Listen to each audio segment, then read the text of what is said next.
This is Audible. Tantor Audio, a division of Recorded Books, presents Saints Like Him by Aimee Nicole Walker, narrated by Lance West. Chapter 1. Cash pursed his lips while studying the chip selection at the grocery store in Last Chance Creek. What snack was most suitable for a 49-year-old man while binging the newest season of Heartstopper? Cash wasn't one to use his age as a reason to avoid many things, but he wasn't proud of his obsession with the series about queer teenagers and their first loves.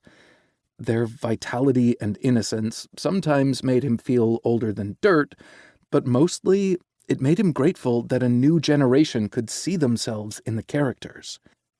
It was unlikely Cash's life would have turned out differently if he'd had positive representation as a teen. He'd lost his mom to poverty and drugs and had gone to live with strangers at a time when he was figuring things out about himself. Cash hadn't felt comfortable coming out or letting others in until he was 30. He'd rebuilt his life from the ashes of his past and had been tired of living a lie. The penniless dirt track racer had to pretend, but the successful technology inventor did not. Cash had thought his newly gained wealth would insulate him from scrutiny and scorn, but it only perpetuated the narrative that he was an outsider who didn't belong. But those closed doors and snubs didn't deter him. They fueled the perpetual fire in his soul and made him richer. He couldn't think of a single hard knock he'd change because they'd all led him to this point. Well, maybe not to standing in a grocery store staring at the same bag of Fritos for a solid 10 minutes. He meant his ranch, his people, and the journey he'd taken to have them in his life. Contentment didn't negate his few regrets or warm his bed, but the one man who could fix both problems was across the country. Who the hell was he kidding? It wouldn't have mattered if Nick was at Quantico, on Mars, or standing beside Cash. He was off limits. Cash just needed to convince his foolish heart of that fact, a feat he hadn't accomplished in 12 years. But had he really tried that hard? A warm, masculine chuckle invaded his thoughts, and Cash jerked his head to find Seth Burke approaching him. He bit back a snort. Burke didn't approach. He swaggered with big dick energy. The sheriff was a good 5 inches taller, a few years younger, and had the persistence of a bloodhound when it came to Cash. Burke's uniform consisted of a pressed khaki shirt, dark denim jeans, boots, and a white Stetson hat. Cash wasn't sure what shone brighter in the store's overhead lights, the shiny sheriff's star pinned to Burke's shirt, or his white, toothy grin. Damn, but the man was fine as hell, with jet-black hair, gray eyes, and sun-kissed skin. No matter the time of day, that superhero's square jaw was clean-shaven to show off his magnificent bone structure. Why the hell couldn't Cash return the man's interest? He could trade heartache for the kind of twinges and stings that left a man smiling instead of moping. "What did that bag of chips do to you?" Burke asked when he reached Cash. His voice was jovial, pure good old boy, but the tension around Burke's mouth betrayed him. Cash snorted and faced his friend.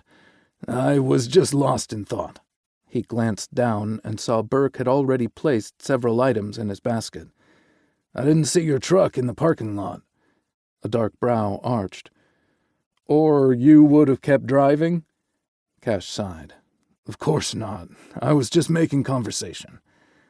"The inane kind you make when you've been avoiding your friend?" Burke pressed. Were they friends? They met for lunch regularly at the diner and texted often, so definitely more friendly than acquaintances.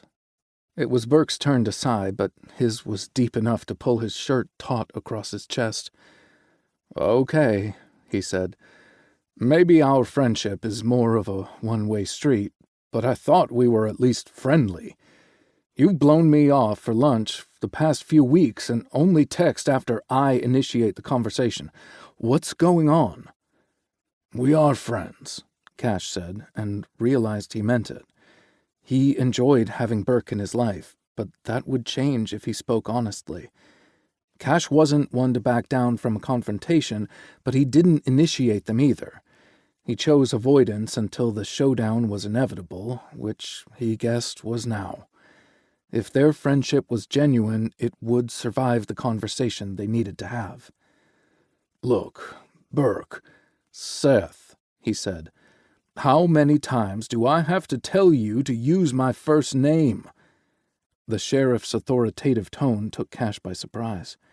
Burke sounded more like he was interviewing a cagey perp than talking to a friend, and Cash wasn't used to having his decisions questioned, let alone getting grilled by someone else. Still, he was responsible for the frustration rolling off the broad-shouldered sheriff, so he forced back his irritation, cleared his throat, and said, "It's meant as a sign of respect. Besides, lots of friends refer to each other by their last names." Burke snorted. "It's another way you keep me at arm's length." He stepped closer until only their red shopping baskets separated their bodies. The proximity was unnerving, but Cash lowered his gaze instead of backing away. Burke's smoky aftershave conjured images of bonfires and shared blankets, but when Cash allowed his mind to go there, it wasn't the sexy sheriff's body pressed to his. A pang of longing swept through him, forcing Cash to close his eyes. He might have even swayed a little closer to the brawny body that promised a physical release from the loneliness that rattled his bones. "Why won't I stop pursuing you when a smarter man would?" Burke asked, his voice low and husky. That caught Cash's attention, and he jerked his head up. He almost regretted it when he met Burke's hungry gaze. Cash wouldn't pretend the heat and intensity didn't affect him, but the reaction was purely physical. Seth Burke, as sexy and virile as he was, didn't stir Cash's soul. If Seth was a stranger he'd met far enough away from the ranch to maintain his privacy, Cash would have given in to the physical attraction. But Burke was his friend, and he wanted to keep it that way. "Have dinner with me at the Feisty Bull." Burke held up his hand to block the decline forming on the back of Cash's tongue. "This isn't a date. I just want to talk and eat a good steak. It's no different from us catching up over lunch at the diner." Cash studied Burke's mercurial gaze, looking for any hints of insecurity, but came up short. The hunger and yearning he'd witnessed earlier was gone. "Name the time." Burke's full lips curved into a devastating smile that made Cash question his sanity. 7. I'll meet you there." Burke leaned into Cash's personal space, so Cash stepped back. The taller man just rolled his eyes and reached for the bag of corn chips Cash had been staring at while lost in thought. Burke dropped the bag into his own cart, winked, and continued down the aisle. "See you tonight." Cash blew out a breath once his friend turned out of sight. What the hell had he just agreed to, and why? He knew why. Nearly everyone on the ranch had found their happily ever after, even if 2 of them were too dense to realize it yet. While it warmed his heart to see his little family flourish and grow, it fed his loneliness until it had become a ravenous monster. Cash knew he was due for some serious soul-searching. He'd allowed his pining over Nick Scott to sabotage any potential relationship before it could flourish. What opportunities had he overlooked while obsessively watching Nick for the tiniest clue he might return Cash's feelings? He wanted better for himself. No, he deserved better. Cash just didn't know how to get over his feelings for Nick. Because you don't want to get over him. Hence the required soul-searching. Cash snagged a bag of Fritos and a can of bean dip off the shelf and placed them in his cart. Now he just needed something sweet for his heart-stopper marathon, which he'd postponed until everyone was gone. Ice cream was his real weakness, but Burke had headed in that direction. Wanting to avoid another run-in, Cash headed toward the bakery instead. He perused the cookies, pies, and pastries, but nothing grabbed him. When he was sure enough time had passed, he headed toward the freezers. Cash expected to take twice as long to choose his ice cream, but his gaze immediately landed on a pint of Twix. He pulled 2 out of the freezer and placed them in the cart. A guy never knew when he'd have an emergency and need a fix. Like maybe ruining a friendship with honesty. For good measure, he grabbed a bottle of wine on his way to the checkout lanes. Cash patted aftershave on his smooth neck and studied his trimmed beard with a critical eye. He'd cut the salt and pepper bristles with great care. Nick once said the sharp, symmetrical lines drew the eye to Cash's lips. Had that been a compliment or one of the signs Cash longed for? Just thinking his best friend's name triggered a cocktail of emotions that made Cash want to reach for his phone and cancel his date. Not a date. It was just a steak dinner and a conversation with Burke. Guilt tied his gut in knots, though he didn't understand why. Cash hadn't been exactly celibate during his 12 years of pining for Nick Scott, but the men he'd taken to bed were hookups who didn't have feelings for him. Burke was different and deserved better. The chemistry just wasn't there to build a relationship on, even though Cash found the man attractive. With a heavy sigh, Cash ended his critical assessment and headed into his walk-in closet to pick something to wear. He didn't want to dress up too much and give the wrong impression, but he wasn't about to insult Burke or himself by showing up in joggers and a hoodie. He settled for a pressed black dress shirt, dark denim jeans, and his black Stetson. Cash carried the outfit into his room and laid it out on his bed next to his sleeping border collie. Patsy raised her head and wagged her tail. "It's not a date," Cash told her. She released a series of sharp barks. "I'll be home long before 11, girl." Patsy released a soft growl, laid her head on the bed, and covered her nose with a paw. Even she knew his pining over Nick was pathetic. Cash left her to remove a pair of boxer briefs from his dresser drawer and pull them on. He'd just snapped the waistband into place when his phone pinged with an alert from the security camera at the gate. It had a motion sensor that triggered a notification. People with the gate code would enter on their own, and he would receive a second alert whenever that happened. Visitors would hit the intercom button, and Cash would communicate and open the gates from the app. When he didn't receive an opened gate notification or intercom call, Cash thought maybe wildlife had triggered the motion sensor, or perhaps someone turned around in the driveway. Cash pulled on his jeans but didn't zip or button them since he'd need to tuck in his shirt. His phone alerted him that someone had entered a valid gate code. Everyone had left an hour ago to attend poker night at Harry and Dylan's house since Ivan and Rory were still traveling back from Kansas. The delay between notifications made him curious, so he retrieved his phone from the nightstand and accessed the security camera through the app. He rewound the feed a little, and his heartbeat kicked into a gallop as he watched Nick's sleek black BMW pull up to the gate. The last he'd heard, Nick was still at Quantico, filling in for an instructor out on paternity leave. They'd only chatted and texted a few times since Nick had dropped Rory off at the end of March. Nick had warned him that communication would be limited while he attended meetings, took specialized training, and assumed instructing. He'd expected Nick to let him know when he returned out west, and maybe that's what he was doing. Instead of rolling down the window and entering a code, Nick had opened his door and clambered out. That's when Cash noticed Nick's left arm was in a sling.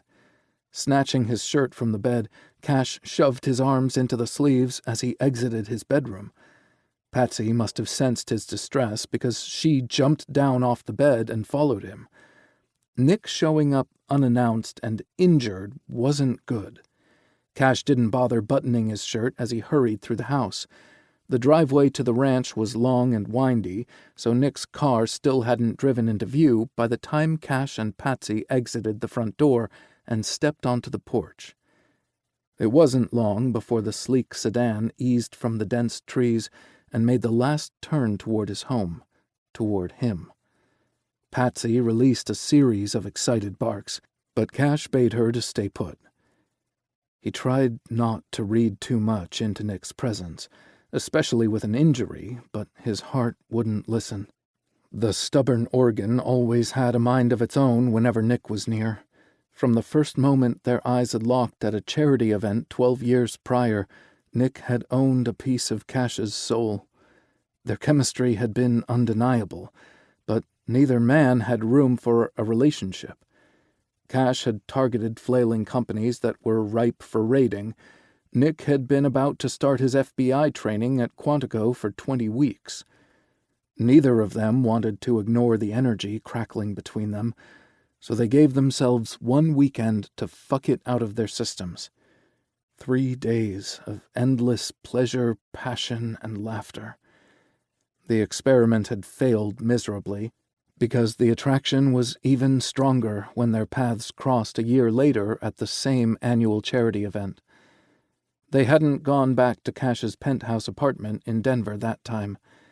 Maybe they feared they couldn't replicate the intensity of their first encounter, or perhaps they feared a second round would melt the skin off their bones. If the latter were true, then what? Both of them had been madly in love with their careers, and a repeat of the passionate weekend seemed like an unwise risk. Over time, their run-ins became more frequent and intentional. Quick cups of coffee turned into long lunches, intimate dinners, and platonic weekend getaways. Nick became the most important person in Cash's life, which was why he tapped out a quick text to let Burke know something had come up and he needed to reschedule their dinner. Nick had sought him out, and that was the only thing that mattered. Chapter 2. The exhaustion weighing down Nick's bones eased up when Cash's sprawling home came into view after hours of uncomfortable driving. The mammoth wood, stone, glass, and iron structure was exactly the place he needed, to be after 5 months on the East Coast and 5 hours in the ER almost immediately upon his return.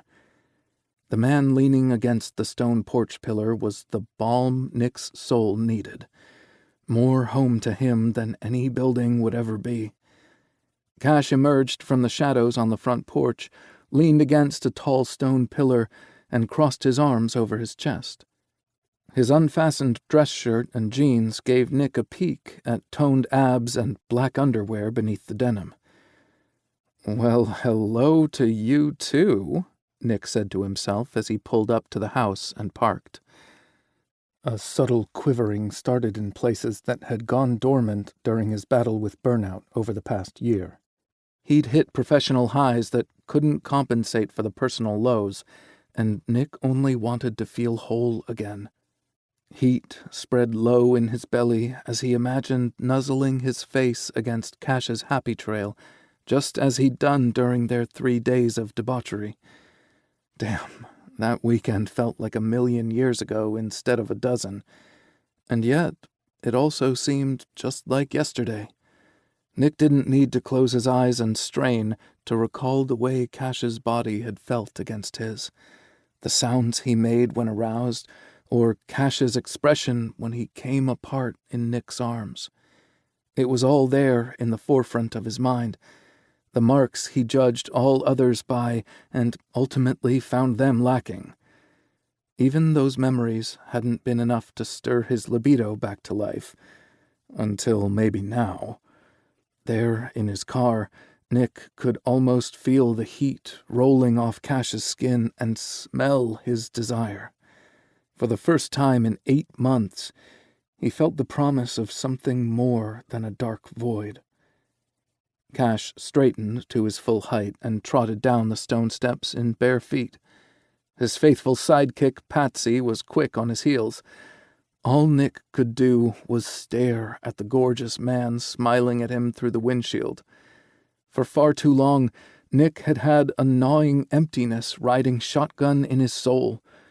There was no doubt his best friend was happy to see him, but it suddenly wasn't enough. The 5-month stint was the longest they'd been apart since the first time Nick had gone to Quantico, and it brought many things into sharper focus. He didn't just love Cash. He was in love with him. But seeing Cash's partial state of undress made him question his decision. Was he getting ready to go out, or was he preparing to stay in? Was he alone? Cash didn't bring men back to the ranch, but Harry no longer lived in the house with him, and the crew was usually busy with poker or other things on Saturday evenings. Had he fucked up by showing up unannounced? Am I too late? Cash reached the car before Nick thought to shut off the engine. He killed the sleek beast and reached across his body for the handle. Cash opened the door as soon as the locks disengaged. "This is a surprise." The deep, gruff voice sent a shiver of excitement down his spine. "A pleasant one, I hope?" Nick plastered a smile on his face, but his voice betrayed his exhaustion. His words sounded thick, like the molasses his mother had put in her gingerbread cookies, reminding him of why he'd made the trek. He'd needed the comfort of home to heal and recharge. His professionally decorated but impersonal condo just wouldn't do. There was no warmth or Cash to be found there. Cash's beautiful smile faltered with concern, and Nick knew he'd heard the weariness too. "Of course, I'm pleased to see you." His gaze fell to the sling, and Nick knew Cash was seconds away from pulling him from the car and making a fuss. Nick hadn't latched his seatbelt after opening the gate, so he swung his legs around and placed his feet on the graveled driveway. Bracing the hand of his good arm on the dashboard, Nick levered himself out of the car. Cash hadn't stepped back, so they were nearly touching when Nick stood up. The scent of Cash's aftershave tickled his nose, and his body heat drew Nick even closer, as if an invisible rope pulled them together. The urge to hug Cash was too intense to ignore, but he needed closer contact than his sling would permit. Nick slid a hand inside Cash's open shirt and settled his hand on the bare skin above the waistband of his jeans. Intelligent, sky-blue eyes widened, and Cash's mouth parted in surprise. Before Nick's brain could even process his next move, he leaned in and kissed Cash. It was just a mere brush of flesh, but it felt like someone had hooked Nick's heart to a set of jumper cables. His chin tingled from the brief rasp of beard bristles, and the sharp lines drew Nick's gaze to the mouth he longed to kiss again. "Oh." Cash's eyelashes fluttered before he lowered his eyelids to half-mast, making it impossible to tell if he felt the spark too, or if Nick's gesture had just caught him off guard. Nick was a pro at shuddering his thoughts from others.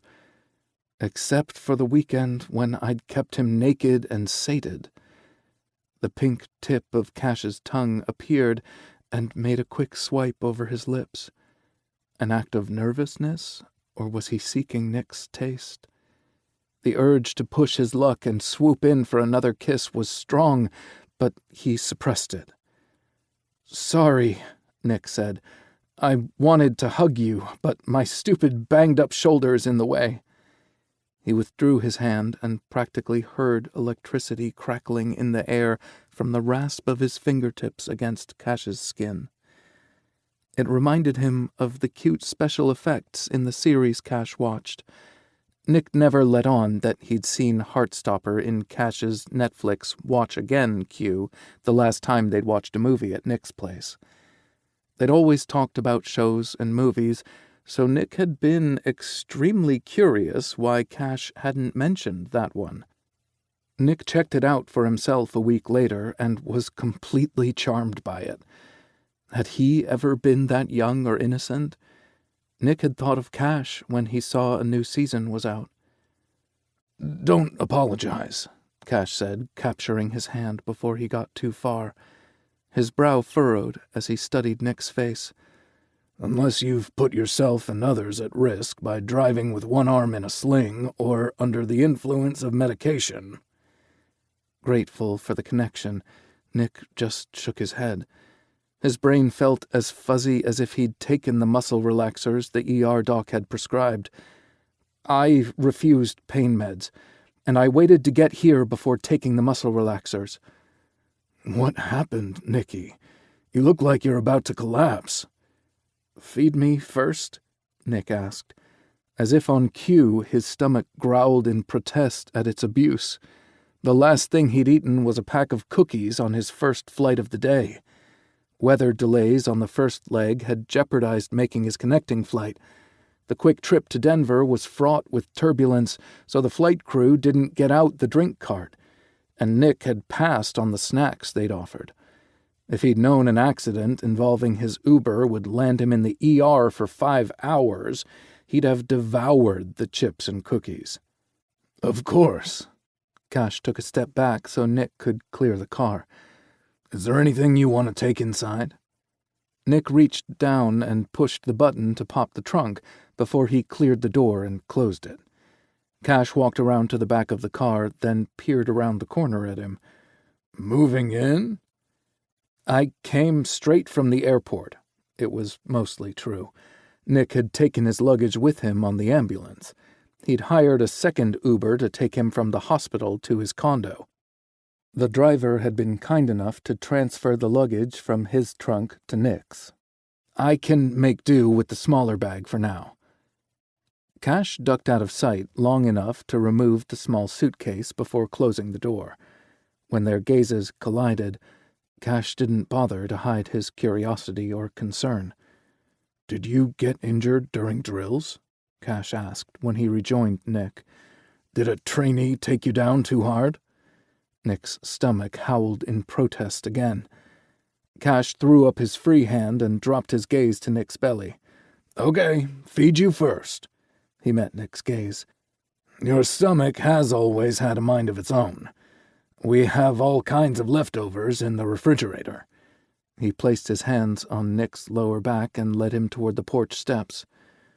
"We can start there just to shut that thing up, and I can make you something else if your beast still needs appeasing." Nick couldn't help but think of a distinct moment when Cash had exerted all his energy to appease a different monster. They'd had most of their meals delivered that weekend, but Nick's mouth watered at the memory of the breakfast Cash had made for him on their last day together. "I would love one of your omelets." Cash's fingers flexed against his lower back. Had it been wise to bring up their weekend together? Cash never mentioned it and danced around the subject on the rare occasions Nick brought it up. Why did Cash treat their horny beginning like a taboo subject? They had nothing to be ashamed about, and acknowledging those debauched days wouldn't hurt either of them. Would it? Did the memories bother Cash? Nick turned his head to study Cash's expression and missed the first step. He stumbled forward and reached out his uninjured arm to brace himself, but Cash slid his arm around Nick's waist to steady him. Adrenaline flooded his system, and Nick shook. "Easy there," Cash whispered. "I'll always have you." Nick angled his body so he could lean his head on Cash's shoulder. He closed his eyes and breathed in Cash's woodsy scent. Christ!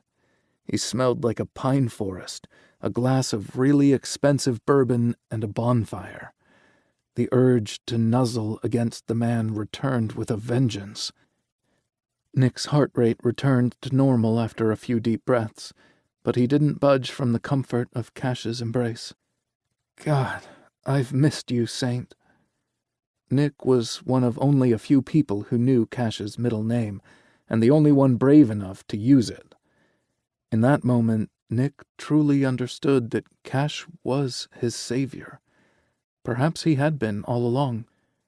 "You look like you've been through it," Cash said tenderly. His lips brushed against Nick's temple, there and gone, and he pressed his fingers into Nick's lower back. "Let's get you inside before you fall down." Nick wanted to protest that no such thing would happen, but he needed to allocate his energy to putting one foot in front of the other. His nearly feral determination to see Cash had acted like a nerve block, making his shoulder nothing more than a mere discomfort. He'd had toothaches that hurt much worse, for crying out loud. But now that he was at the ranch and quasi-cuddling in Cash's arms, the pain re-emerged from its nap to make its presence known. The vibration from each step went straight to his aching joint, and Nick bit his bottom lip to keep from crying out. Maybe he'd been foolish to refuse the pain meds, but he hated feeling out of control. He desperately needed to take his mind off his discomfort and think of something more pleasant.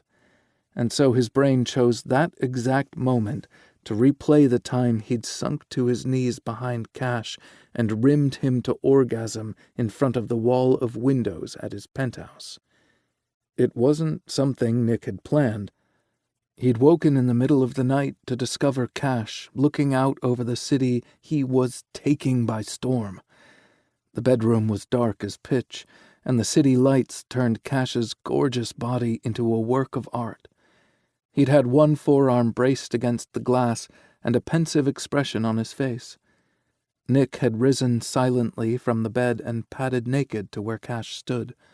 Pressing his chest to Cash's back, Nick noticed how cool Cash's skin was.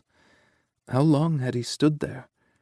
Cash moaned with the contact and leaned his head on Nick's shoulder, exposing his neck to eager lips. The hand he'd braced on the window moved to Nick's hair, holding him in place. Cash gave Nick his full weight, leaning into him, a virtual stranger. Without concern, Nick would let him fall. They'd stayed that way for several moments, Cash yielding to his touch. It wasn't long before Nick craved more submission from Cash, permission to do whatever he wanted to and with his body. He'd placed Cash's hands against the window and spoke against his ear. "Brace yourself." Nick had been a novice at rimming, an act more intimate than he'd been willing to attempt until that moment. He'd used Cash's moans and whispered supplication to guide him. Nick was never sure if it was his skillful tongue or the act of submission that had driven Cash to orgasm, but it was one of his fondest memories, ever. Right below it was seeing Cash's palm prints on the glass and the smeared cum from their failed attempt to clean it. His favorite memory was Cash's pink-cheeked embarrassment as he made Nick an omelet for the first time. He'd chopped, diced, and cooked, while Nick debated the methods to get cum off glass. Cash had finally shut him up with a kiss and a down-and-dirty blowjob on the stool.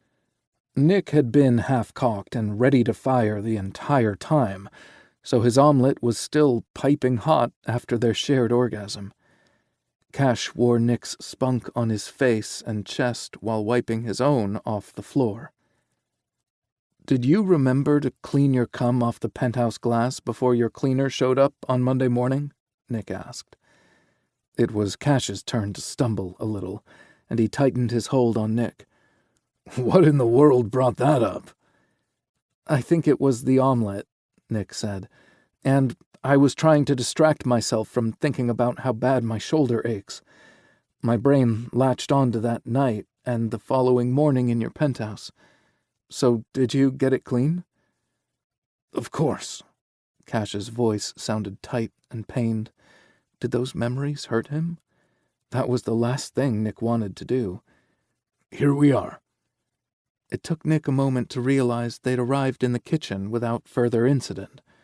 Cash had guided him to the massive island, and stopped by a stool just like the infamous one in the old kitchen. Nick studied it closer. Nah.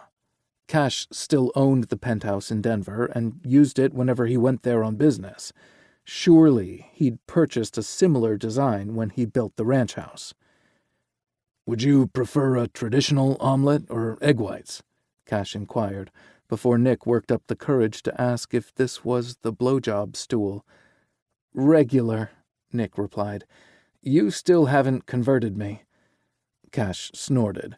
It's not a religion, just a healthier way to eat the things you love.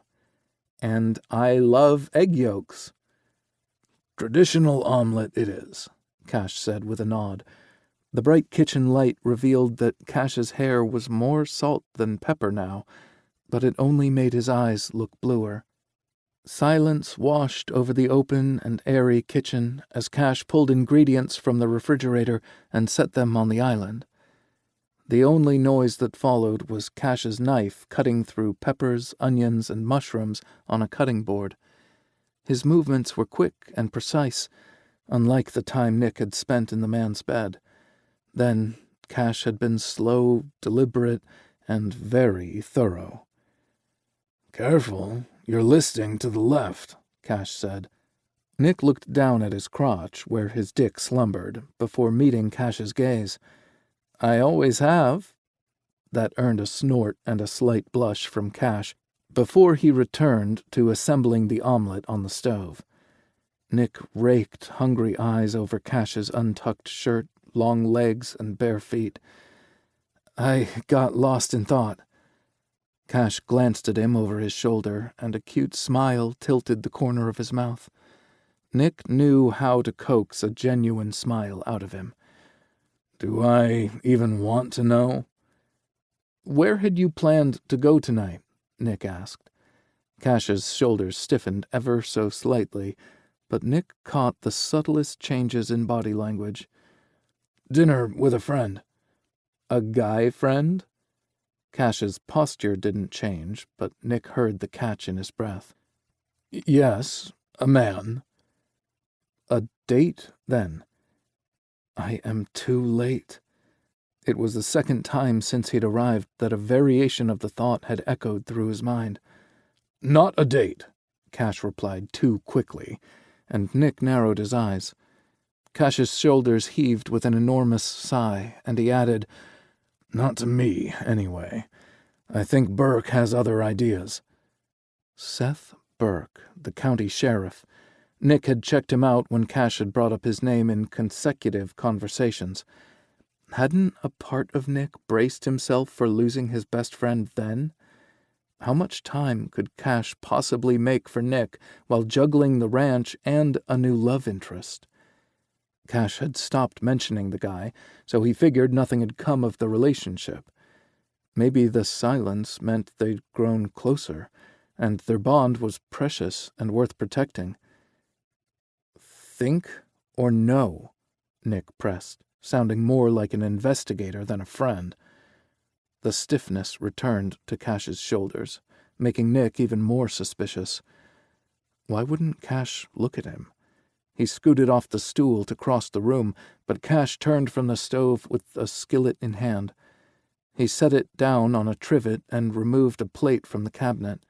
Nick eased back onto the stool without tipping over. Fine, Cash replied stiffly. I know Burke has other ideas. I was going to use dinner tonight to let him know there could never be more than friendship between us. Why? Nick nearly slipped and mentioned how smoking hot the man was, but then he'd need to explain why he knew what the sheriff looked like. A pained expression flashed across Cash's face before he could lower the veil on his emotions. There's just no... Spark? Nick offered. Yes. I'm to the point in my life where I want something deeper and more meaningful than I've settled for in the past. Cash sighed.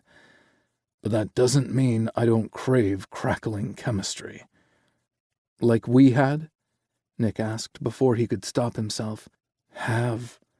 That invisible pull had never gone away, never frayed. If anything, it had grown stronger with time. The timing was never right. The closer they became, the more they had to lose if they tried something that didn't work. So they pretended the sizzling chemistry wasn't there.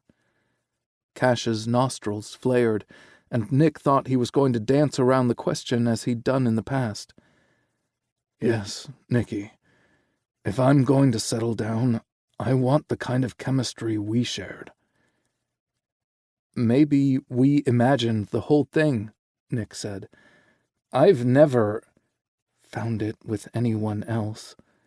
Nick tried to think of a different way to finish the sentence without making things weird between them. Me either, Cash said before he could find one. He plated the omelet, retrieved a fork, and set it in front of Nick. Would you like toast, a bagel, or an English muffin? No, but thank you. This looks perfect. How about something to drink? Cash asked. I have fresh squeezed orange juice. He almost sounded desperate to steer the conversation away, but suddenly Nick was just as eager to stay on topic. OJ sounds great, Nick replied, letting his friend think he'd won. Once Cash headed to the refrigerator, he struck again. I think you've ruined me for other men. Chapter 3. Cash's breath caught in his throat, and the juice carafe nearly slipped through his fingers. Nick had said he'd refused pain meds and hadn't taken his muscle relaxers yet, but had he ingested something else to loosen his lips? First, there was the hello kiss, the surrender of something when Nick rested his head against Cash's shoulder, and then the references to their weekend of sex. Cash's heart leaped to a faster tempo and wild assumptions, while his brain applied the brakes. Nick was clearly going through it, whatever it may be. His injury was obvious, though he didn't yet know the source, but Cash sensed a stronger disturbance beneath the surface. Nick hadn't looked so good when he'd dropped Rory off at the ranch at the end of March. He'd been thinner than Cash had seen him, and tense enough to snap in half if pressed too hard. His color had been off, and his hair had looked unkempt. The Nick in his kitchen looked a far cry better, even with an injury. He'd gained most of his weight back, his color was back to normal, and he'd reverted to a typical tidy haircut. The sandy brown strands had picked up some golden highlights over the summer months. Nick was at least partially on the mend, but his dark-wash denim eyes still looked haunted. Cash knew from experience that deeper wounds took much longer to heal. His chest swelled with pride that Nick had chosen him to be his safe landing. "You have nothing to say to that?" Nick asked. Cash realized he'd been staring mutely into the refrigerator for too long. His discomfort couldn't be more obvious, but not for the reasons Nick probably thought. Cash needed the chilled air to cool his blood after the rimming references. And yeah, talking about the weekend probably took on a different meaning for Cash than it did Nick, so he tried to avoid the topic. What good would come from constantly reminding himself of the one time in his life he'd truly let himself belong to another person? And not just any person. His best friend, who'd made it clear he wasn't interested in settling down any time soon, if ever. But Cash wasn't normally one to back away from a challenge, so he stepped back from the refrigerator with the OJ carafe in hand and turned to face Nick with a smile on his face. "I'm flattered you could think so," Cash said. Nick snapped his head up and narrowed his eyes. Cash was surprised to see Nick had devoured 3/4 of the omelet already. Just how long had he hidden in the refrigerator? Cash poured him a glass of juice. "You said you think." Nick set his fork down and reached for his drink. Their fingers brushed during the pass-off, and Cash's skin tingled from the brief contact. Nick's nostrils flared, and the hand holding the glass shook as he lifted it to his mouth. So he'd felt it too. Those tiny reactions emboldened Cash even more than the kiss had. He promised he'd act on the tiniest hint that Nick returned his attraction. My reaction would have been different if you'd said, "You know I've ruined you for other men." Because Nick had done the same for him. Nick set his glass on the island, and his gorgeous lips glistened. Cash remembered a time where he'd licked the juice off them. Same stool, but different location. Cash would unfortunately not be dropping to his knees to blow Nick's dick and mind. They had a lot to discuss if they... Cash stopped himself right there. No good would come from getting his hopes up with Nick when his friend was obviously injured and wrestling with something. "Eat," he said, nudging Nick's plate closer. "Do you want something else? Harry made some banana bread. She tucked an extra loaf away for me." Nick picked up his fork and lifted his gaze. "You'd share your banana bread with me?" "I'd share everything I have with you, and I think you know it." Nick arched a brow, and a wry smile tugged at his lips before he said, "I'm flattered you could think so." Cash covered his heart with both hands. "You mock me after I offer you some of my banana bread?" "Well," Nick said as he lifted his fork to his mouth, "you only think I know of your devotion and generosity. My reaction would have been different if you said I was certain of it." Cash snorted and shook his head. They were either on the cusp of flirting or up to their ankles in it. It had been so long for Cash that he wasn't quite sure. Needing a moment to gather himself before he made a mistake, Cash headed over to the pantry to retrieve his jar of Nutella and his stashed banana bread. Nick had polished off his omelet and the glass of orange juice by the time he returned. Next to his empty plate sat a bottle of prescription pills. "Need more orange juice for those?" "Nah, already took a dose." Spying the bread and Nutella, Nick added, "Maybe a glass of milk with dessert?" "You got it." Cash sliced 2 thick slabs of bread from the loaf and popped them in the microwave for 30 seconds to warm up.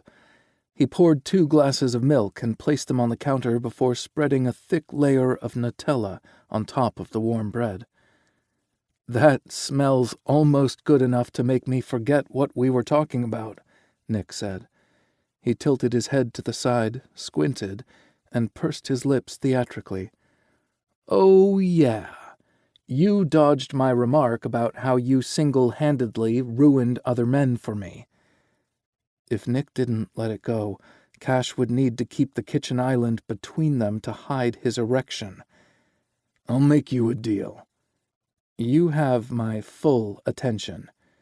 Nick bit into the bread and let out the sluttiest moan Cash had ever heard. Son of a bitch. Nick sure had his dick's attention. Maybe Cash's mask slipped a little because Nick grinned wickedly. Sound familiar? Cash would have recognized that moan anywhere. He'd heard it in his dreams and fantasies enough to have it permanently etched into his brain. "Yeah, I heard something similar coming through Ivan's closed office door when I swung by to discuss ranch plans. He wasn't alone." Cash added a wink to emphasize his meaning. Nick scrunched up his face and looked like he might gag on the bread for a second. He inhaled deeply through his nose, resumed chewing, and swallowed. He chased it with a long drink of milk that left the cutest mustache over his lip. "Dick." Cash smirked as he handed Nick a paper towel. "About that deal," he said. "I'll give you a proper response to your accusation that I spoiled you for other men, though single-handedly is a stretch, since both my hands got in on that action."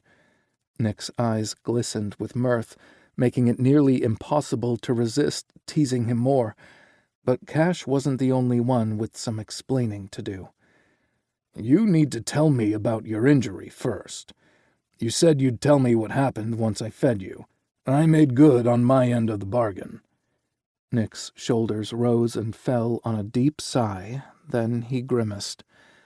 "Let's eat the bread, then move somewhere more comfortable for the rest of this discussion." Cash recognized a delay tactic when confronted with one, but what could he do? Besides, he really wanted to eat the banana bread when it was still warm, with the chocolate hazelnut spread melting into the top, so he lifted his slice and took a bite. His moans were every bit as slutty as Nick's. Cash was grateful there was no one there to witness their shame except Patsy, and she wouldn't tell. The black and white dog lay down on the floor and covered her eyes dramatically with her paws, though it seemed she would judge them harshly. It didn't take them long to devour the bread and down the milk. Cash offered to share another piece, but Nick refused. He'd looked a little livelier once he ate, but that initial exhaustion was returning. Cash was sure the muscle relaxers would only exacerbate the fatigue. He decided to get Nick settled before his legs turned into limp noodles. Cleanup could wait until Nick was asleep. Cash rounded the island and looped an arm around Nick's waist to assist him off the stool.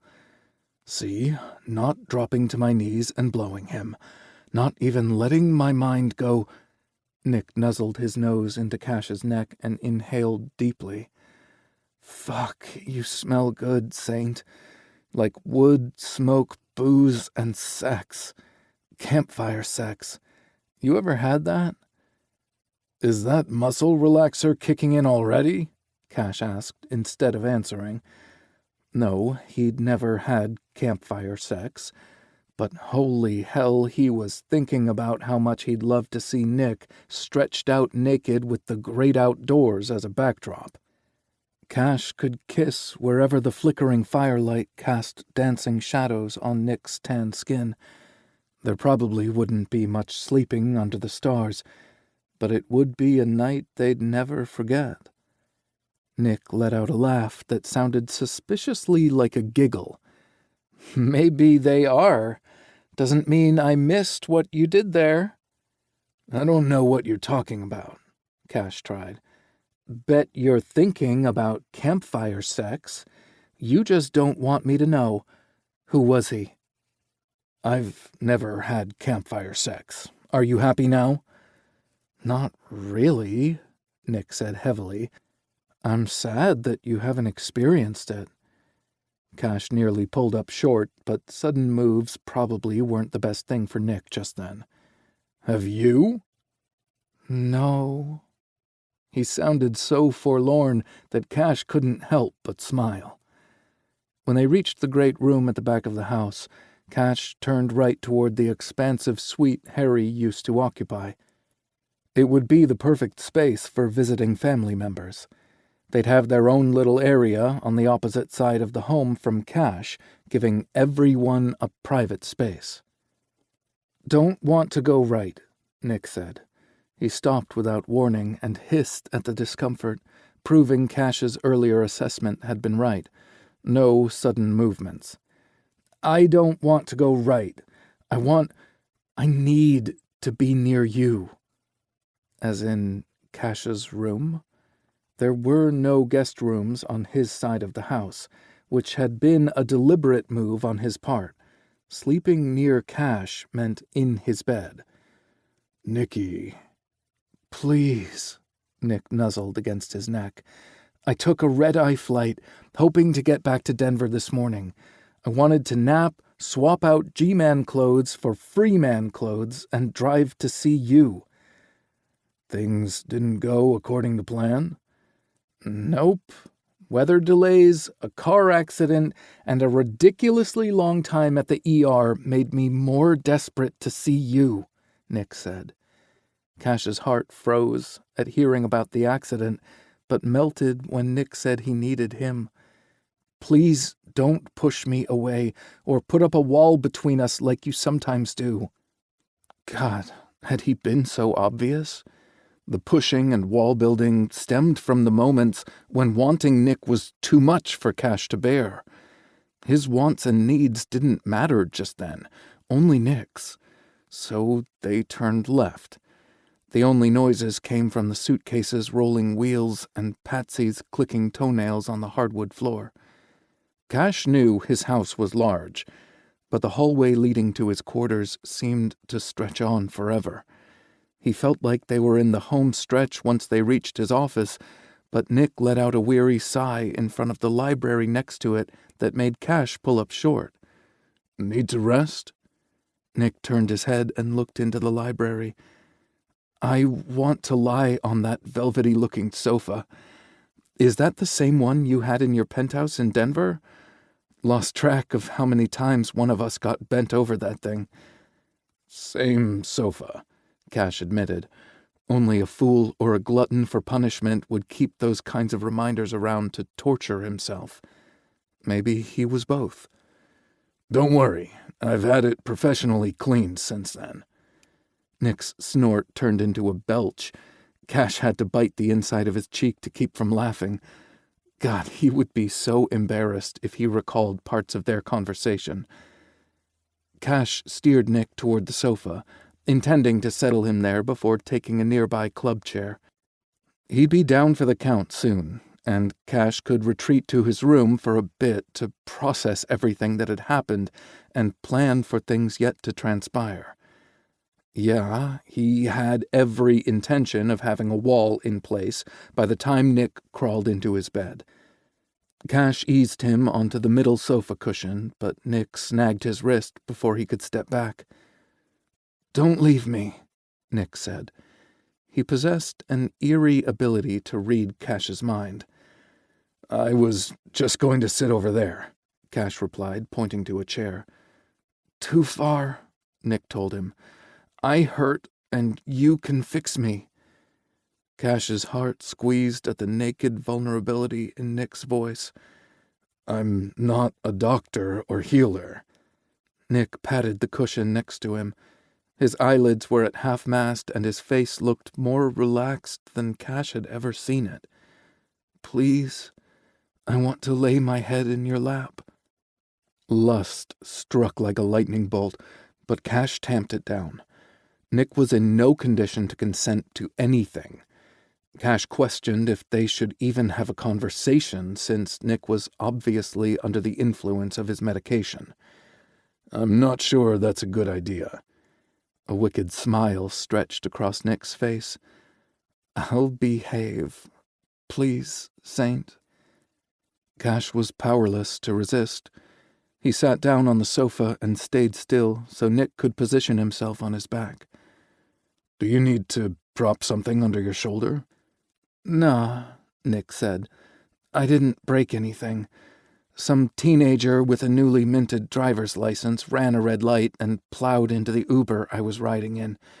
My driver wasn't injured, but his car was mangled to hell. The force of the collision drove my shoulder into the door and dislocated it. The doc reset it for me at the ER. They took an X-ray and performed an MRI. Nothing is broken or torn, just inflamed and sore. I gotta see a physical therapist." Cash carded his fingers through Nick's hair without thinking about anything other than making him feel good. "Sounds painful." "I've had better times," Nick said, "but it's given me the excuse I needed to take some time off to heal other damaged things." Cash's fingers stilled as he considered how to proceed. He was dying to know what Nick meant, but it didn't feel right. He'd hold his question until the morning, but Nick seemed to be on a roll and didn't want to stop. "My head is fucked up." "Doubt it," Cash said. "No, seriously." Nick rolled his head from side to side, shifting Cash's fingers in his hair. "Keep petting." That verb had a totally different connotation, but Cash gave in to Nick's demands instead of arguing with him. "Damn, you're pure magic.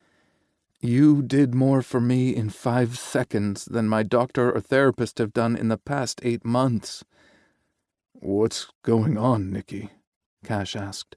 Fuck propriety. He needed to know the truth. My cock is broken, dead as a dinosaur. Nick opened his eyes and stared at Cash. But seeing you partially dressed and smiling gave me a little spark. First I felt in 8 months. He sighed and closed his eyes. My doctor did a complete workup, from a physical exam to blood and hormone tests. Nothing wrong with my prostate or testosterone levels. Doc determined the problem was psychological. Apparently, depression or stress can cause these types of issues. He referred me to a therapist to sort out the lifestyle changes I needed to make. Nick's long eyelashes fluttered, and their gazes locked again. Keep those fingers moving. Cash hadn't been aware he'd stopped. Sorry. I've been seeing a great therapist, and she helped me determine my problems stem from burnout instead of depression. Apparently, the symptoms are very similar, but antidepressants won't help me. I have to figure out what changes I want to make to get my sex life back. Nick sighed. You know how much I love to fuck, Saint. The desire and drive are there, but I can't reach it. Feels like this vital part of me is locked in a castle protected by dragons. I've never been so miserable in my life. I'm so sorry, Nicky. What can I do to help? A mischievous smile briefly drove the drowsiness from his gaze. Slay the dragon. Scale the walls. A big yawn split his face, and he closed his eyes once more. Maybe just keep touching me like this. And so Cash did, long after Nick fell asleep. He couldn't tear his gaze off the face he loved so much, or stop caressing the silky strands of sandy brown hair. Nicky needed him, and Cash wouldn't let him down. Nick finally stirred sometime around midnight, and Cash guided him to the bedroom and helped him prepare for bed. He carefully eased Nick's arm from the sling long enough to remove his shirt. Cash hesitated before reaching for Nick's jeans once his arm was back in the sling. I got it, Nick said.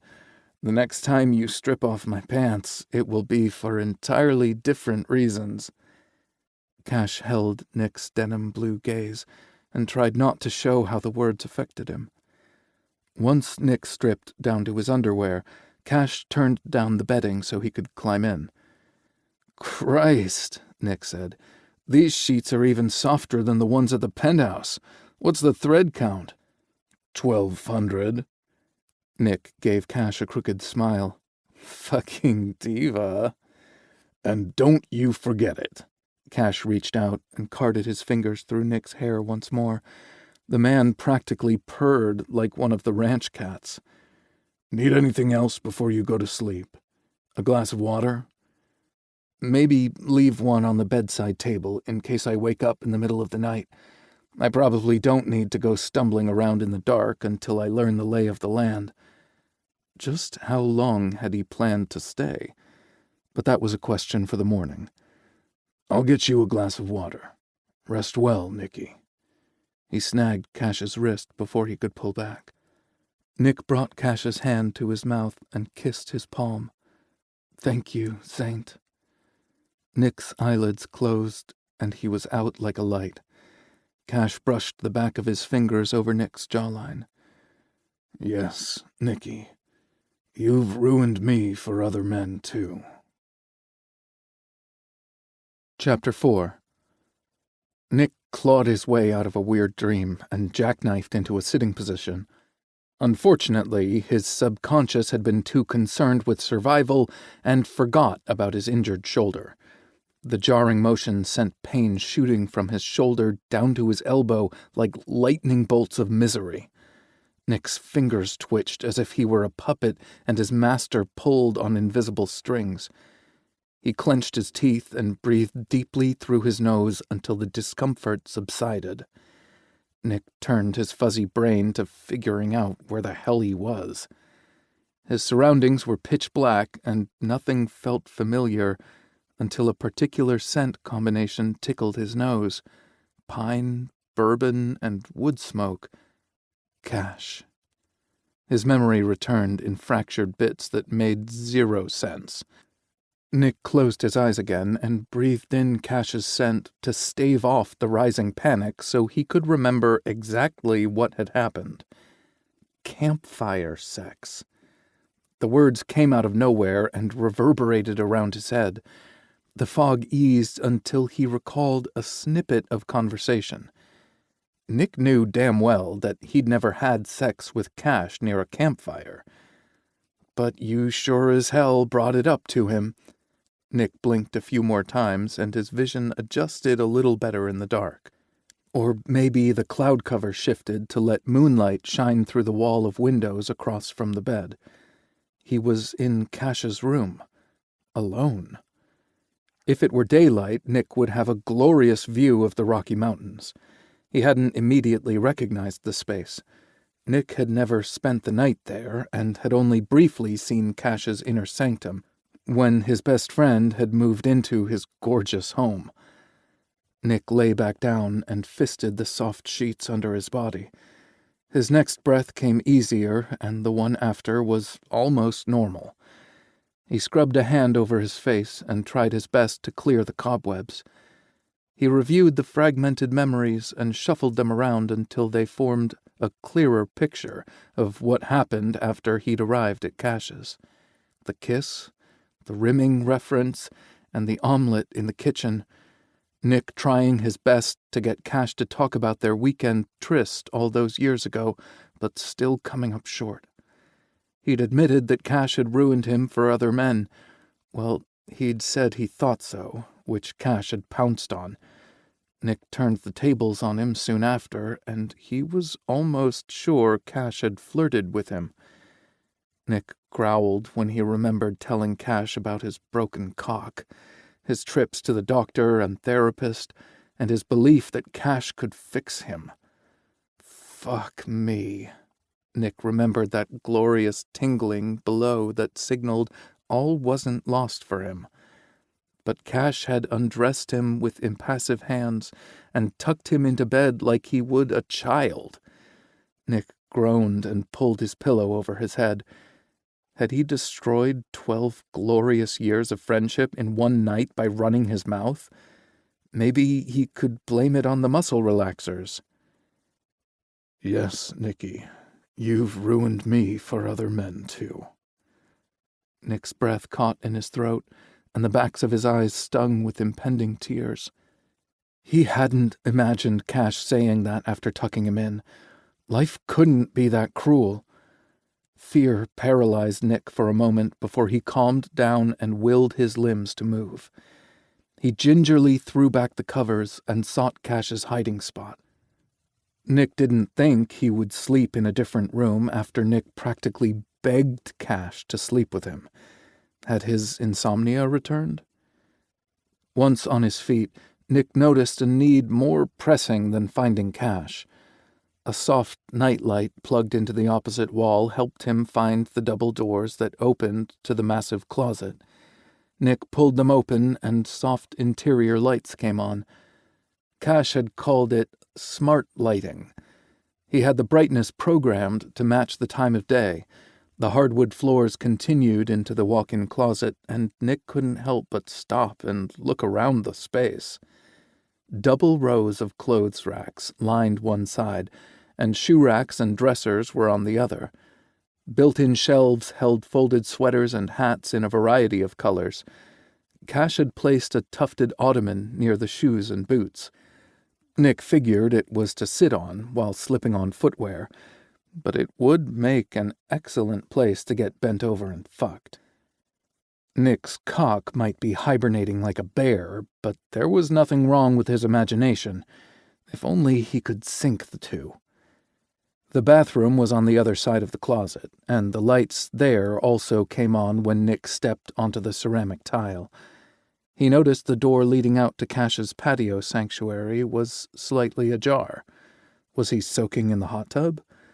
Nick took care of business and headed out the heavily tinted door. Nick had thought it was odd to have an entrance in the bathroom, but it made sense to Cash's fastidious mind. Chlorine would damage the hardwood in his bedroom, and Cash would want to shower before getting into bed anyway. He'd added a privacy screen outside the door and chosen black glass as an additional safeguard. His crew wouldn't wander back to his private quarters anyway, and the wildlife wouldn't gossip about any naked asses they might witness. The patio was L-shaped, with a small outdoor dining area to the left and a grill and a bar to the right. The sound of bubbling water reached Nick's ears, and he was certain his instincts hadn't let him down. He snagged a bottle of water out of the mini-fridge in the bar and rounded the corner. Cash reclined in the hot tub with his head tilted back on the rest and eyes closed. A bottle of red wine and an empty glass sat on the edge of the tub. Cash had chosen subdued lighting for relaxation, and the blissful expression on Cash's face showed it was working. The frothing water called to Nick, but he'd imposed enough already. He was just about to retreat when Cash's gruff voice stopped him in his tracks. "You just gonna ogle me all night, or are you getting in?" The ER doc had suggested he ice his shoulder several times a day, but the hot tub sounded better. He'd worry about swelling and inflammation later. After setting the water bottle next to Cash's wine, he eased his sling off and set it on the chaise. Nick hooked his thumb in the waistband of his underwear and debated whether he should strip those off too. Cash lifted his head, and his heavy-lidded gaze seemed like a dare. Nick wasn't one to back away from a challenge, real or imagined, and pushed his briefs down his legs and kicked them aside. He didn't strike a power pose or puff out his chest, but he submitted himself for perusal. Cash's fiery gaze blazed a trail down his body, and Nick felt it as strongly as any caress. When their eyes met again, Cash didn't bother to mask his desire. Nick felt wanted and closer to whole for the first time in too long. That warmth stirred low in his belly again, and he vowed to be patient, like his therapist had said. Nick put one foot in front of the other because sometimes that was all a person could do until he reached the steps to the hot tub. There was no rail to hold on to, but Nick wasn't concerned about navigating 3 steps with one arm cradled against his chest. Cash apparently wasn't as confident because he stood up with all the power and grace of Poseidon. Water sluiced down his gorgeous fit body, putting everything from his lower thighs and up on display. That was when Nick nearly lost his balance on the top step and pitched headfirst into the hot tub. Cash was there before catastrophe could strike. He steadied Nick with 2 firm hands on his hips, putting Cash's eyes at cock level. Cash let go of his hips and reached for his free hand to assist him down the steps into the water. Nick tightened his grip on Cash's hand when his feet landed safely on the bottom of the hot tub and followed Cash back to the corner he'd occupied. The seat was large enough for 2 people, but Nick squeezed in beside him like it was a tighter fit. He loved the friction of Cash's hairy legs against his, and bit back a sigh when his little toe brushed against Cash's foot. Nick didn't know what time it was, and he didn't really care unless Cash was out here hiding from him. "Did I run you out of your bed?" "No. I fell asleep a little while after you, but didn't stay that way for long." "Insomnia?" "Too soon to tell." His deep sigh expressed his frustration more than words could. "It's more sporadic than what I've experienced in the past, so I hope it's temporary." Nick rested his hand on Cash's leg, and his thigh muscle tensed beneath his fingertips. Maybe Nick had surprised him with the brazenly intimate touch after 12 years of platonic interactions. He debated whether to remove his hand for a few seconds, but then he felt Cash relax. It took every ounce of willpower he had to keep still and not reacquaint himself with Cash's body. Nick's fingers spasmed a few times as if in protest, but he behaved himself. "I remember everything I told you, and I don't regret it." He didn't tell Cash that he'd also heard his whispered declaration. "I'm glad you told me, but I wish you'd done so earlier," Cash replied. "There was no need for you to struggle through this alone." Nick attempted to lean his head against Cash's shoulder, but their differences in height made the angle awkward. Undeterred, Nick slid a little lower in the tub so he could find the perfect alignment.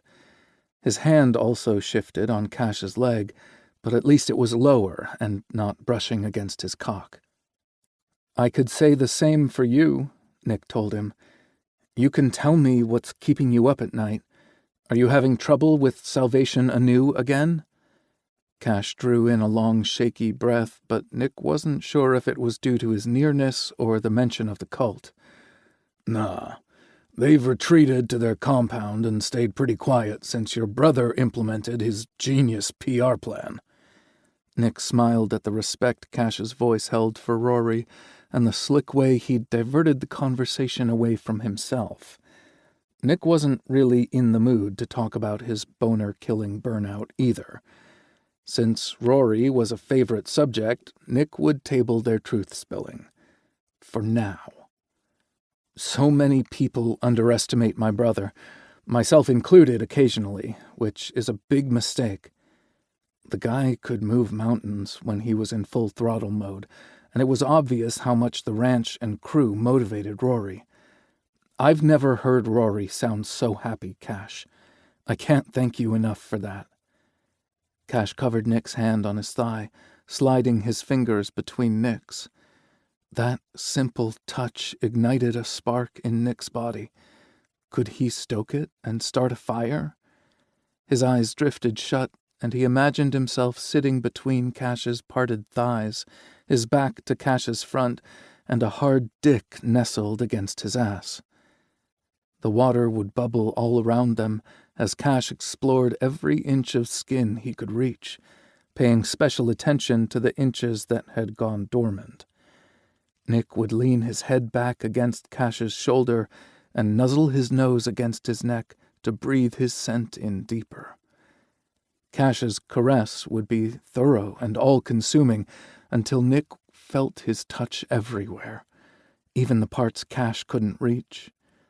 Wasn't that the mark of a truly skilled lover? You could still feel them inside you, even when you were apart, like they'd branded you during lovemaking. "I can't take any responsibility for Rory's happiness here," Cash said, killing Nick's diabolical plan by invoking his brother's name. "Ivan gets a lot of the credit, but Rory is the one who put in the effort. I think he just needed a safe place to work through some things." "Like me." Nick gave in to his urge to nuzzle his nose into Cash's neck. "God, you smell so good."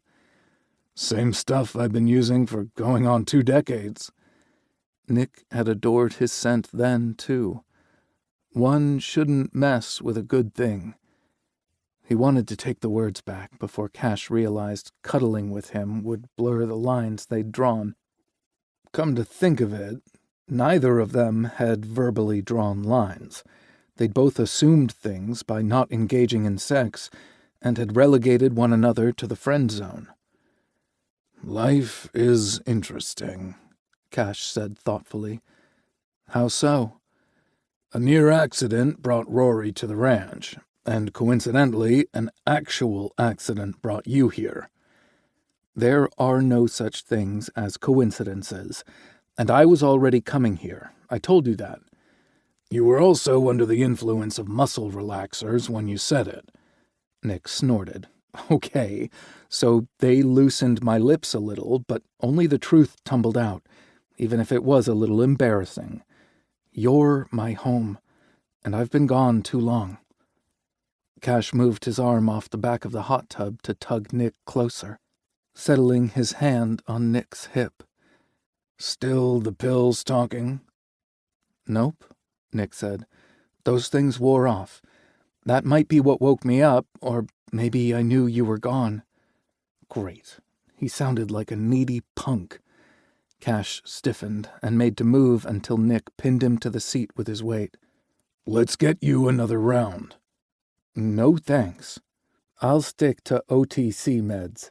A leave will help with inflammation, and it will last 12 hours without making me drowsy. I have some of that in my medicine cabinet. Nope. I want you right here. Nick angled his body and laid his legs on top of Cash's thighs and rested his cheek against Cash's chest. The position put Nick's mouth close to Cash's nipple, and his leg brushed up against Cash's erection bobbing in the water. Fuck. Nick wanted the right to wrap his fist around Cash and stroke him until he cried out Nick's name. The same tingling from earlier returned below, and Nick embraced it. Attaboy, you can do it. Nick experienced a full-body tremble, which created more thigh-to-dick friction. Cash sucked in a sharp breath and exhaled a needy moan. Nick would swear to every deity there had to be an invisible puppet master pulling the string that made Nick's leg rub against the length of Cash's erection 3 more times. Braggart? Nick whispered in his ear before levering up to study Cash's expression. You're so damn hard.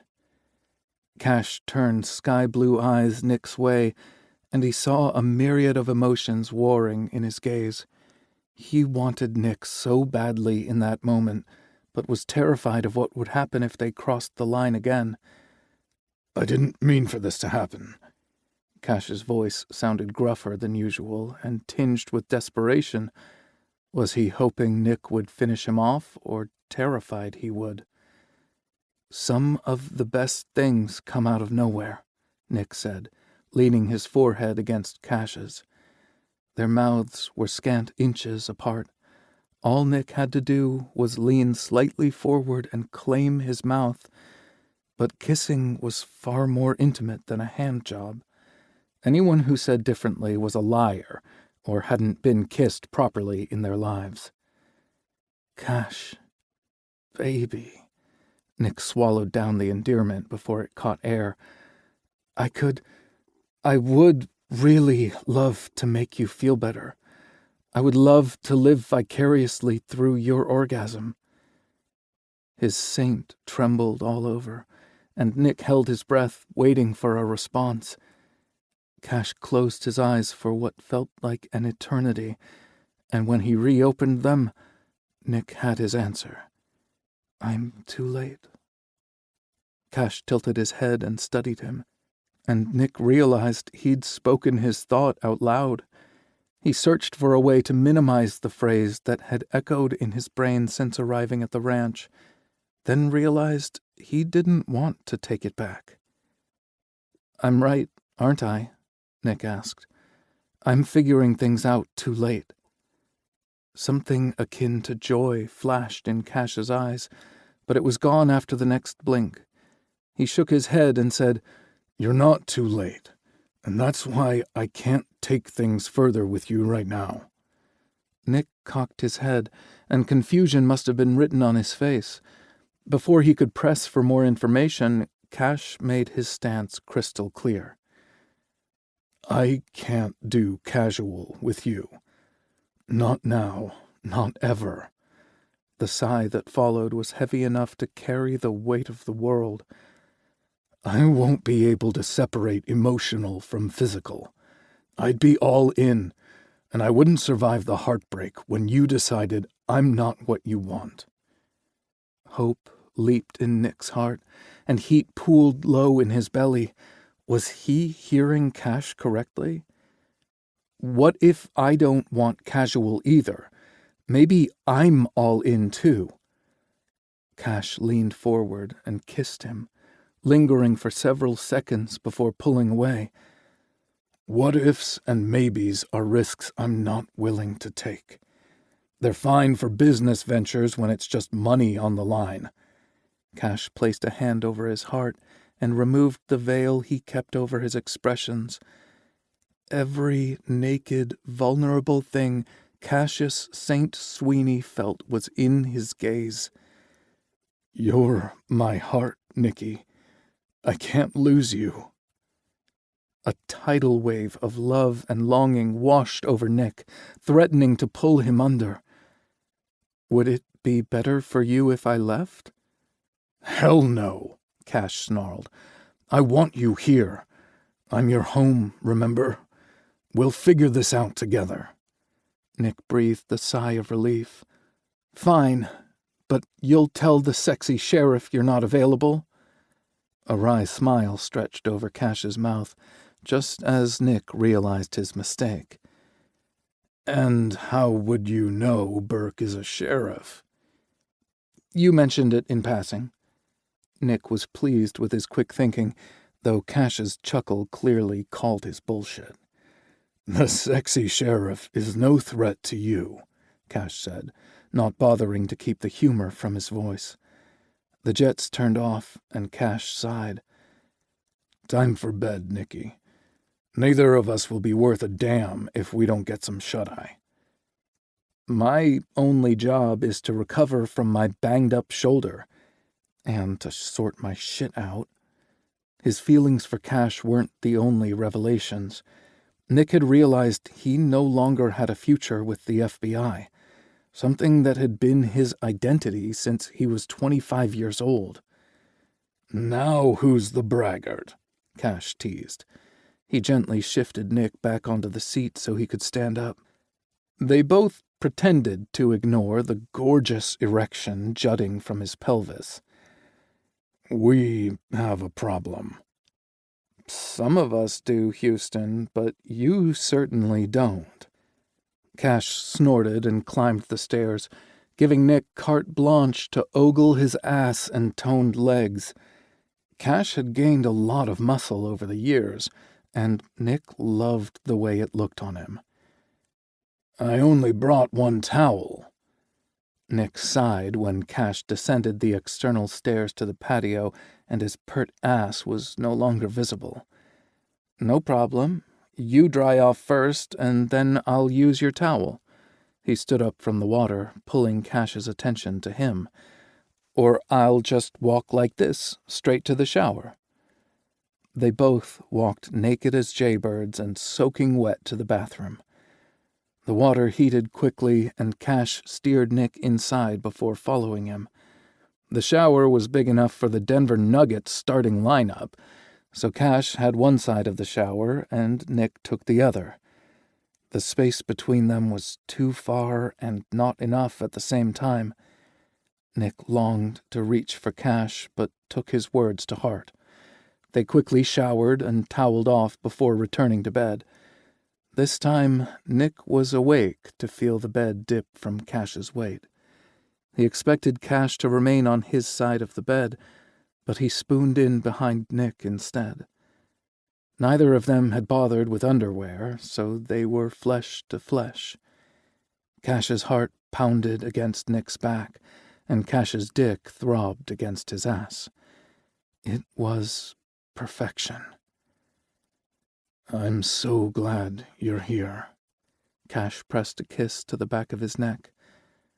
"Now stop thinking and go to sleep, Nicky." "You first, Saint." Cash's warm chuckle in the dark was the last thing Nick remembered. Chapter 5. Cash secured the last button on his chambray shirt and dropped his hands to his sides. Nick hadn't so much as moved an inch since he'd left him in bed to shower and get dressed. Cash had woken up wrapped around Nick like a vine and would have rather lost a limb than untangle it from Nick's body.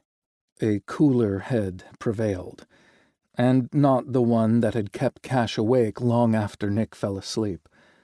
That particular head was primed and ready to go. Damn the cost. Cash recalled laying out his feelings to Nick in the hot tub and knew he'd been right. Decisions made under mental or physical duress could rarely be trusted. Cash would do everything in his power to help Nick, but not at the cost of losing him. He'd guard his heart and do his best to keep things platonic while Nick rested and recovered.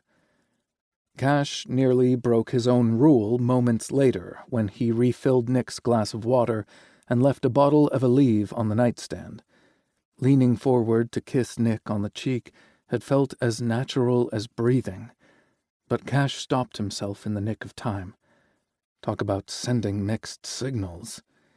He pulled the blankets up over Nick's shoulders to guard against the morning chill. Cash straightened, resisted the urge to brush the wayward strands of hair off Nick's forehead, and headed out of the bedroom. His dog wasn't anywhere to greet him when he stepped into the hallway, but the smell of baking sweet dough did. Cash smiled as he registered the aroma. The moment the calendar flipped from August to September, Harry broke out the autumnal flavors. She had a particular fondness for pumpkin anything. She'd shown real restraint the prior day by baking banana bread on September 1st, but Cash figured she wanted to use the overripe bananas. He didn't think Harry would swap the summer decor for fall on a Sunday, but he'd bet money on a complete transformation by midweek. The sound of Harry's joyful humming reached his ears long before he arrived in the kitchen. She'd always been an upbeat little sprite, but embracing her love for Dylan had amplified her natural happiness to nearly inhuman levels. Cash's smiles turned into laughter as he imagined her levitating off the ground when her body ran out of room to contain the joy. She wasn't the only one who'd caught the love bug on the ranch. If Cash's calculations were correct, Tyler and Owen would be the next people to give in and scratch the itch. Christ, he made it sound like the ranch warranted a quarantine by the CDC. He also sounded like a bitter old man whose squandered opportunities were keeping him up at night. Was that the reason for his recent insomnia? Cash dismissed that outright. First off, it overjoyed him that the people he held dear were falling in love and building meaningful relationships. And second, he wasn't an old man, not by a long shot. Pining for Nick wasn't anything new, though it seemed to have reached fever pitch lately. He'd chalked that up to not seeing his best friend for 5 months.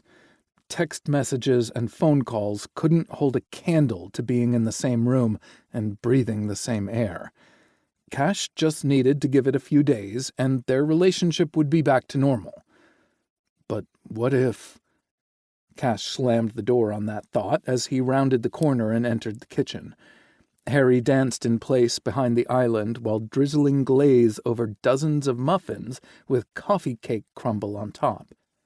Cash was glad he'd cleaned his kitchen mess at 2 a.m, not that Nick's car parked outside didn't indicate an overnight guest.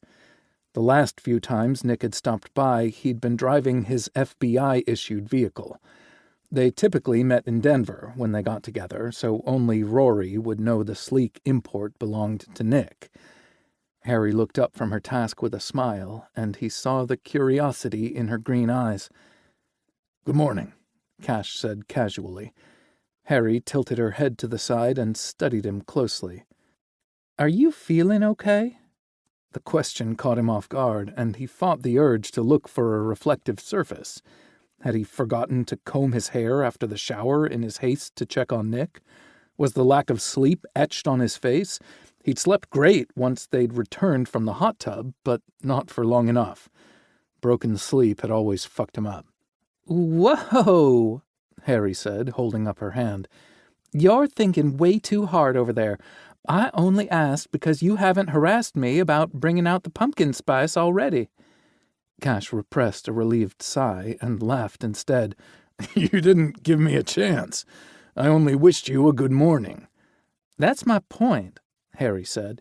"You usually start off with pumpkin already?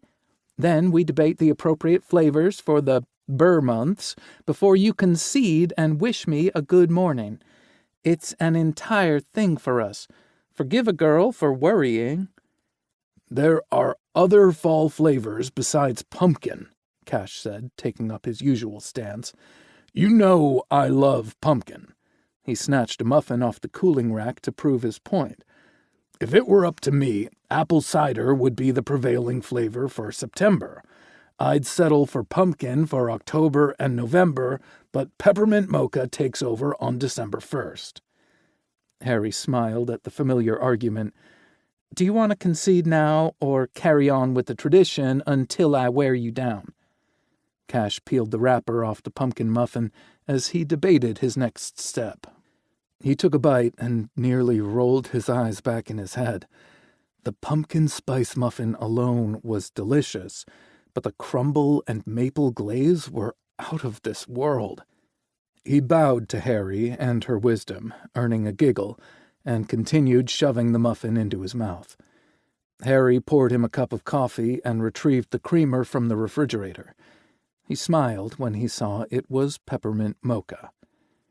It's always the right time to enjoy the things you love, she said. Cash wasn't so sure about mixing pumpkin muffins and peppermint mocha coffee, but he forgot his reticence after the first sip. He recalled Nick seeking him out for comfort and wondered if a little holiday magic was already in the air. Oh, please, I've been such a good boy. He took another sip of coffee to hide the smile he couldn't suppress, though Harry resumed glazing the remaining muffins. You're up and at it earlier than usual on a Sunday morning, Cash said. She glanced up. I love testing out new recipes. Judging by your immediate capitulation, I'd have to say it's a success. I'd eat that year-round. Harry smiled at his approval. I'm so happy you like it. I've already started adjusting the recipe to incorporate different ingredients. When you find a base you like, it's easy enough to swap out the seasonal elements. She finished drizzling the last muffin, then set the spoon inside the empty glass bowl and carried the dirty items to the sink to rinse. You didn't tell me we were expecting company. I would have freshened up one of the guest suites and stocked it with essentials. Cash knew she was curious about the car out front. The only overnight guests they had were the crew's family members, and no one was scheduled to visit for a while. There was no way to hide Nick's presence on the ranch. Not that he wanted to, but Cash needed to minimize how many people knew Nick was sleeping in his bed. That's Nick's car, and I didn't know he was coming, Cash said as casually as possible. He arrived back from Virginia yesterday and headed straight here. Mostly. Rory will be so excited to spend time with his brother, Harry said. Surely you gave him my suite so he can enjoy his own private oasis? She bustled around doing busy work as she spoke. I'll find out what Nick likes to eat from Rory so I can make sure he gets some special treats. Find out if he has allergies. It sounded more like Harry was verbally amending her to-do list than addressing Cash until she turned and looked at him. How long does Nick plan to visit? I'll make sure to stock his suite. Cash froze with the cup halfway to his lips. He searched for a way to answer her without divulging too much of his personal business. All he could think about was how fucking good Nick looked sleeping in his bed. Harry must have seen at least some of the truth in his expression, because her eyes widened briefly. Oh, say no more, boss, Harry mimed, zipping her lips. Awkward. Cash thought it was best to correct the assumptions she'd leaped to, but decided against it. Whatever Harry had imagined was probably exactly what his heart desired and feared most.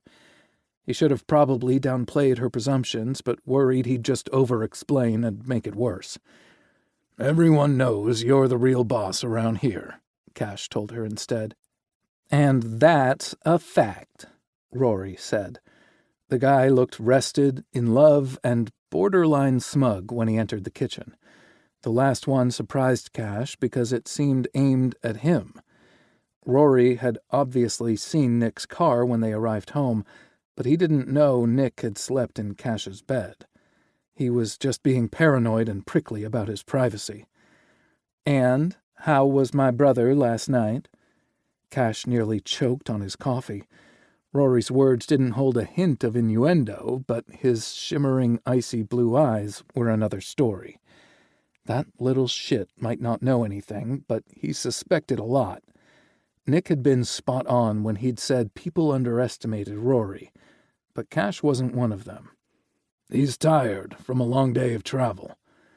Rory leaned his hip against the kitchen island and crossed his arms over his chest.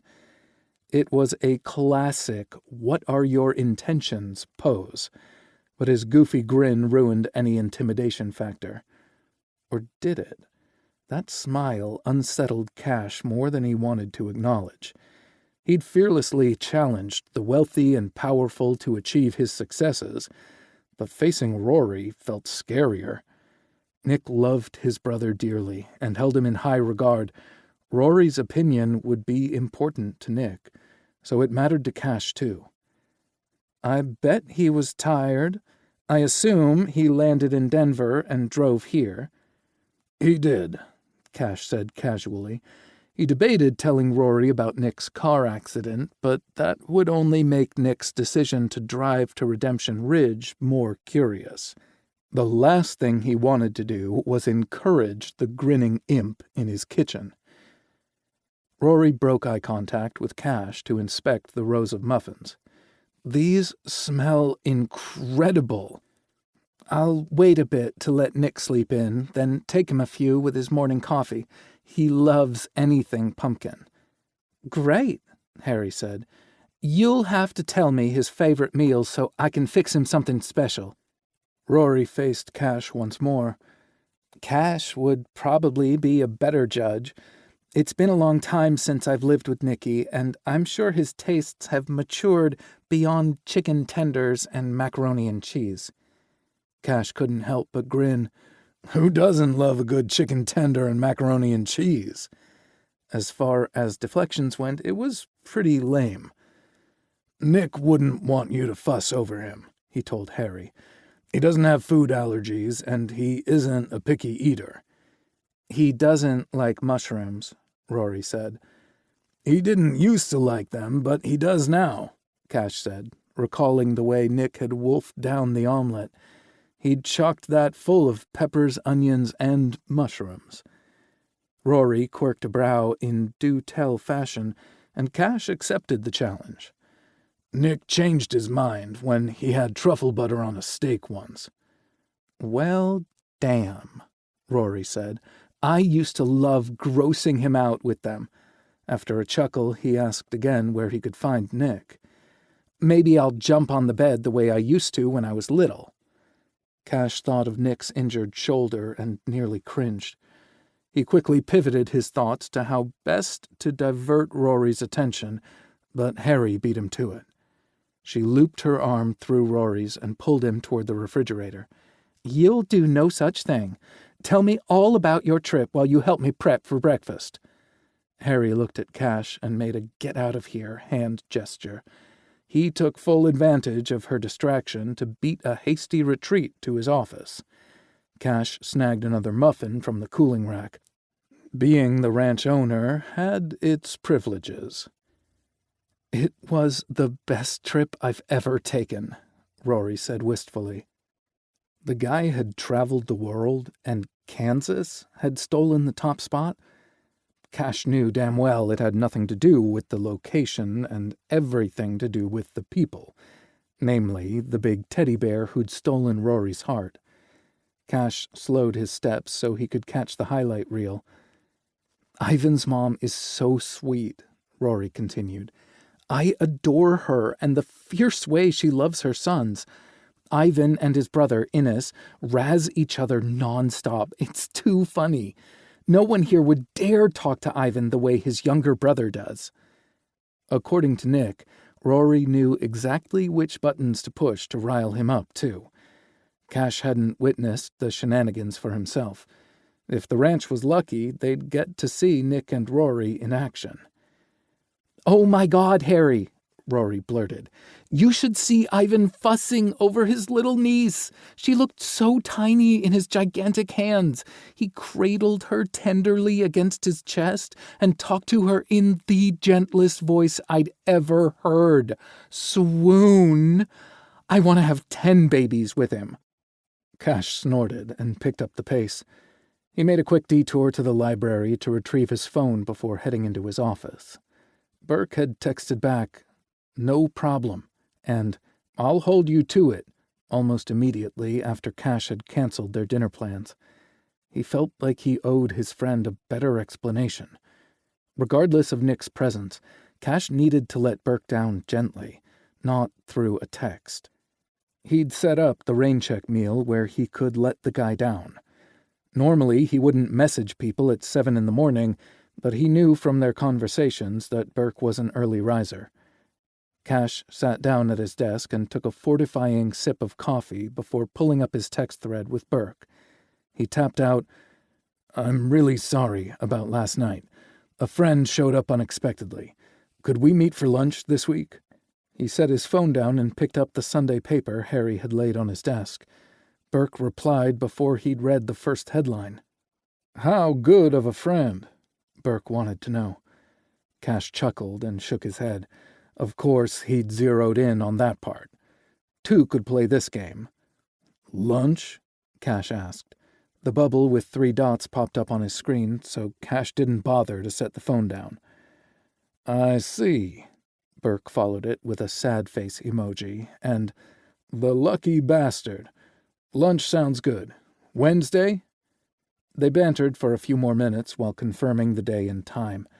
Burke said Cash could invite his friend.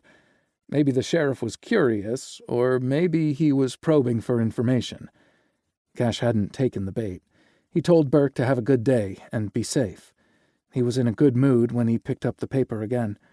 Cash was pretty sure Burke saw the writing on the wall when Cash had replaced what they both knew was a date in Burke's mind with a lunch at the local diner. Cash had squarely friend-zoned him without coming out and saying it. That would happen at lunch because there was no romantic future for them, regardless of what happened with Nick. Based on the teasing tone of Burke's texts, Cash was certain they would be okay. His good mood shriveled up and died when he read the top headline. A new rash of thefts was occurring in the surrounding community. The interviewed officer remarked that this latest rash mirrored the ones from earlier in the year. Pastor Samuel Jeremiah, though Cash hesitated to use an honorific title for a cult leader, had accused the ranch crew of committing the thefts. Sheriff Burke and several of his deputies were very familiar with the ranch hands, since Dillon trained their canine dogs. Burke had refused to entertain the allegations without evidence, which had only made Pastor Jeremiah angrier. Cash supposed that was the impetus for the confrontation at the dog adoption event in Last Chance Creek. As Cash had told Nick, the organization had been quiet, too quiet, since then. But how long would that last now that the thefts had started back up? Burke hadn't said anything to him, probably because he knew it was a sore subject for Cash. His crew had worked their asses off to build new lives for themselves, and the Salvation Anew assholes didn't care who they hurt with their accusations. The success of the ranch didn't rely on support from the surrounding community, but that didn't mean Cash wanted trouble. He sure as hell didn't want people confronting his men when they went into town. Pastor Jeremiah had garnered attention in the media with his farm felon talk. Sometimes all the reporters needed was a catchy moniker to run with the story. The truth be damned. Rory had worked tirelessly to fix all that, and Cash hated to see his hard work going down the drain. Dread sat like a brick in his stomach by the time he finished the article.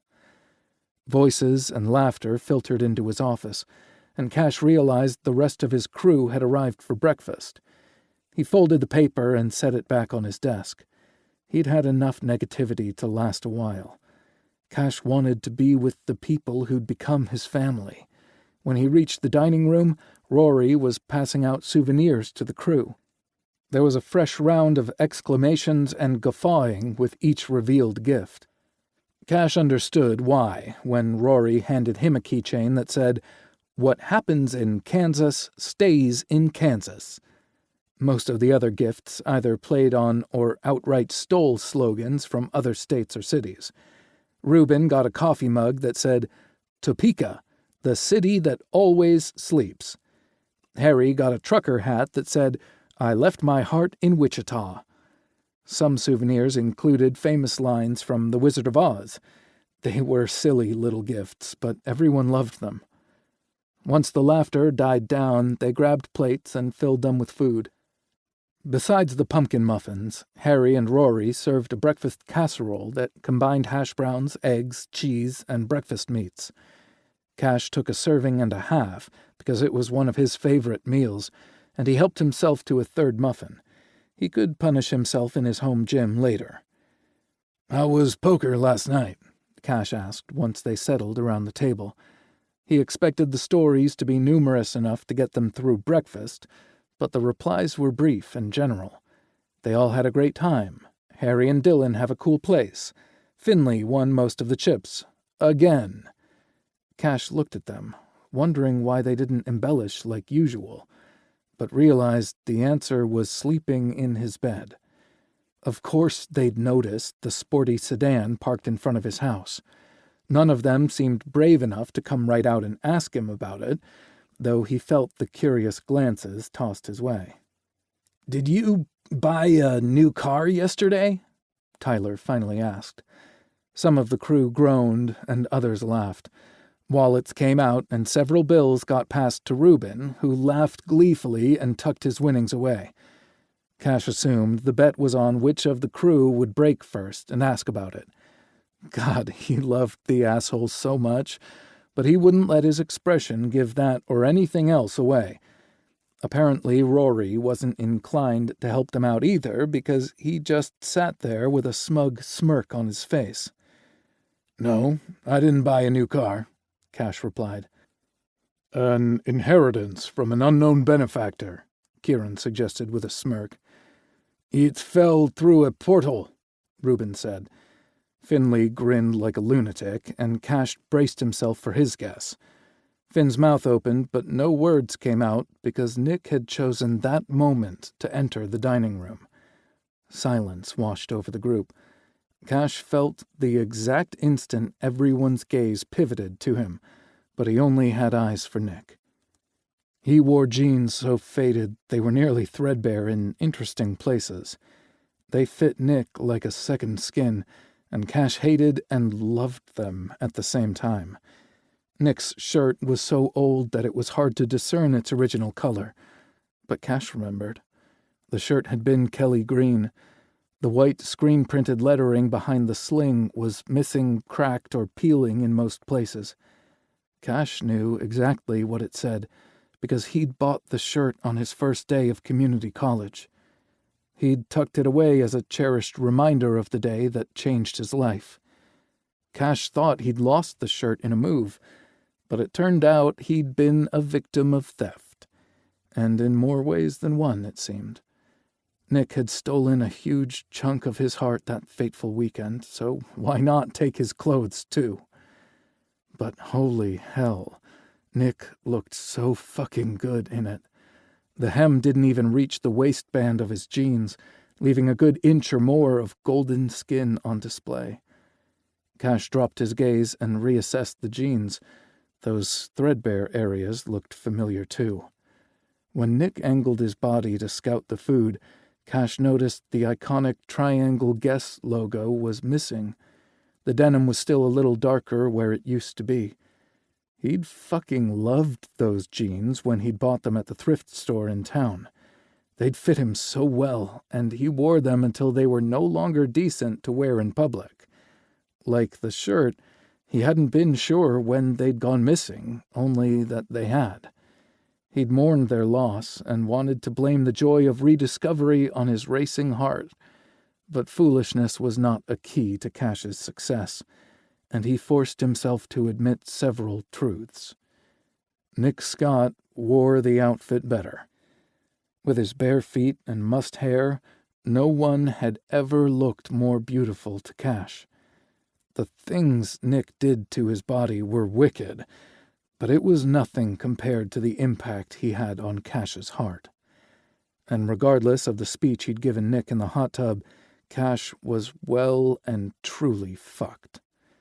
His heart waved the white flag in surrender. Chapter 6. Intimidation was an old foe Nick hadn't faced off with in a long time, but the bastard reintroduced itself with a flare in Cash's dining room. If the emotion were a person, it would stroke the curling ends of its overlong mustache and laugh maniacally at Nick's discomfort. Every pair of eyes was trained in his direction, reminding him of his first day in private school after his mother married Charles Snyder. He'd felt the weight of the students' stares and his new stepfather's expectations. The pressure had been surreal, but it paled to his current circumstances.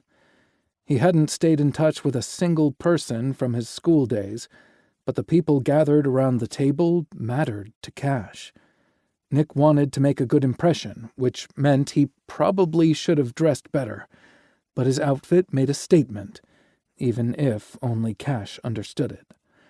Nick tore his gaze away from the delicious food and met each of the curious gazes, saving the most important for last. He'd met most of the crew during brief visits, but would have recognized the side-betting busybodies by Cash's descriptions alone. He took a moment to introduce himself to everyone, shaking hands with those who extended him the courtesy. Rory popped up out of his seat, wrapped his arms around Nick's waist, and did his best boa constrictor impersonation.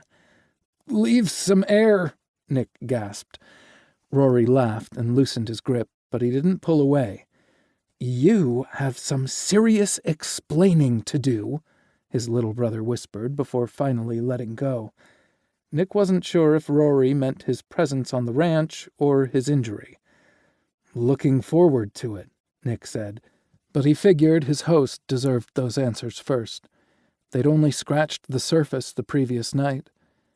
Rory gave him one last squeeze before dropping his arms. "I'll make you a plate. Sit down." "Thank you," Nick said. The only empty seats were the one Rory had vacated and another at the farthest point from the person he needed most. "Here, take my seat."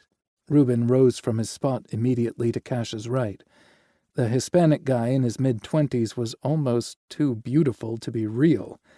He'd become an overnight sensation when Rory had launched the Redemption Ridge YouTube channel. People were obsessed with his soulful eyes and ridiculously long eyelashes. Reuben was even more gorgeous in person, and just as thoughtful as he came across in his segments.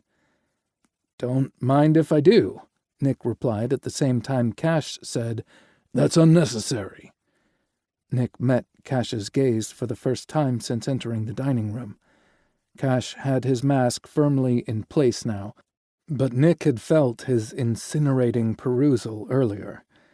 It had been uncomfortable to dress himself, especially in tight clothes, but Cash's reaction was exactly what he'd wanted. It wouldn't be wise to push him, though, so Nick waited for Cash's cue. Reuben, who'd already stood up, wore a knowing smirk as he volleyed his gaze between the two men. "I insist." Nick forced himself to look at Reuben. "Thank you." "It's my pleasure." Reuben emphasized his rolled R so the word sounded like a purr. Nick claimed the vacated seat and scooted himself closer to the table. His toes brushed up against Cash's socked foot, and Nick's decision not to push him dissolved. Nick slid his foot under Cash's pant leg to touch bare skin. Outwardly, Cash didn't betray that Nick was playing footsie under the table, but Nick felt a slight tremor beneath his toes. He expected Cash to pull away, but to Nick's surprise, he inched his leg even closer. Rory set an overflowing plate of food in front of him. "I can't eat all this," Nick said. The shock halted his secret massage, but he kept his foot tucked under Cash's jeans. "Try," Rory said. "You look better than you did in March, but you're still too skinny." Rory patted him on his good shoulder and resumed his seat next to Ivan. Cash leaned toward him and whispered, "I'll help." He snagged a muffin off his plate, but there were still 2 more. Nick tucked into his food, hoping to make a decent dent. Conversation resumed around the table as the crew caught Ivan up on everything that had happened in his absence. There were a few funny stories about a mean chicken named Bloody Mary and some shenanigans from a horse named Nellie. Nick enjoyed their banter almost as much as the delicious food. When the crew pushed back from the table to start their workday, it shocked Nick to discover he'd cleaned his plate. Cash chuckled at his astonishment. "We work and eat hard around here." Nick glanced up and saw that they were alone. "Do you play hard, too?" Cash's nostrils flared. It was the only sign that Nick's question had struck its target. He rose to his feet, and Nick looked his fill before giving Cash his full attention. "I have a few things I want to take care of this morning, but I'd like to show you around the ranch this afternoon." "I'd love that." Nick stood up with his plate in hand as the crew had done. Cash took his dishes and stacked them on top of his. "How does coffee on the porch sound?" Nick sighed. "Like heaven." "Let's get you set up there," Cash said, then turned to exit the dining room. Nick followed, but stopped suddenly when Cash halted and turned around. With dishes in one hand, Cash backed Nick up a few steps. He hooked 2 fingers in Nick's belt loop and brushed his thumb over the strip of Baird's stomach. They might have filled their bellies, but Cash's hungry expression said he craved something else. "We're going to do so much more than sightseeing today." Nick quirked a brow. "Yeah?" Cash moved in even closer. "Oh yeah," he said, voice husky. "I'm going to take you to my favorite secluded place, and we're going to talk." Nick snorted and rolled his eyes. "Tease?" "Thief," Cash countered, and gave him one last hungry look before he blinked it away. "Come on, before they place bets on us." The snickering and hushed conversation coming from the kitchen suggested that ship had already sailed. Their delay probably wasn't even a minute, but Nick detected some guilty flushes when they entered the room. The kitchen, open and airy, was a vast space, but it looked much smaller with so many people lined up to rinse their dishes and stow them in the dishwashers. Rory and Nick hadn't chatted a lot during his time at Quantico, but each conversation had included tidbits about his ranch life. The process went smoothly, and the guys quickly filed through the kitchen. Tyler and Owen had kitchen duty and hung back to hand-wash the oversized dishes and restore order to the room. Nick lingered to the side so he wouldn't be in the way and risk someone jostling his shoulder. Getting dressed had hurt him more than he wanted to admit, and the meds Cash had left on his nightstand hadn't kicked in yet. Remembering the gesture put a smile on his face.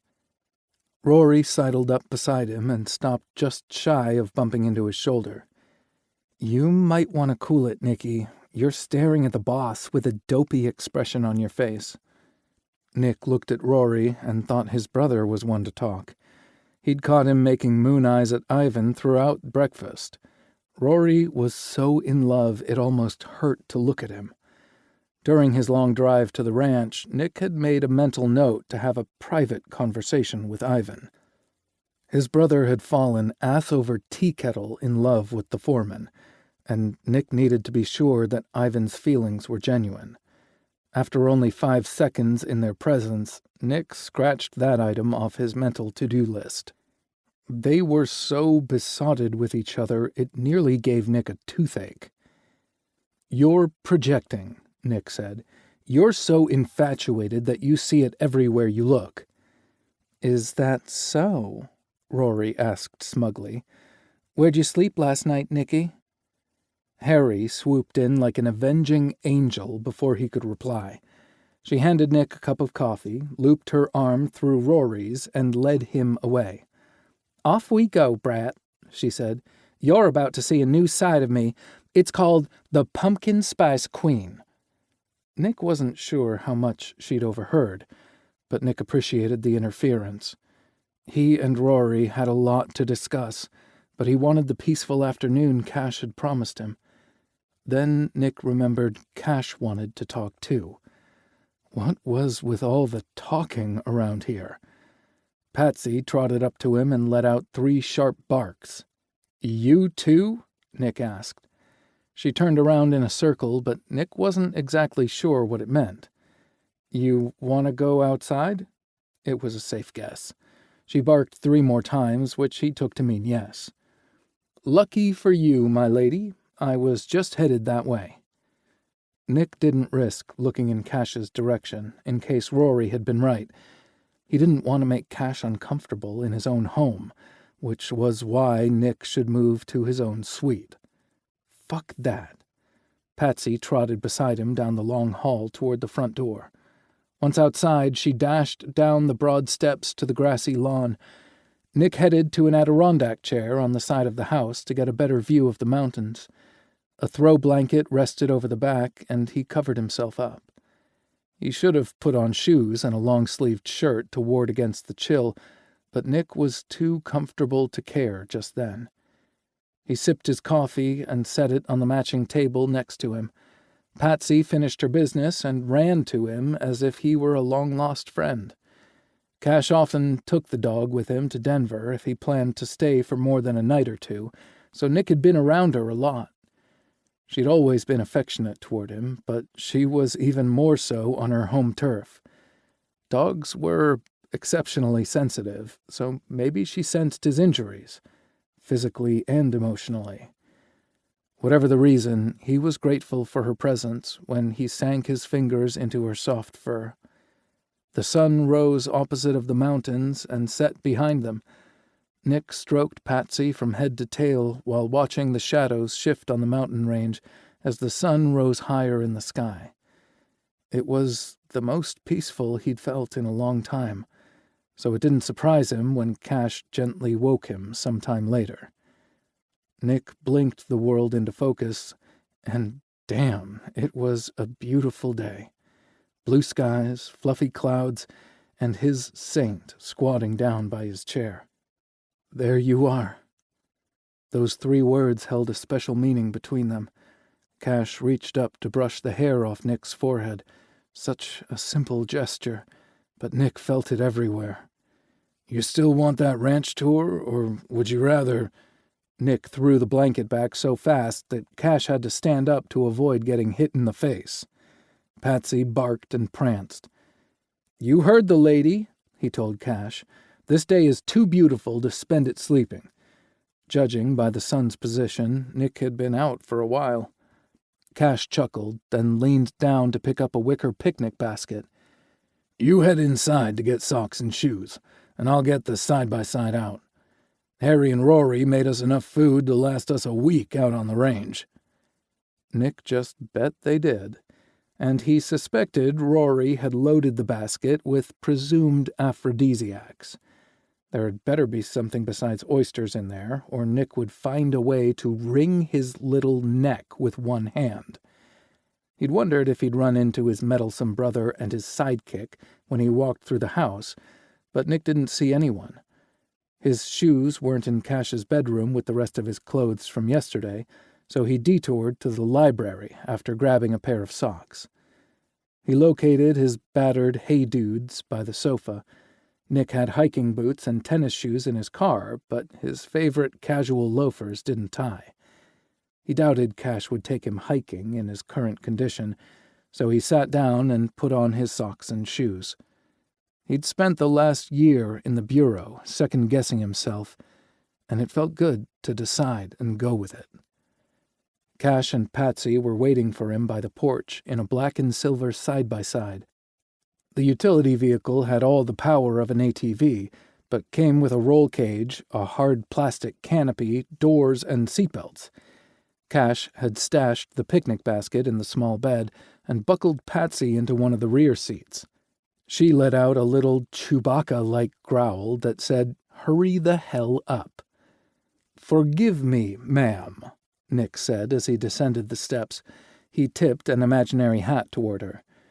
"She's no miss," Cash told him. "She's HRH Patsy Ann, Queen of Redemption Ridge." As if to prove his point, Patsy offered a paw when he reached the UTV. Nick wrapped his hand around her foot and bowed over it. Long live the Queen. Cash snorted. Don't encourage her. He stepped on the gas pedal and revved the engine. Hop in. Nick climbed in beside Cash and shut the door. Cash took off as soon as Nick snapped his seatbelt into place. Aren't you going to show me the barns? Nick yelled over the engine as they zipped past the buildings. On the way back, Cash replied. He headed for a well-worn path that disappeared into the woods. Nick decided not to ask any more questions and just enjoy the ride. The temperature was a good 20 degrees cooler under the dense canopy of trees. Dappled sunshine filtered in, but it was still pretty dark on the path. It was clear to Nick that Cash traveled this way often because he took each veer or turn smoothly without letting go of the gas. Nick closed his eyes and leaned his head back against the rest, enjoying the smells of the forest and the breeze against his face. Laughter rumbled from Cash, and Nick opened his eyes. You and Patsy were wearing the same expression, Cash said. Nick really wanted to kiss the smile on his lips, but Patsy let out 2 quick barks. You wore it better, my queen, he assured the dog. Cash smiled at Nick right as they traded the forest for sunshine and blue skies again. Nick couldn't tell if Cash's smile was blinding or the sun just appeared brighter in contrast to the shaded trees. He only knew Cash looked more relaxed than he'd seen in a long time. He couldn't help but recall their previous encounters over the past year or two. Though their conversations and interactions were the same, there'd been an underlying current of tension. Nick just hadn't realized it until the strain was gone. I'm not too late. He returned Cash's smile as butterflies fluttered in his stomach and his heart skipped a beat. The moment didn't last long because Cash needed to focus on driving. Nick tucked the memory someplace safe. He wanted that image to be the last thing he saw when he took his final breath. Oh, fuck, I'm acting like Rory. He didn't have much time for wallowing as they began a descent to a meadow of sunflowers below. The engine shifted and whined as the vehicle slowed for the steeper angle. The vehicle came equipped with both an oh shit handle and a fuck this bar on the dashboard. Nick trusted Cash implicitly and didn't reach for either. If this was a favorite spot, Cash would have traversed it regularly. He'd never put Nick or Patsy in danger by gunning it down the side of a mountain, or at least a very steep hill. Faith in Cash and the stunning view below made Nick forget about his temporary concern. Tall stalks of flowers stretched on for acres, their iconic yellow and brown heads facing the sun and swaying in the breeze. A shimmering stream of water ribboned along the edge of the fields and disappeared out of sight. Wow, Nick exclaimed. The word was a bit underwhelming for the emotion it was supposed to convey. Perhaps the punch was in the delivery. I know, Cash replied. This has always been my favorite view, but it's even prettier since Ivan planted a field of Rory's favorite flowers. Nope. Nick did not need to have a talk with Ivan. His intentions were crystal clear. You've got a pensive look on your face, Cash hollered over the engine. You know Ivan is crazy about your brother. You don't have to worry about Ivan hurting him. Nick looked at him and smiled. I know that. I was just thinking of ways I could enrich your life, too. Cash let off the gas when they reached the bottom of the hill, and they coasted for a bit. He pressed the brake and studied Nick with the most intense expression he'd ever seen. You breathe, Nicky. That's how you enrich my life. While the sentiment was sweet, Nick vowed to up his freaking game. I'd lean forward and kiss you, but I'm not sure if... Cash closed the distance and kissed him. Nick didn't even have a chance to close his eyes before Cash withdrew. It's allowed, Nick finished. Patsy barked 3 times. That means yes, Cash said. Nick grinned. Then come back over here.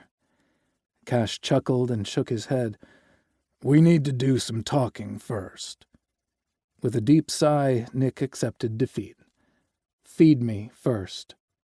All he'd accomplished so far was getting dressed, eating, and taking a nap, but Nick felt like he'd run a marathon.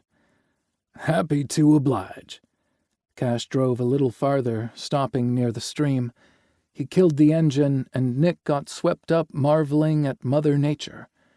The burbling water, sunshine on his face, and breeze in his hair made him forget how hungry he was until Cash announced lunch was ready. Nick snapped his head toward Cash's voice and was stunned to find he'd already laid out a blanket and unpacked the food. Nick had barely been aware of him leaving the side-by-side. That must have been some daydreaming. Cash ambled over with a concerned look on his face. Nick wanted the smiles back instead. Sorry I didn't help. I was daydreaming. Don't apologize for breathing it all in. Cash leaned across him to unfasten his seatbelt, and Nick took advantage of his proximity to nuzzle his nose against Cash's neck. They stayed that way for a few seconds before Cash eased back with the seatbelt in hand. Let me feed you, then we'll talk. And then, Nick prompted, we'll see. The conversation seemed more significant than any test Nick had taken in his life, and he was not about to fail. Charles Snyder hadn't come into his life until Nick was 10 years old, but the business mogul had made a lasting impression. Cash opened the door for him, and Nick swung his legs out. They walked toward the blanket, where Patsy patiently waited for them. When Nick sat down, she belly-crawled over to him and pressed her warm body against his.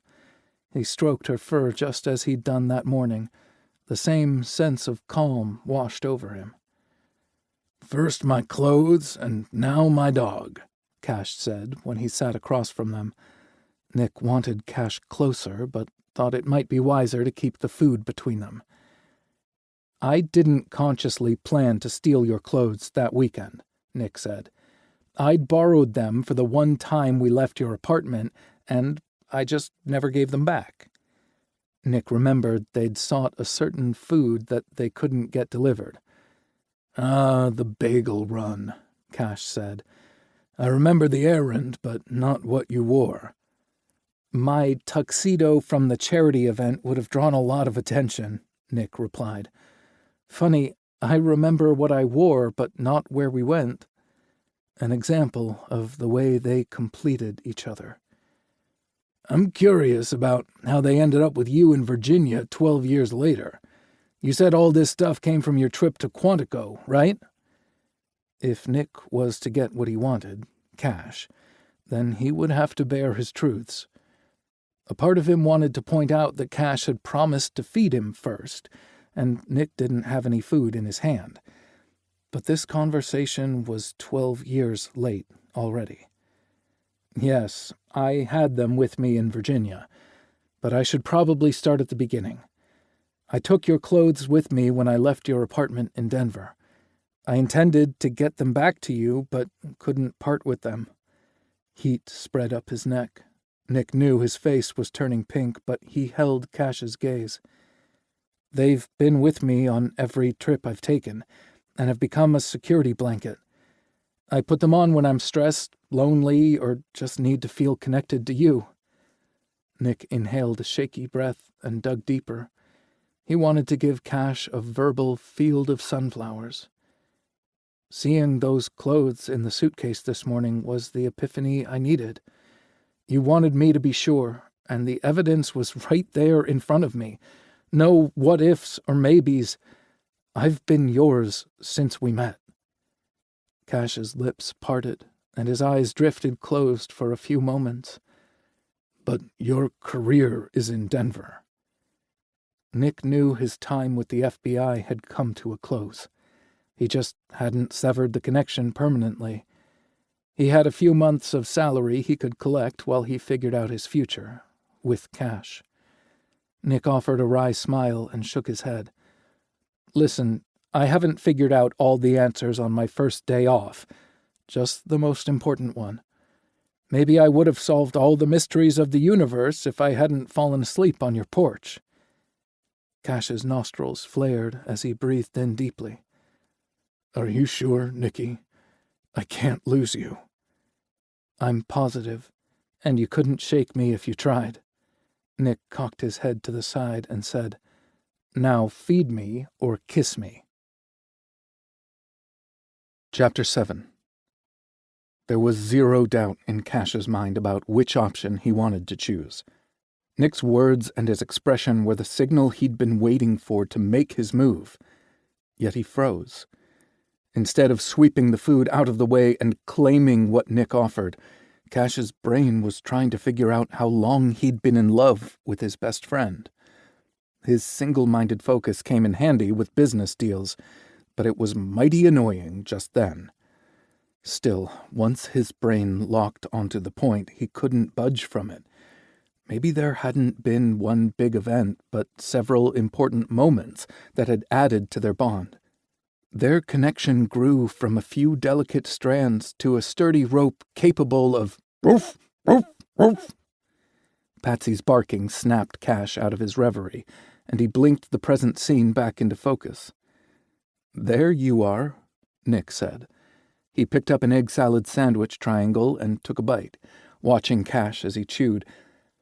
"I want it on the record that I wasn't the one who interrupted your freak-out." He shoved the rest of the sandwich into his mouth and reached for another triangle. Cash reached over and lightly smacked his hand. Nick would need that for other things as soon as Cash cleared the air. "I wasn't freaking out."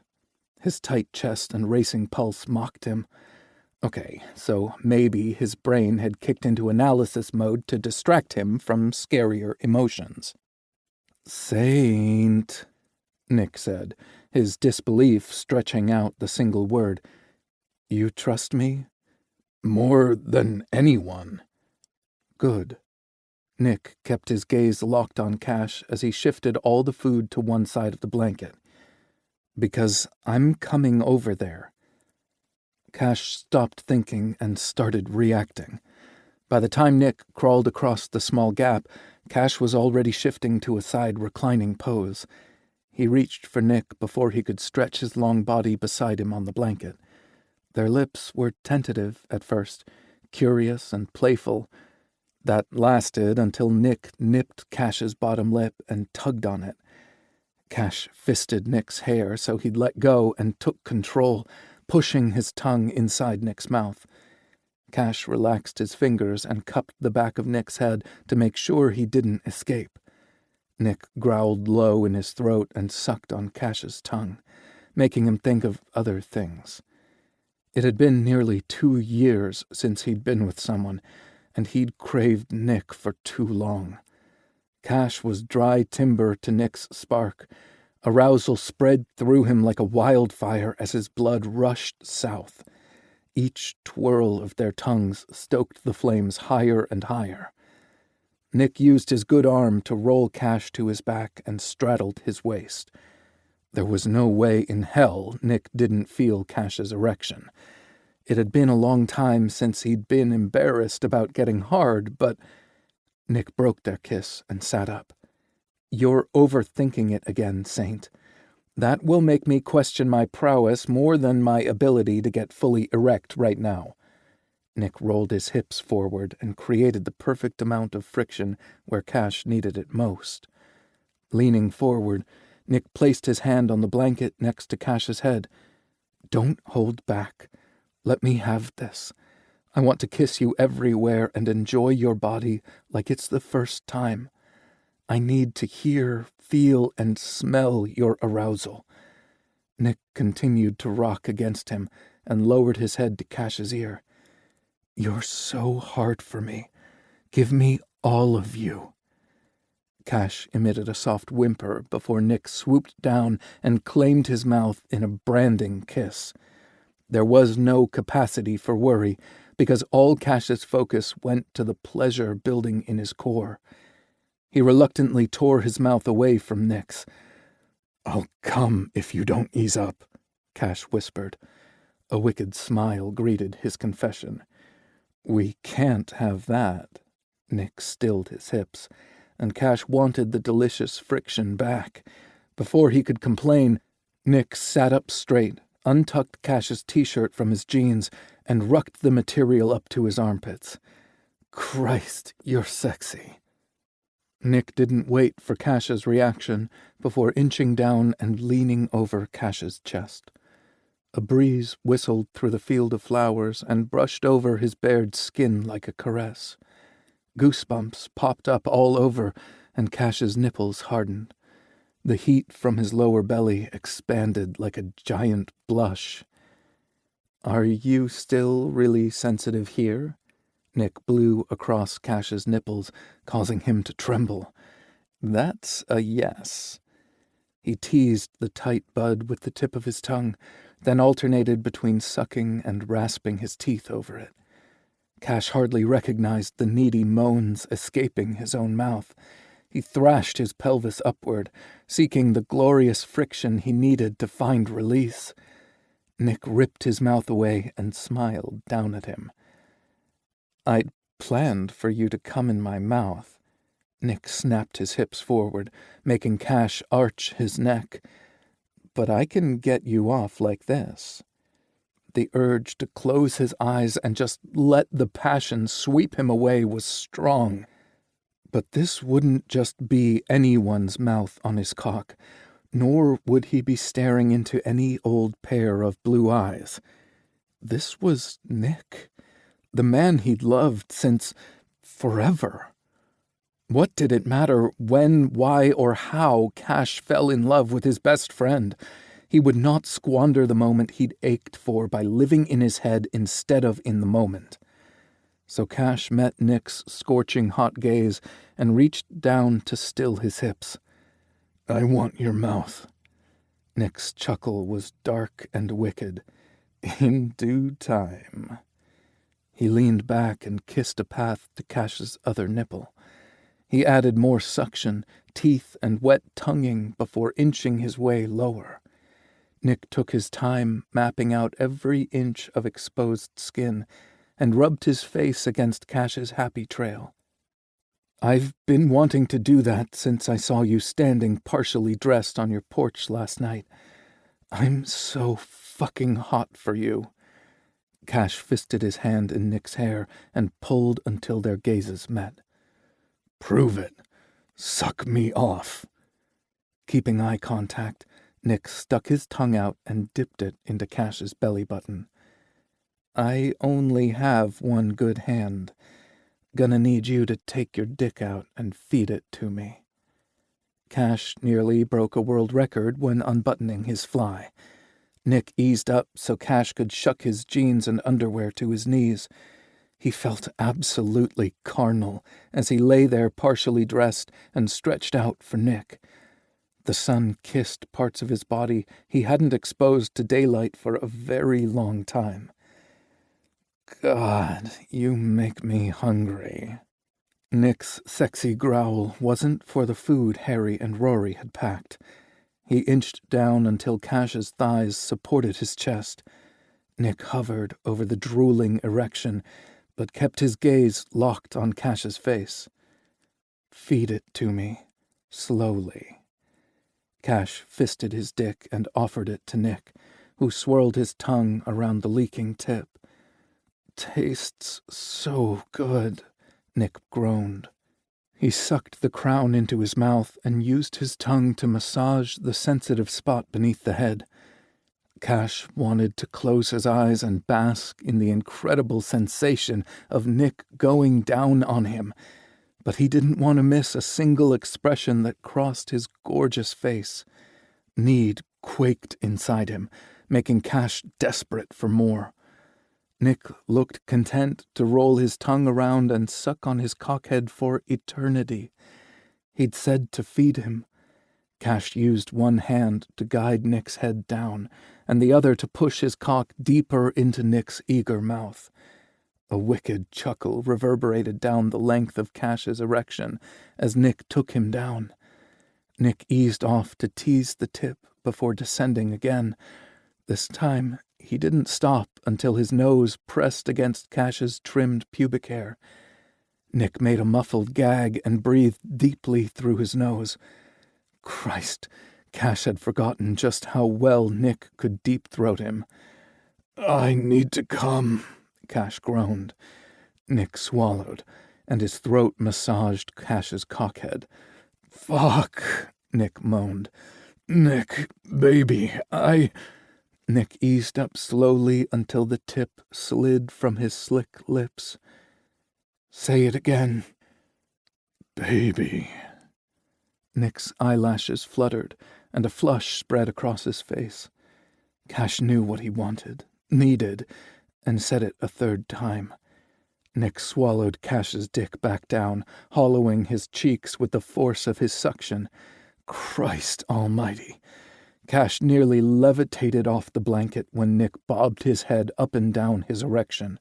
Saliva and pre-cum made fantastic lube, and the slurping sounds Nick made had Cash's balls tightening in warning. "Pull off, if you—" Nick didn't slow or spit him out. He redoubled his efforts until Cash came down his throat with a hoarse cry. Nick continued to suck and lick his cock until he reduced Cash to a muscle-less heap on the blanket. Cash stared up at the face he loved dearly. Nick's eyes shone with joy and pride. His cheeks were pink from exertion, and his swollen lips glistened with saliva and spunk.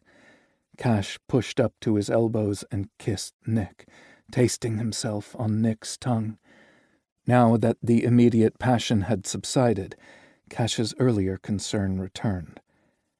"Oh no," Nick said, shaking his head. "You're overthinking again. Why don't you tell me what's bothering you?"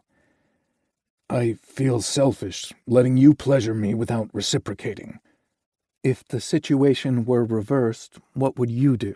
Nick asked.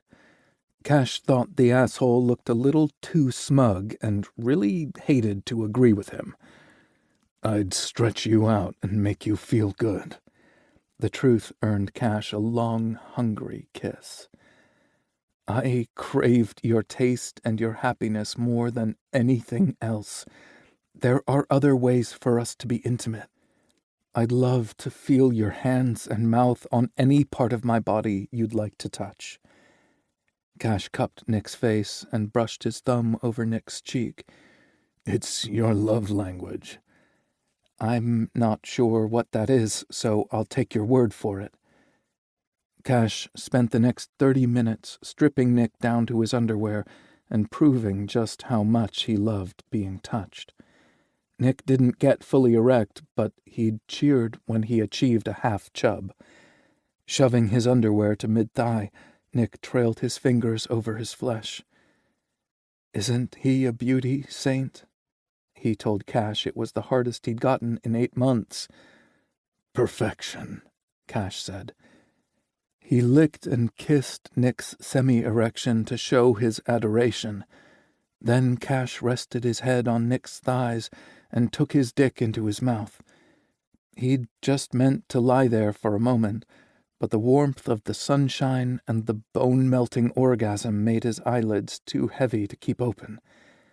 When he came to again, Nick's cock lay flaccid against his pelvis.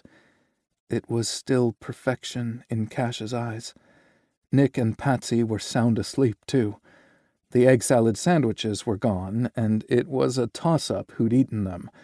Both were probably an option, but Cash had a sneaky suspicion his dog had devoured them as soon as the humans had fallen asleep. If so, she would get extremely gassy. Her furry ass wouldn't be sleeping in his room for a second night in a row, and he didn't care who got pissy about it.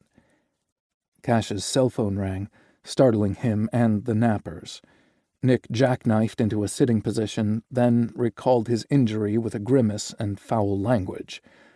Cash rooted around in the blanket until he found the phone.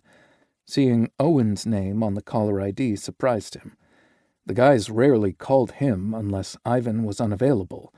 Technically, their foreman was still on vacation, so it made sense Owen would turn to Cash if a problem came up. He accepted the call. "Hey, Owen, what's up?" Surprise turned to fear when Owen blurted, "Tyler's in trouble and needs you." Cash immediately set to straightening his clothes at hearing the urgency in Owen's voice. "What's wrong? Is he hurt?" "No," Owen said, then released a soft moan. "Well, I don't know. He got arrested." Chapter 8. Nick didn't know who Cash was talking to or what had happened, but he didn't need to rely on his bureau training to know it wasn't good. Cash's voice had been urgent when he'd asked about potential injuries, and the response produced a crestfallen expression Nick never wanted to see again. His shoulder throbbed like a son of a bitch, but he ignored it as he propelled himself to his feet with his free hand. He kept an ear trained on Cash's half of the conversation and pieced together that someone had gotten arrested. "Owen, where are you now?" Cash asked. If Owen was the one calling, that meant Tyler was probably the one in trouble. Cash had mentioned they were inseparable, two halves of a whole, and Nick had seen that firsthand at breakfast. They completed one another's sentences and moved together as if choreographed. Nick also recognized that Owen was in love with Tyler, who was clueless about the depth of his friend's affection. Nick suspected Tyler's devotion ran deeper than friendship, too, even if he hadn't fully figured it out yet. Nick would be the first to say ignorance is not always bliss in situations like this. He felt a vested interest in the outcome of their relationship, and the first step would be to get Tyler out of jail. What the hell could that kid get arrested for anyway? He seemed like such a sweet kid, maybe a little derpy at times, but endearingly so, kind of like a golden retriever. Patsy woofed once as if she'd read his mind. Her expression was as anxious as Cash's voice. Patsy clearly didn't like it when her favorite human was upset. Nick reached down to pick up his discarded jeans and scratched her ears to calm her. "It's okay, girl," he soothed. "We've got him." Cash was alternating between uh-huhs and okays and sounded a little calmer. Nick held his sling out a little to help balance his upper body as he slid his first foot into the denim, then the other. "Nick, wait for me to help pull up your jeans. You're about to topple over." Nick snapped his head up and met Cash's shocked gaze. He'd just revealed their relationship status to one of the biggest gossips on the ranch.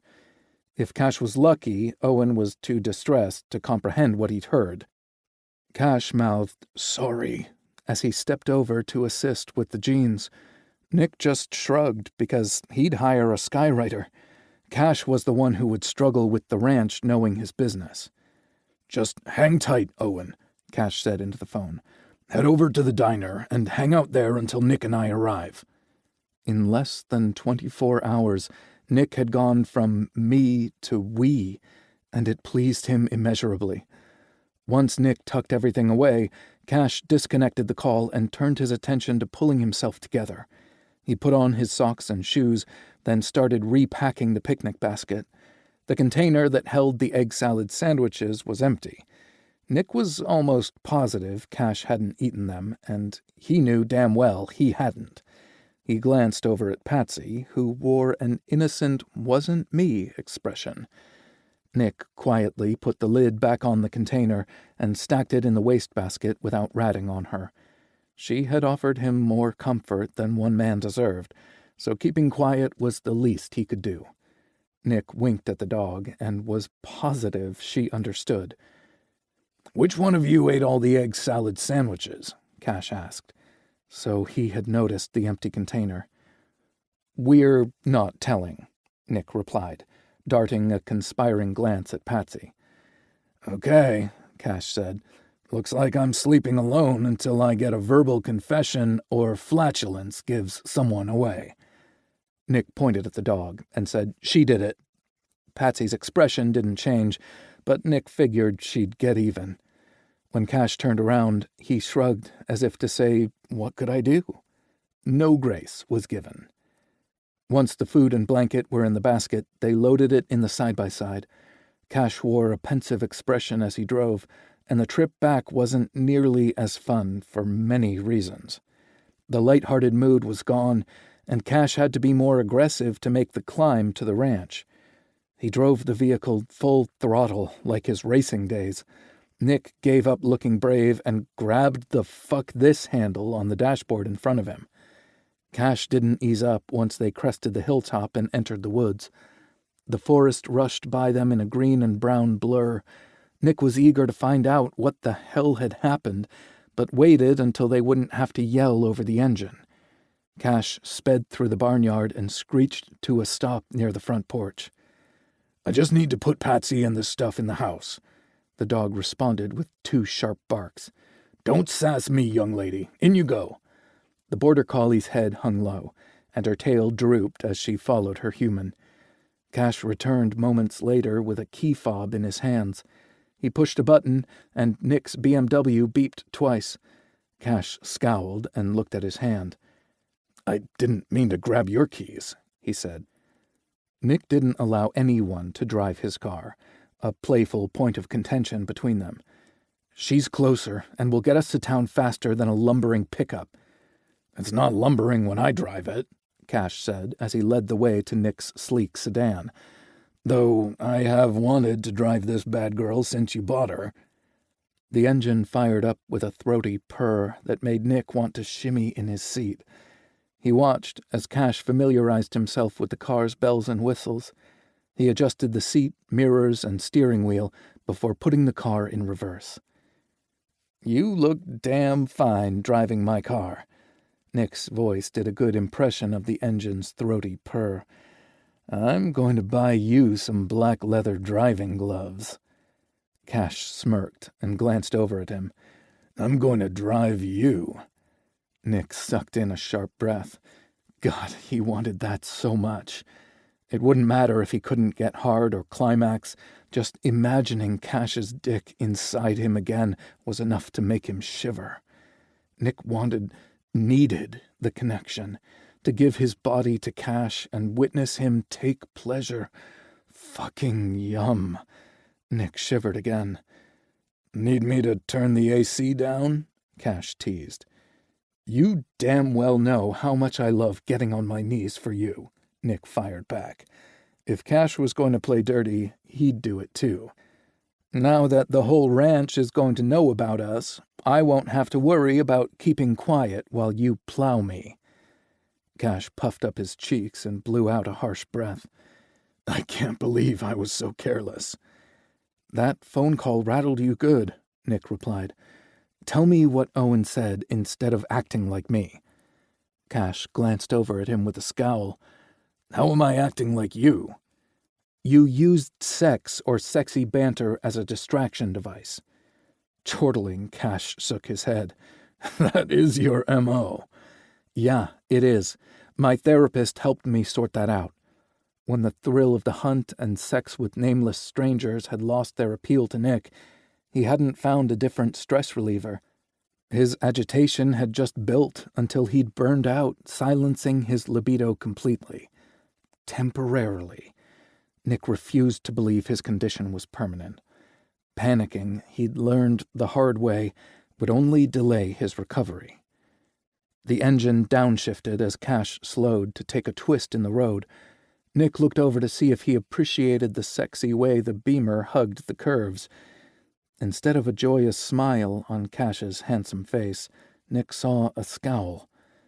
Obviously, the situation with Tyler had Cash stressed out, but he knew that wasn't the reason for his displeasure. Then Nick realized Cash was overthinking his arrival at the ranch again. Nick said. Cash glanced over. "What?"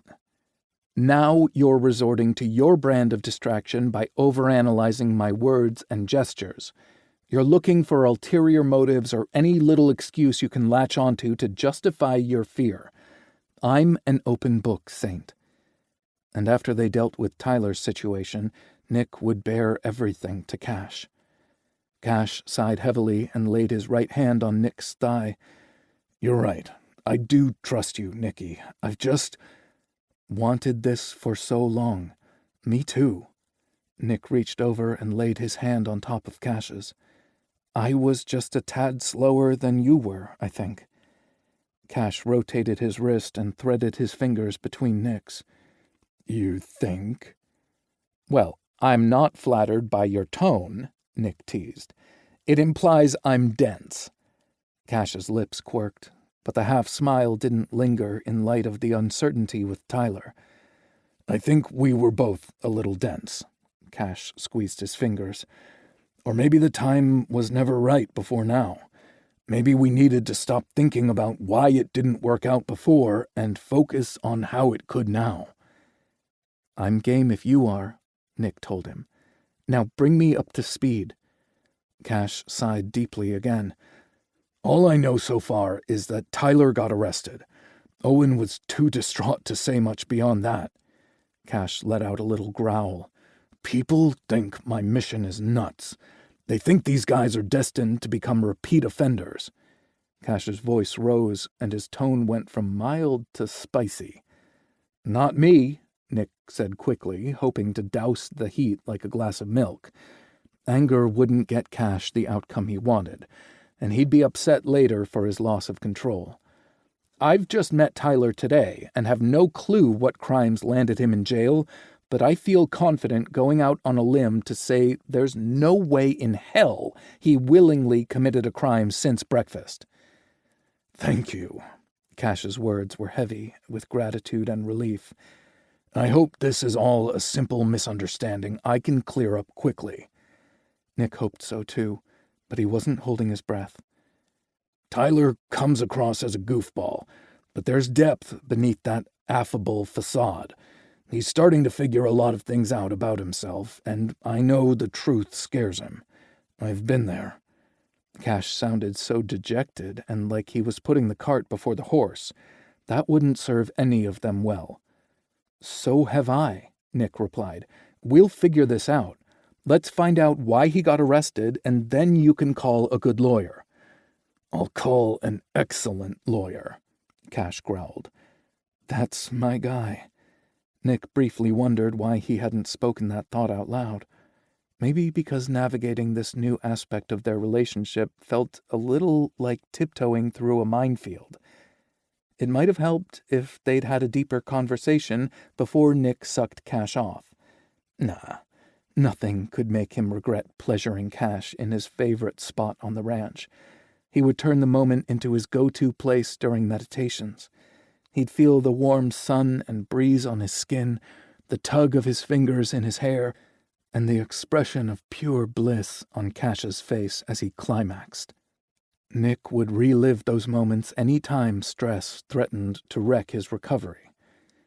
If Burke isn't already there, I'm going to call him in, Cash said. Stressful times like now. He'd forgotten all about the sexy sheriff. He could handle this one of 3 ways. Fixate on the almost date, play it cool during introductions, or stake his fucking claim. Nick's lips quirked up as he settled on the right option. Don't make me turn the car around. Cash's stern voice interrupted Nick from scrolling through his options on claim staking. It also sent a tingle down Nick's spine that lingered in his balls.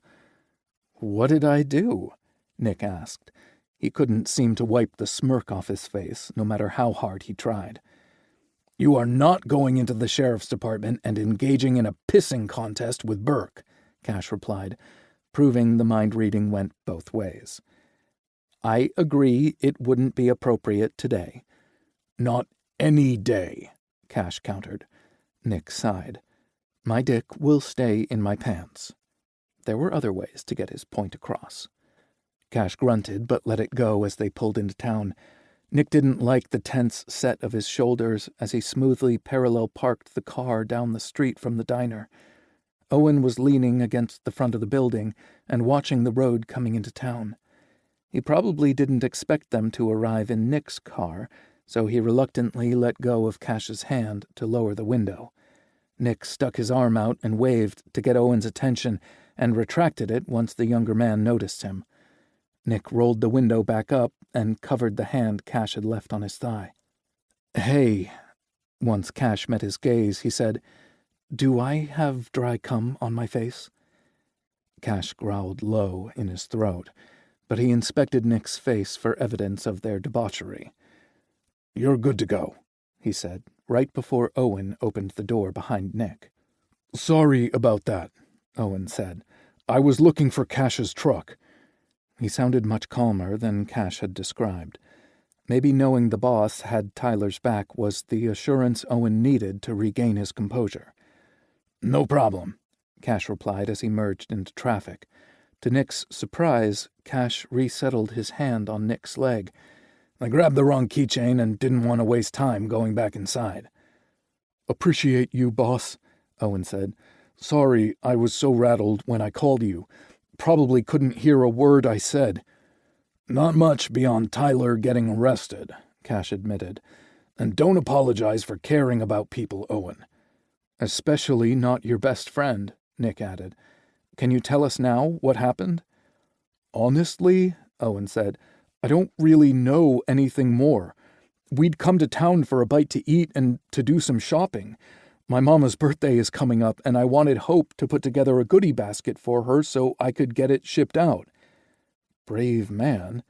Nick had heard all about Hope's shenanigans and was looking forward to meeting her. "Anyway," Owen said, "Hope's openness about sex and masturbation embarrasses Tyler a little, so we split up." Nick nearly choked on his saliva. Seemed Cash had left out some major details during story time. "When I left her shop," Owen continued, "Tyler was up against the truck in handcuffs with a deputy patting him down. I froze in complete shock, and that's when Ty noticed me on the sidewalk. He shook his head real subtle, like a signal. When I stood there like an idiot, he mouthed, 'Go,' at me. The deputy was too busy to notice, so I turned and hightailed it out of there. I ducked into an alley between businesses and called you." "I'm glad you did," Cash said. "Wish I knew what the hell they arrested him for, but I guess we're about to find out." They arrived at the sheriff's department a few minutes later, and Cash heaved a relieved sigh. "Good. Burke's here." Nick swallowed his possessive snarl and forced his face to remain neutral. Cash gave his leg an encouraging squeeze before retracting his hand. They parked and made a beeline for the front door. Nick recognized the impressive man talking to a deputy at the rear of the station. As if he sensed Cash's presence, Seth Burke looked their way. He held up a hand to interrupt the deputy, said something to him, and immediately headed in their direction. The photos and videos on the internet, though very impressive, didn't do the man justice. He was much taller in person, or maybe his white Stetson just made it seem so. Burke's movements were more an amble than a stride, but his posture and demeanor made it clear he was the man in charge. It reminded Nick of Timothy Oliphant's portrayal of Raylan Givens in Justified. Burke's eyes never left Cash as he moved through the station, and Nick fought the urge to whip his dick out and get a head start. The tall sheriff stopped in front of the trio and seemed to notice Nick and Owen for the first time. Cool gray eyes assessed and dismissed Owen before landing and lingering on Nick. "I'm your cock-blocker, asshole." Burke briefly narrowed his eyes before forcing his attention back to Cash. "I was just about to call you," he said. His voice was solemn and professional, but not unkind. Cash made quick introductions. He referred to Owen as a member of his crew and Nick as his friend. Burke shook Owen's hand first before extending the gesture to Nick. Seizing the opportunity, Nick wrapped his hand around Burke's in a bone-crunching grip that said, "Back off, he's mine." Burke's narrow-eyed gaze replied, "Fuck up, and I'll swoop in." Once they understood each other, the two men broke the exchange and stepped back. The machismo made Cash sigh and roll his eyes, but Nick was relieved to see Owen smiling a little. Yeah, the rest of the ranch would definitely hear about this. "Let's head back to my office," Burke said. Cash turned to Owen and said, "Would you mind hanging out here for a few minutes? I have some things I'd like to say to Burke in private." Owen shrugged and took a seat. "What about him?" Burke said, tipping his head at Nick. "He's with me," Cash replied. "I'm with him," Nick echoed. "Ah," Burke said. Got it. Good. Burke turned to lead them to his office, and Nick leaned close to Cash. See? No dick measuring involved. Cash nudged him with his elbow before following the good sheriff. Nick was extremely curious about what Cash wanted to say to Burke out of Owen's earshot.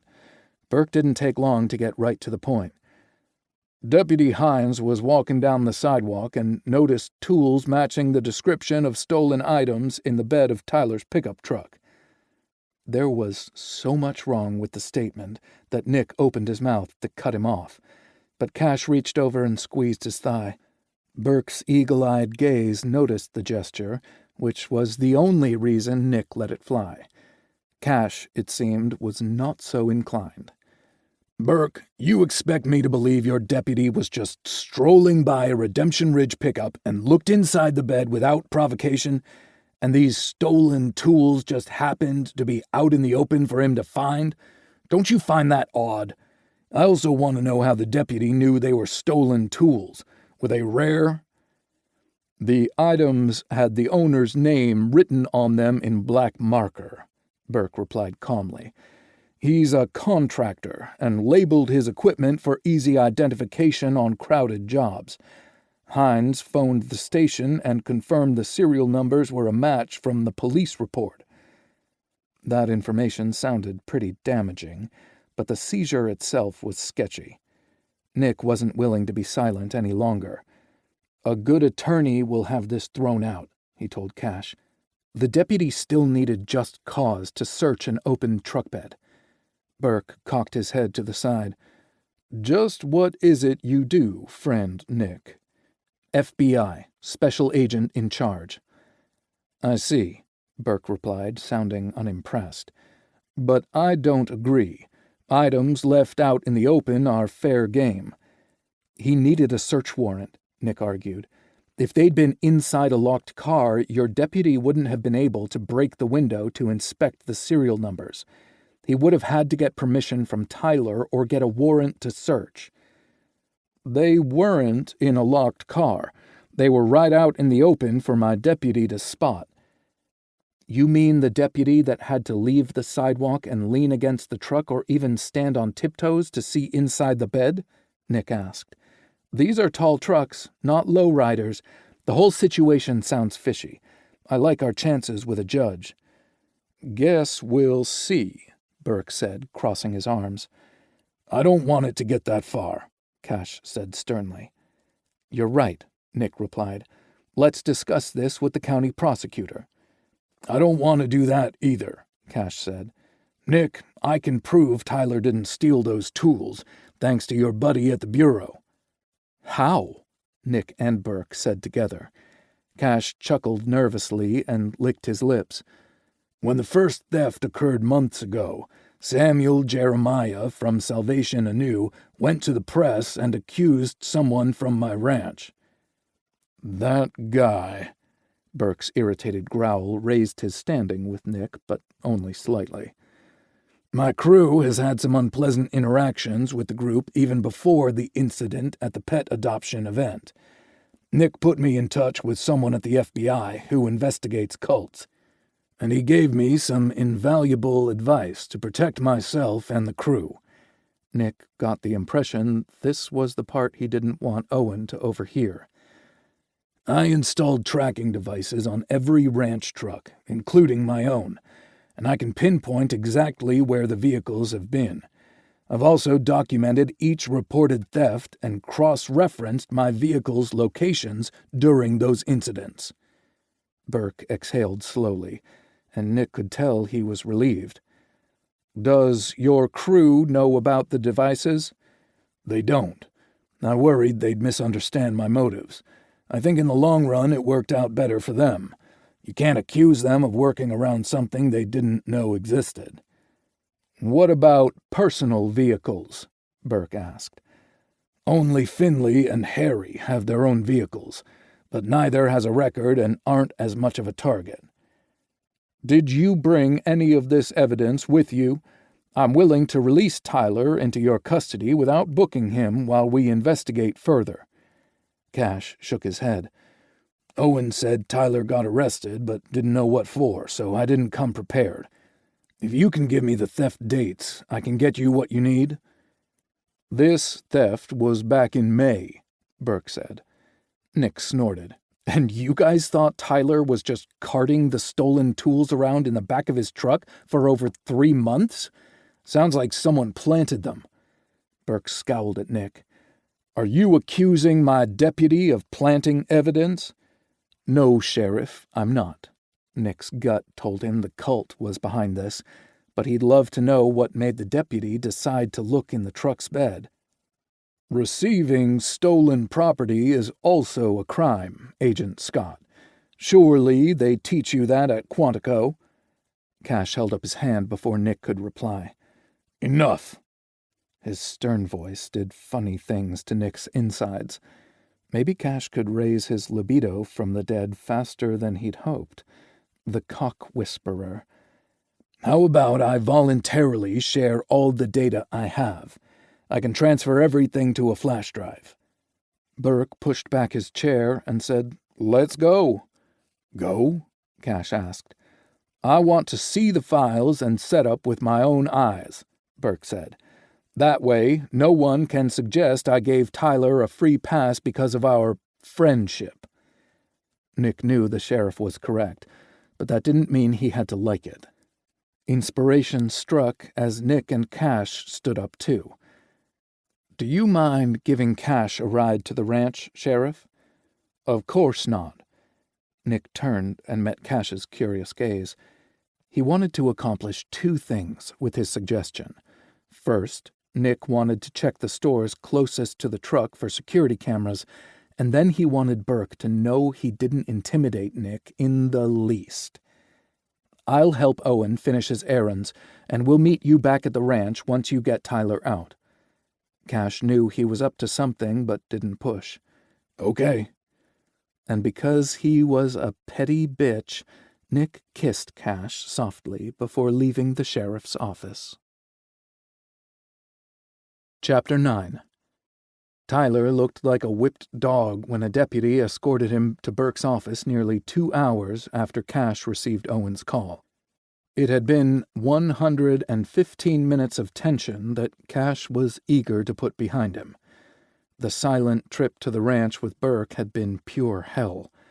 Cash kept waiting for him to ask about Nick or comment on his possessive display, but he'd said nothing. Somehow, that made the situation worse. Once at the ranch, Burke had been all business, which was the appropriate tone considering the situation. Cash just missed the friendly twinkle in his friend's eyes and the easy camaraderie they felt in each other's presence. But if he were honest, the easiness had dissipated each time Burke asked him out. Cash should have been up front with Burke the first time it happened and admitted he was hung up on someone else. But Cash hadn't been willing to admit it to himself, let alone to Burke. He thought he could bury his unrequited love in the basement of his soul through sheer willpower. Then said love showed up, threw open the door with a few words, and let all his feelings out. Cash had been foolish in so many ways. He just hoped it wasn't too late to salvage his friendship with Burke. But he'd have to worry about that later. Tyler's well-being came first. Though Ty didn't wear cuffs or shackles, he moved as if he did. Dread and shame hung over him like a rain cloud, but Cash carried a big umbrella. "Ty." Cash gentled his gruff voice as best he could. The younger guy snapped his head up, and his eyes went wide with surprise. Had he not expected Cash to come to his aid? "I didn't steal anything, boss." Cash crossed the room and placed both hands on Ty's shoulders. "I know you didn't. I've come to take you home." Tyler looked from Cash to Burke, then back. "You mean it? They're not keeping me until my arraignment? You can deduct whatever bail money you paid from my paycheck," Tyler added in a rush. "If that's not good enough, I can call my folks and see if they'll help." Cash pulled Tyler into his arms and hugged him tightly. The younger man stiffened for a few heartbeats before melting into his embrace. Ty released a muffled sob against Cash's shoulder before pulling himself together and stepping back. "There's no bail to pay back, and there won't be an arraignment," Cash said. Thanks to Nick, Owen, and a certain feisty redhead who'd rallied the business owners on Main Street. Cash's compiled data impressed Burke, but he said it only proved the Redemption Ridge trucks weren't nearby when the thefts occurred. He'd suggested that Tyler could have ridden there with someone else.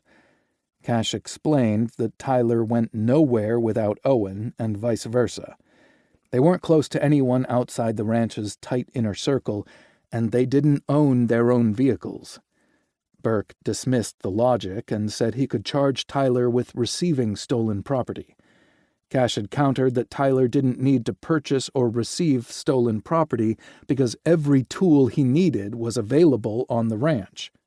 Both men had dug in their heels as tension rose between them until a young deputy alerted the sheriff to a problem in the lobby. The problem turned out to be 7 business owners from Main Street, led by Hope. They were armed with security camera footage that painted a vivid picture and cleared Tyler of all charges. Judging by Ty's reactions, he hadn't known about his vindication when the deputy brought him to Burke's office. "Tyler." Burke's voice was as authoritative as ever, but he'd softened the edges just the slightest bit. The younger man turned to face the sheriff. Tyler's spine stiffened, and rapt attention replaced the hangdog expression from earlier. "Sir?" Cash wouldn't have been surprised if Tyler had saluted Burke. The sheriff gestured to the 2 chairs in front of his desk. Tyler took one, and Cash sat in the other. "You've been set up," Burke explained. Tyler's eyes went wide again, and he bounced his gaze between Cash and the sheriff. "Me? I don't know anyone who'd want to do that." But Cash did, though he didn't know how he'd prove his suspicion. "How do you know I was the target?" Tyler asked. "Well, I can't prove they were setting you up specifically," Burke replied. Cash realized the sheriff's thoughts were following the same path as his, but he kept his mouth shut and let the man speak. "I want to show you the footage from Main Street to see if you recognize the person who placed the stolen goods in the truck bed," Burke said. "Mr. Sweeney already watched the clips and didn't recognize the guy." Mr. Sweeney, huh? So that's where they stood. "Okay," Ty said hesitantly. "Gotta tell you, Sheriff, I only really know the people on our ranch. Unless this person works at a store or restaurant in town, I won't recognize them." "It's worth a shot," Burke said. "I'll do anything I can to help." Tyler's eagerness was one of his most endearing traits. Burke turned his computer monitor around so Tyler could see it better, then queued up the first clip. It showed a slender man wearing a white long-sleeved t-shirt, jeans, and cowboy boots walking down the street with an oversized canvas bag. The guy wore a ball cap pulled down low over his forehead and kept his profile toward the cameras, even when he dumped the tools into the bed of the truck. Burke paused the video and zoomed in. "I'll be damned," Tyler whispered. "Do you know him?" Burke asked with urgency. Tyler shook his head. "Sorry, I was just shocked by his boldness." Burke continued playing the video clips to show the man walking down the sidewalk. He discarded the canvas bag in a trash can and continued toward a parked sheriff's cruiser. They watched as the man approached a deputy who exited the diner with 2 large sacks of food. He gestured animatedly toward the parked truck, now out of frame. Burke paused the action again. The security camera footage came from across the street, so he zoomed in again to look for any identifying features like scars or tattoos. The only feature that stood out to Cash was the man's nose. It had a slight bump on the bridge as if it had healed poorly after an injury, which gave the nose a hooked appearance. "Sorry, sir," Tyler said. "I can't help you. I've never seen that man before in my life." The sheriff sighed. "I'll keep working on this. Can you think of anyone who holds a grudge against you?" "Me personally, or the ranch?" Tyler asked. "Because I've never exchanged a harsh word with anyone." He scrunched up his face. "Well, a few of the guys from Salvation Anew said some shitty things to me once in town. I just ignored them and kept walking." Tyler looked at Cash. "Do you think they're behind this? The logo on the truck doors clearly identifies it as ours. Could this have happened to any one of us who drove into town? We're here often enough. Dude could have just been waiting for the opportunity." "That's for me to figure out." Burke's voice had regained its sharp edge, and he locked his gaze with Cash's in a warning. He didn't want Nick interfering more than he already had with the errands that had caused him to part ways with Cash earlier. "You've been as helpful as can be, but I'll take it from here." Tyler held up both hands in surrender. "Fine by me, sir." Burke arched a brow at Cash, who grinned to let the sheriff know he had received the message. Now he just needed to convince his, Nick to stay out of it. Burke stood up and said, "I'll walk you out." Tyler didn't let on if he thought that was weird. Then again, he was probably too eager to leave the station to pick up on nuance. Burke had ordered Tyler's truck to be returned, and a deputy had parked it in front of the station for them. "You mind driving?" Tyler asked Cash when Burke held out the keys. "No problem." Cash mentally braced himself for an accusation or snide remark once Tyler climbed into the passenger side of the vehicle and shut the door. Instead, Burke chuckled as he dropped the keys into Cash's open palm. "You know," he said, crossing his arms, "you could have just told me you were in love with someone else. I wouldn't have been upset." Burke tipped his head to the side. "I think I already knew, but continued to hope I had a chance." With a heavy sigh, he added, "Tell that arrogant asshole that you and I are still having our weekly lunches. I'm not losing my friend over this." Cash's muscles unclenched, and relief flooded his body. He reached over and clasped Burke's shoulder. "I'll see you Wednesday at 1, Seth." "Looking forward to it." The twinkle returned to his gray eyes. "Hey, Cash," Burke called out before he could open the driver's door. "Be careful and stay alert." Burke's caution held an ominous tone, but Cash tried to smile through his unease. "Will do." Tyler said little on the way home. He appeared to lock himself down tight, though Cash caught a telltale shiver every once in a while. Cash's mind was in a million places, too, so he embraced the quiet instead of trying to guess the assurances Tyler needed to hear. Owen would know the perfect way to reach Ty, just as Nick would calm the tumultuous feelings troubling Cash. They were going home to their respective people, and that was better than idle chit-chat. Tyler didn't launch himself out of the truck when Cash parked it in the usual space next to the barn. He turned solemn eyes on Cash and said, "Thanks for coming for me." Cash laid his hand on Tyler's shoulder. "Always, Ty, and I mean that.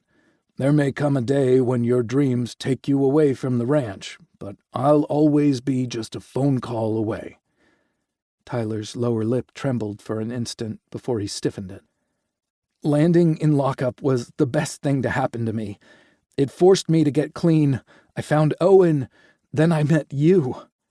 Tyler took a deep breath and scanned the ranch for a few moments before meeting Cash's gaze.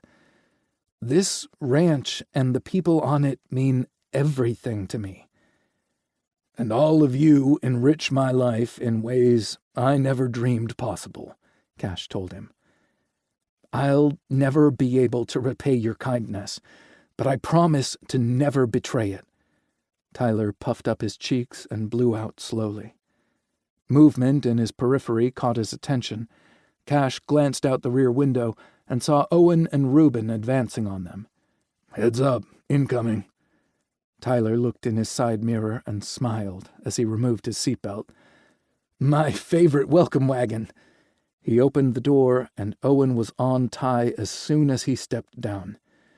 "It's about time," Owen said as he hoisted his friend off the ground. He didn't quite do a romantic hero spin, but it was pretty damn close.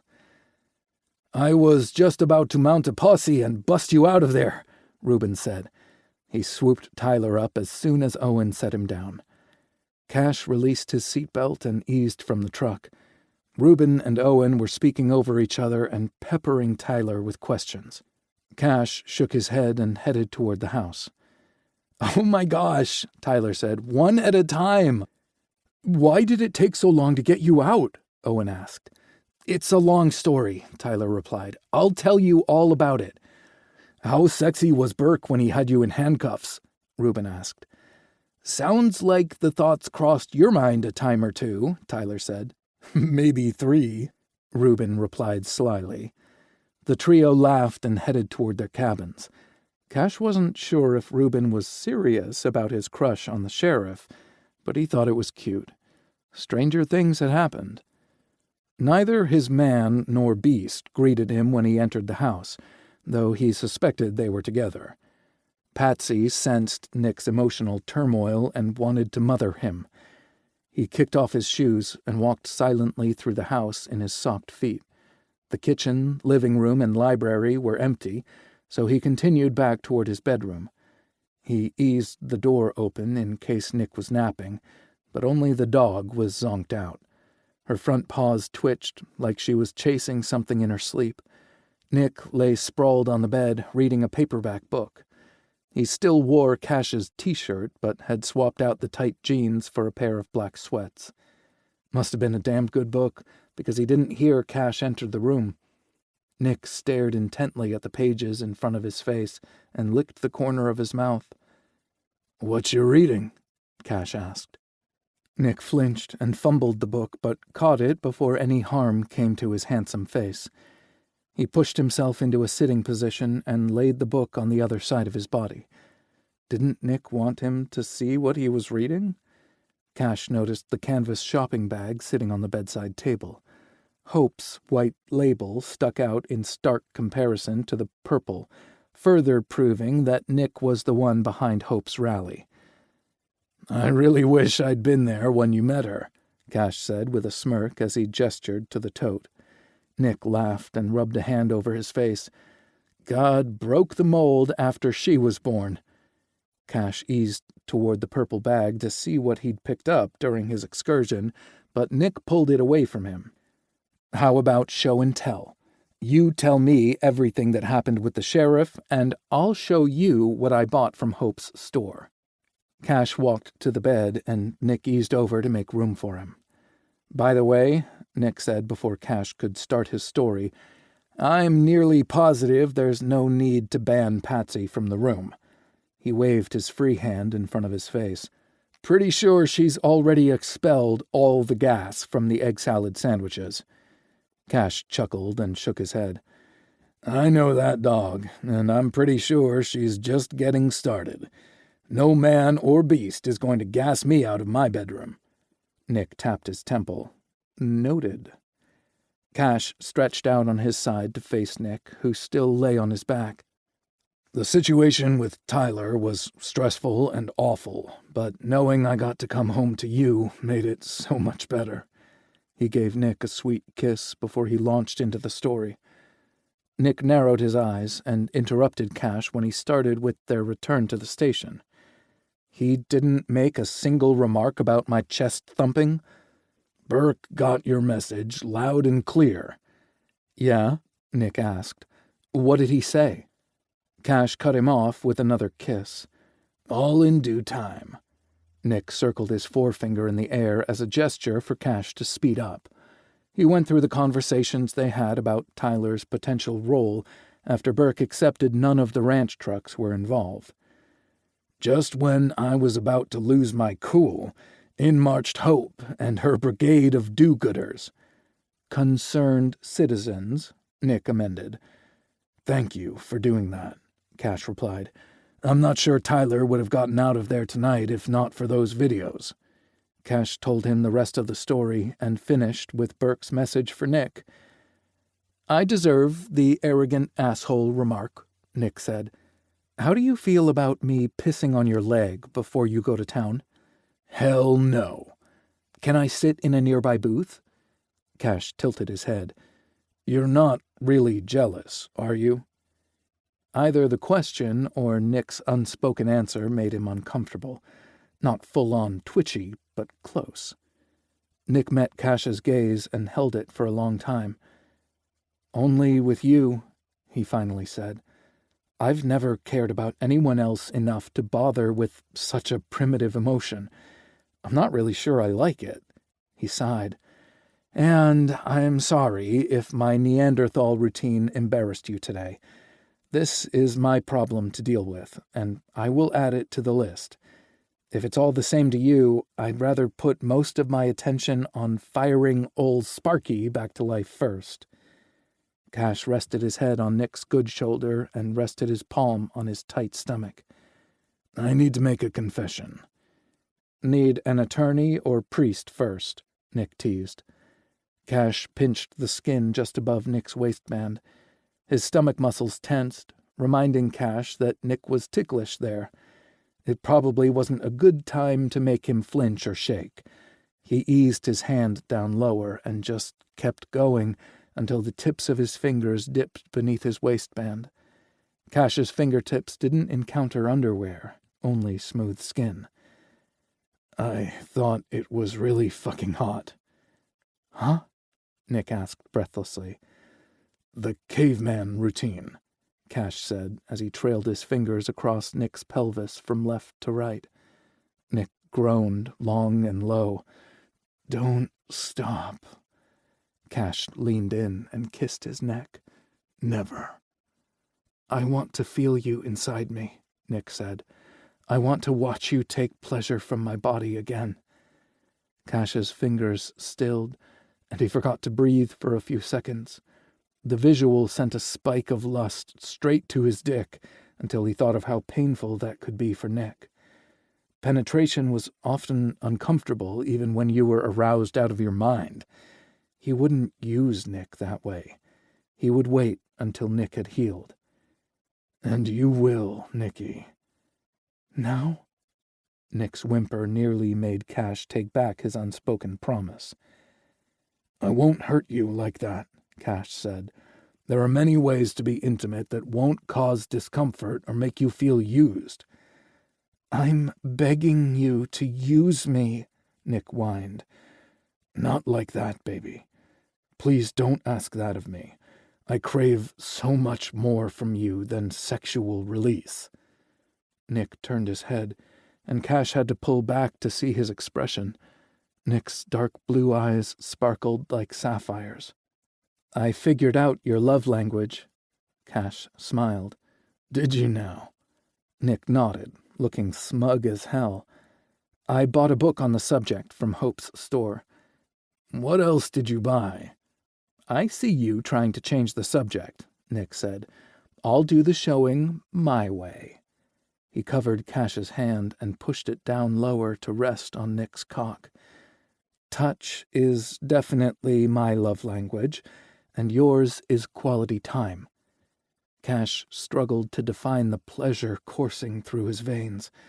It wasn't arousal, though that was present too. The euphoria had more to do with being seen and understood.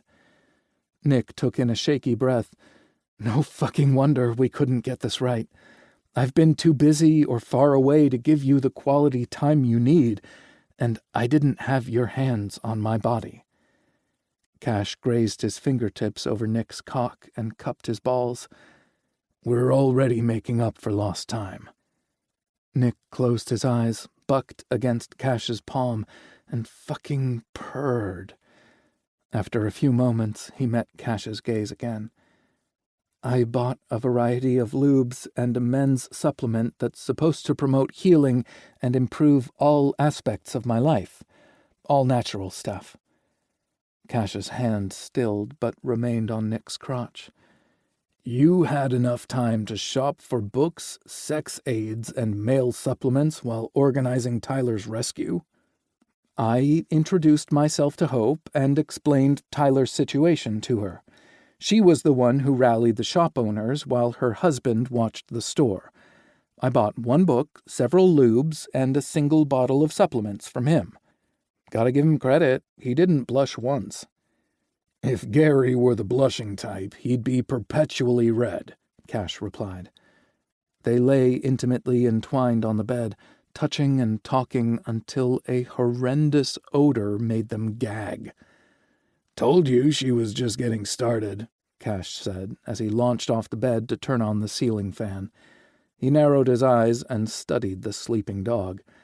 Cash was prepared to toss her out on her fluffy ass, but Nick had other ideas. Don't you even think about it. I thought you said dinner would be a quiet affair, Nick said when they stepped out into the hallway a few hours later. They dozed in and out for a few hours, waking up to touch, kiss, and caress before nodding off again. The din from the kitchen and dining room was a rolling thunder of animated voices. Sundays on the ranch were casual. Rory or Cash usually heated one of Harry's pre-made casseroles in the oven and served it up to those who ambled over to eat. Some guys hung out in their cabins and ate leftovers on Sunday evenings, but Cash had told Nick he'd help pull his pants up in earshot of Owen, and he'd kept his hand possessively on Nick's leg with Owen in the back seat of the car. I should have known better, Cash muttered, fighting back a smirk. He debated how to handle the situation.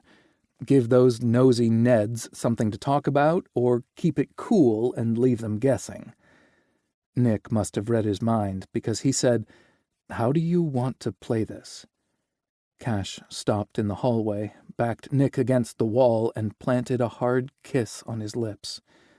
"For keeps," Cash said, when they pulled back, breathless and wanting. Nick held up his hand with his pinky extended. Cash snickered and curled his finger around Nick's. The pinky promise was ridiculous, but endearing as hell. "Listen," Nick began. "I know how private you are, and I don't want you sharing anything that makes you uncomfortable." Cash thought about it for a second. "I am a private man, but I've honestly had nothing to share with the guys. I was just a sad, lonely man living vicariously through others." Nick cocked his head to the side. "You forget I've seen how people respond to you in a crowd. They practically devour you with their eyes and offered themselves up on a silver platter." "But I haven't nibbled in over 2 years. It was like settling for a burger when I really wanted a steak." Nick hooked his finger in Cash's belt loop and pulled him closer until their mouths almost touched. "You'll never have to eat burgers again." "That's a pity," a male voice said. Cash and Nick jerked apart like naughty teenagers and whirled to face their interloper. Dylan grinned like a lunatic at the end of the hallway. "Tomorrow's Labor Day, and I planned to grill my gourmet burgers with all the fixings. Guess I can come up with a different menu." His wry grin said he knew damn well they weren't really talking about food. "Will there be bacon for these gourmet burgers?" Cash asked. "All the fixings must include bacon," Dylan replied. Cash could practically taste the crisp, salty meat. "Nick likes avocado slices." "Noted," Dylan said. "Dinner's ready. Come eat while it's hot. Harry made $1 million spaghetti." With that, he spun around and ducked back into the kitchen. Dylan knew that would get him moving. Cash grabbed Nick's hand and tugged him down the hallway. "What makes spaghetti worth $1 million?" Nick asked. "It's baked spaghetti with a cheesy layer in the middle." "Like lasagna?" "Sort of," Cash replied. "I think there's cream cheese in there, too."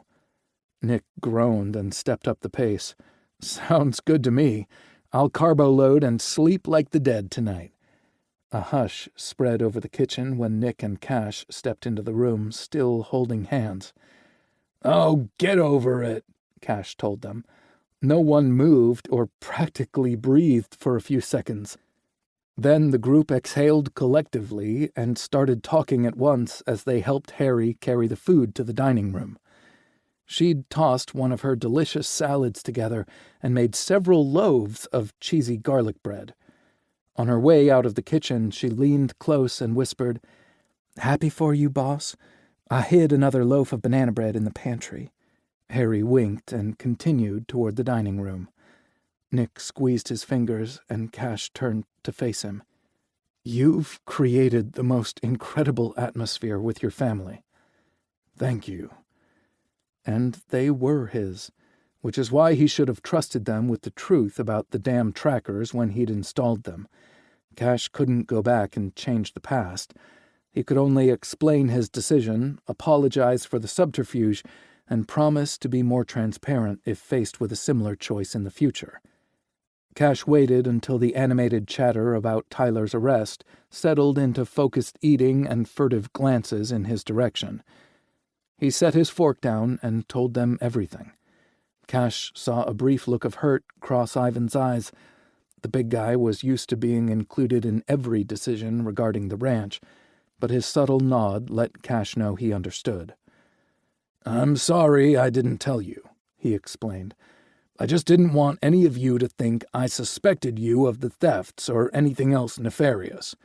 I'd never wanted you to feel micromanaged the way you were in jail. I hope you can forgive me." Cash's heart fell when no one spoke or moved for several moments. "I'd still be in the county jail if not for you installing those tracking devices," Tyler said. "No one would have bothered to check storefront video footage to catch that jerk planting evidence in the truck." Cash didn't agree. Hope would have approached her fellow business owners once she found out, but it could have been too late. Most security systems recorded over stored data after a set period. Regardless, Cash appreciated Tyler's support. "Thank you." "You've never let me down," Reuben said. "Not one time. I can't imagine where I'd be without the opportunities you've given me." A chorus of agreement echoed around the table, even Finley, who'd never been in jail a day in his life. But the ranch was where he'd met the man he loved, so Cash could understand why he felt that way. "There's nothing to forgive," Dylan told him firmly. "You give us so much, and it's fine if you keep something to yourself." Cash suspected Dylan meant more than the tracking devices because Owen's cheeks turned pink. Cash winked at him to let the guy know it was okay if he engaged in a little harmless gossiping. "Thank you all." His voice sounded extra gritty with the added emotion weighing down the words. Cash cleared his throat. "You all mean more to me than you'll ever know." Harry wiped tears from her eyes. "It's getting way too heavy in here, and absolutely no one is eating my food." "You heard the boss," Cash said. "Get those forks moving." Laughter echoed around the table before everyone dug back into their meal. Nick ate 2 helpings while fielding some questions from the crew about his years with the FBI. It was a subject they'd need to broach, just like their suspicion about who was behind the planted evidence in Tyler's truck. But Cash decided not to dwell on either topic. He led Nick back to his suite after they took their dirty dishes to the kitchen. Talking was the last thing on his mind after a tumultuous few days, so he was relieved when Nick picked up the remote control. Normally, they'd debate what they would watch, but Nick went straight to Heartstopper Season 2. "How do you know?" Cash asked. "I saw the show listed under the Watch It Again category and tried it myself." Cash looked over at him. "And?" "I wish I'd had characters like these when I was younger," Nick replied. "It's a great cast and a timeless story. I'm excited to see Season 2. "Push play, then." They only watched 3 episodes before Nick asked if they could hang out in the hot tub for a little bit. "As long as you keep that shoulder out of the hot water," Cash said. "You need ice to help with inflammation." "I promise to ice it after a good soak." Cash would see to it. He poured himself a glass of wine, and Nick grabbed a beer. It didn't get better than bubbling hot water beneath a blanket of stars and the promise of sleeping beside Nick again. And then Nick kissed him. Chapter 10. Waking up naked in Cash's arms was both heaven and hell. The former because Cash's morning wood wound up nestled between Nick's butt cheeks. The latter because Cash's misplaced sense of chivalry prevented him from acting on his arousal. "Please," Nick begged. "No," Cash returned. "Please, no. Please, no. Please, no." And so it went until Friday morning, when Nick tried another tactic. "You're so fucking hard for me." Nick's thick voice sounded more like a taunt than an observation in the pre-dawn hours. The awareness turned his insides to molten lava, which spread outward from his belly until he burned from his scalp to his toes. Nick rocked his hips back and reveled in Cash's needy moans. It would be a shame to waste something so perfect. Cash's hand tightened on Nick's hip. He thought it was to stop Nick from rubbing against him, but then Cash thrust upward, notching his cock higher along Nick's crease. The groan that rumbled from Cash was all the encouragement Nick needed. He'd make his man blow his load by hook or by crook. "Baby," Nick crooned, tightening his glutes to massage Cash's shaft. "I need to please you and feel the power coursing through your body as you get off. Want to feel your cum on my skin. Need to smell you, Saint, so I know I'm yours." Cash slid his arm low around Nick's waist and pressed his warm palm to Nick's abdomen. Between the warmth flooding his insides and the heat pressing against his flesh, Nick thought he could burn to ash right there in Cash's bed. If they were to be his last moments, there was no other way he wanted to go out. "I won't hurt you," Cash whispered before kissing the shell of Nick's ear. He rolled his hips again, and Nick felt the glide of pre-cum along his crease. "Denying me your pleasure hurts me," Nick replied. "I'll just put undue pressure on myself to recover, and the added stress will cause a setback." The statement wasn't part of the hook or crook pledge. It was an earnest plea from Nick's heart. "I don't need penetration, baby. Grab the lube and rub one out between my thighs." Cash didn't move, didn't even breathe for a few seconds before he released Nick and rolled toward his side of the bed. It was still pitch black in the room when Cash yanked the bedside drawer hard enough to pull the entire thing from the table. Cash cursed a blue streak as the contents crashed to the floor. It was both one of the best and worst moments in Nick's life. The best because he'd rendered this elegant man to a savage beast. The worst because said beast wouldn't be wearing out his ass the way Nick truly craved. Cash turned on the bedside lamp and soft light encircled the bed. Nick blinked to adapt, then rolled onto his back to see what was going on. Cash was on his knees with his ass in the air as he leaned over to pick items up off the floor. Nick reached between his toned thighs, cupped Cash's taut balls, and rolled them in his hand. "Lube, baby. Leave the rest for later." Cash righted himself, braced his palms on the nightstand, and rocked back into Nick's touch. "Do you want to straddle my face?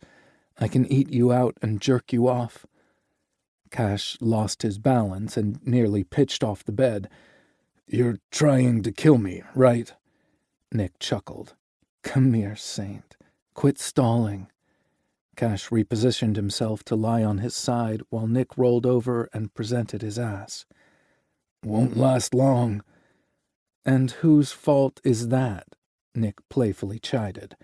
"I sure as hell didn't ask you to abstain like a monk." Cash nipped his good shoulder as he drizzled a thin line of lube along Nick's crease and taint. A moment later, he heard the telltale signs of Cash slicking up his dick. Nick expected him to begin frothing when Cash separated his ass cheeks, but Cash circled Nick's pucker with his thumb instead, around and around the wrinkled rim, stopping only to tap the center. Nick growled in frustration. "Fucking tease." But there was no heat in his words, only longing. "You're so perfect for me, Nicky. I'll never want anyone the way I want you." Key parts of Nick's psyche had been hidden away for a while. He'd mounted a rescue and located the locked iron door, but couldn't open it. Nick closed his eyes and gave himself over to the moment. Cash's sexy voice and tender caresses filtered into his soul like wisps of smoke through the door's keyhole, sparking life in the barren space. Tears burned the back of his eyelids, and his chest swelled with joy. "Touch me," Nick begged, though he didn't instruct where. Cash knew. He always did.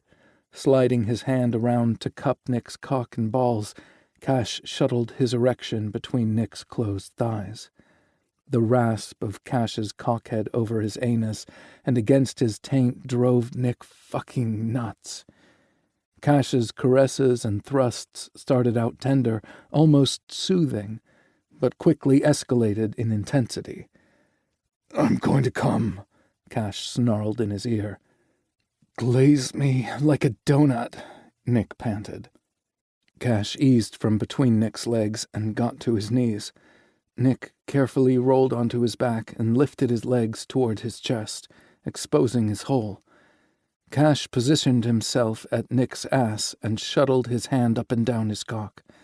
The ferocious expression on Cash's face made Nick's pucker quiver. Cash reached forward with his free hand and massaged Nick's hole, only pulling back when he started to come. Hot semen splattered against Nick's asshole, taint, and balls. He couldn't wait until it painted the walls of his tight channel.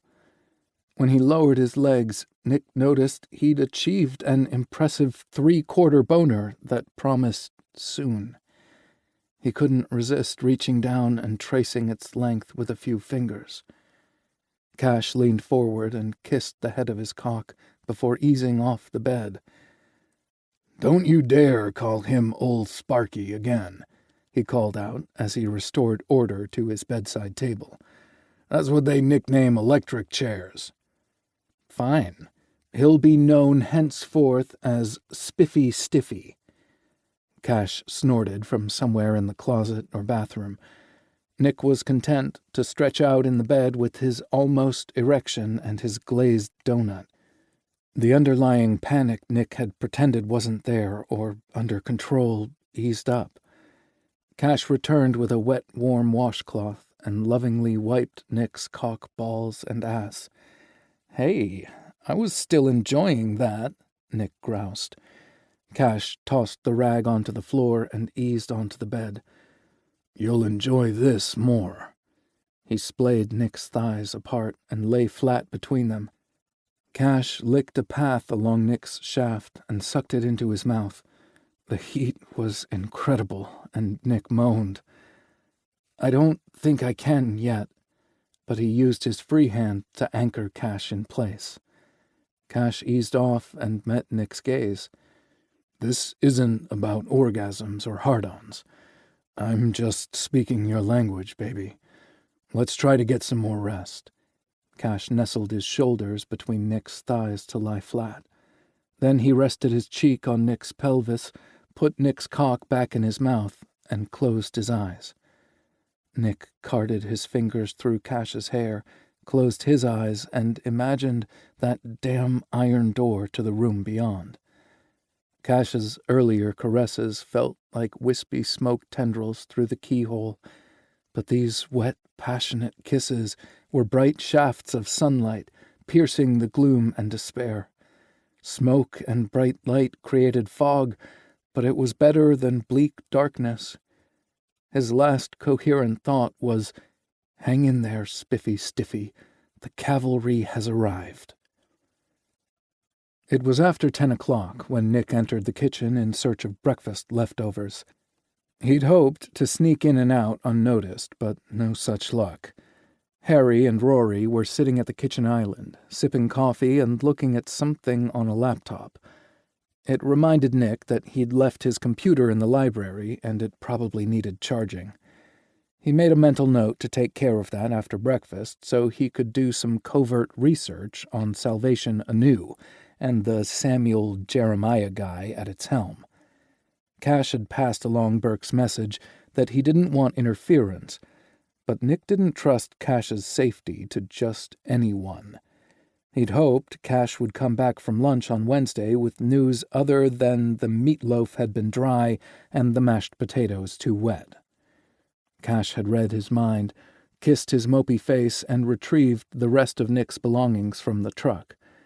He'd put Nick's gun and badge in the office safe and found space for all Nick's clothes in his dressers or closet. Nick had observed and made lewd suggestions about what they could get up to on the oversized, tufted ottoman in the closet. Though he had his own clothes and toiletries, Nick still went for Cash's stuff every morning. On some level, he knew he was acting like a smitten teenager, but he didn't fucking care. He just enjoyed smelling like Cash and feeling his clothes against his skin. Rory noticed his presence first and looked up. His little brother scanned him from head to toe and didn't bother trying to quell his knowing smirk. Rory had been aware of his feelings for Cash before Nick was willing to recognize them. They'd had a lot of time to reconnect, and it reminded Nick of when they were little boys. They talked a lot, and Nick felt like he was really seeing his amazing brother for the first time. "Morning, Nicky." He braced himself for jokes about sleeping late, but they didn't come. Rory knew something was going on, but didn't press. Nick couldn't remember the last time he'd slept so late. His body clock usually had him up at 5:30, and he had been up that early, but he'd fallen back to sleep, with his dick in Cash's mouth. He zombie shuffled over to the coffee pot and poured a glass of strong black coffee. Nick took 3 drinks before he could manage a simple "morning." "There's a plate of food for you in the microwave," Harry told him. Nick saluted her with his mug. "Thanks. You're an angel." Harry snorted. "Hardly. And don't thank me. Cash is the one who made it before the Neanderthals ate everything." "I don't want to take food out of someone's mouth. They work hard around here, and I just take up space and steal their air." Great. He'd reached the pity party phase of his recovery. "I make enough to feed 2 armies. Don't you worry about a thing," Harry told him. "We're so glad to have you on the ranch." "Not as happy as I am to be here." Nick opened the microwave to inspect what yumminess he had in store, and nearly choked on his sip of coffee when he saw the glazed donut on the side of the plate. The memories of that morning came flooding back, and he was grateful his back was to Rory and Harry. It spared them from seeing what surely had to be a lecherous grin between bites of pastry while the food reheated in the microwave. "Would you think I'm rude if I just stand at the counter and eat?" Nick asked. "I've been sitting and lying down too much."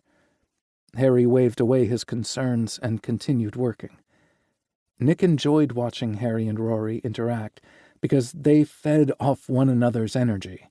He couldn't remember the last time he'd seen his little brother so happy. Maybe before their mom died? Maybe never. Rory was clearly in his element and thriving. After Nick finished eating, he rinsed his dishes and put them in the dishwasher. He ruffled Rory's hair like old times on his way out of the kitchen.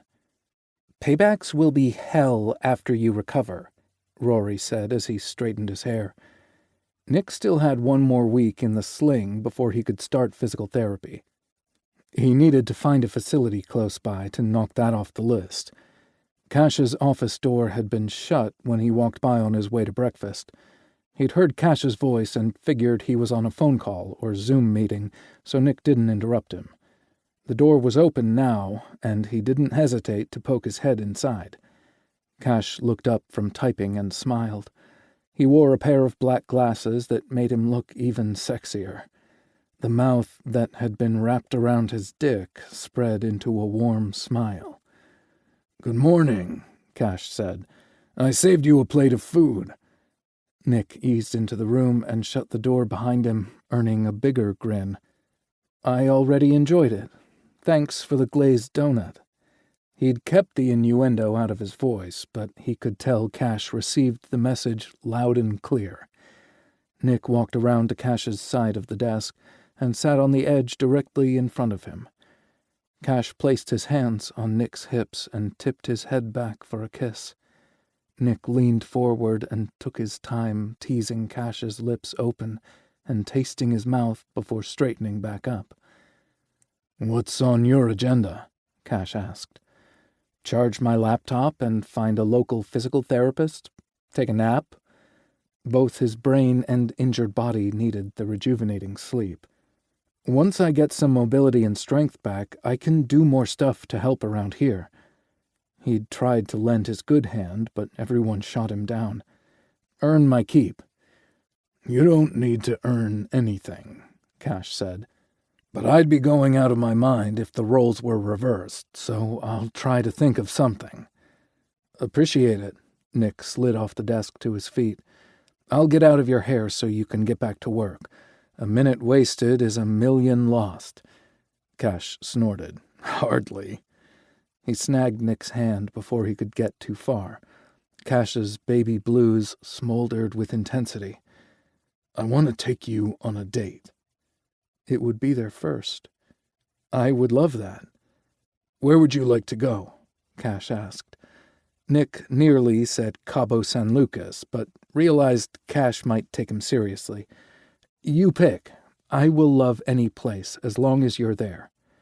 Cash blessed Nick with a smile that was both angelic and devious at the same time. Just what idea was forming in his brilliant brain? "One more kiss," Cash said. Nick obliged and left Cash glassy-eyed and needy. He headed to the library, plugged in his laptop, and got comfortable with it on the couch. Nick had truly intended to look for a physical therapist, but when he pulled up the browser, he typed in Samuel Jeremiah's name instead. Several articles came up from area newspapers, blog posts, and news channels. Nick hovered over the top link for a few seconds before clicking it. Burke had made his stance clear to Cash, who'd relayed the messages to Nick. But what they didn't know wouldn't hurt them. Nick put on his headphones and clicked the first video. 2 hours later, he'd reviewed everything twice. The first pass was just to get a feel for the things being reported. The second time, he wanted to read or watch the order in which things got reported. In doing so, an obvious pattern had emerged. Samuel Jeremiah and Salvation Anew put all their energy on attacking the casinos and drinking establishments until they garnered media attention. After that, Jeremiah only frothed at the mouth over Redemption Ridge. Nick needed to know who this Samuel Jeremiah guy was, where he came from, and why he had an axe to grind against Cash. He had the tools at his fingertips to do it, but was technically on leave. That would raise some major red flags, which he wanted to avoid. Nick retrieved his phone from his pocket and dialed his closest friend and ally at the bureau, Andy Spitz. "You're supposed to be on leave, Nick," Andy said when she picked up. "I am, and that's why I'm calling you." Andy sighed dramatically, and Nick pictured the eye roll that accompanied it. "Hang on a minute."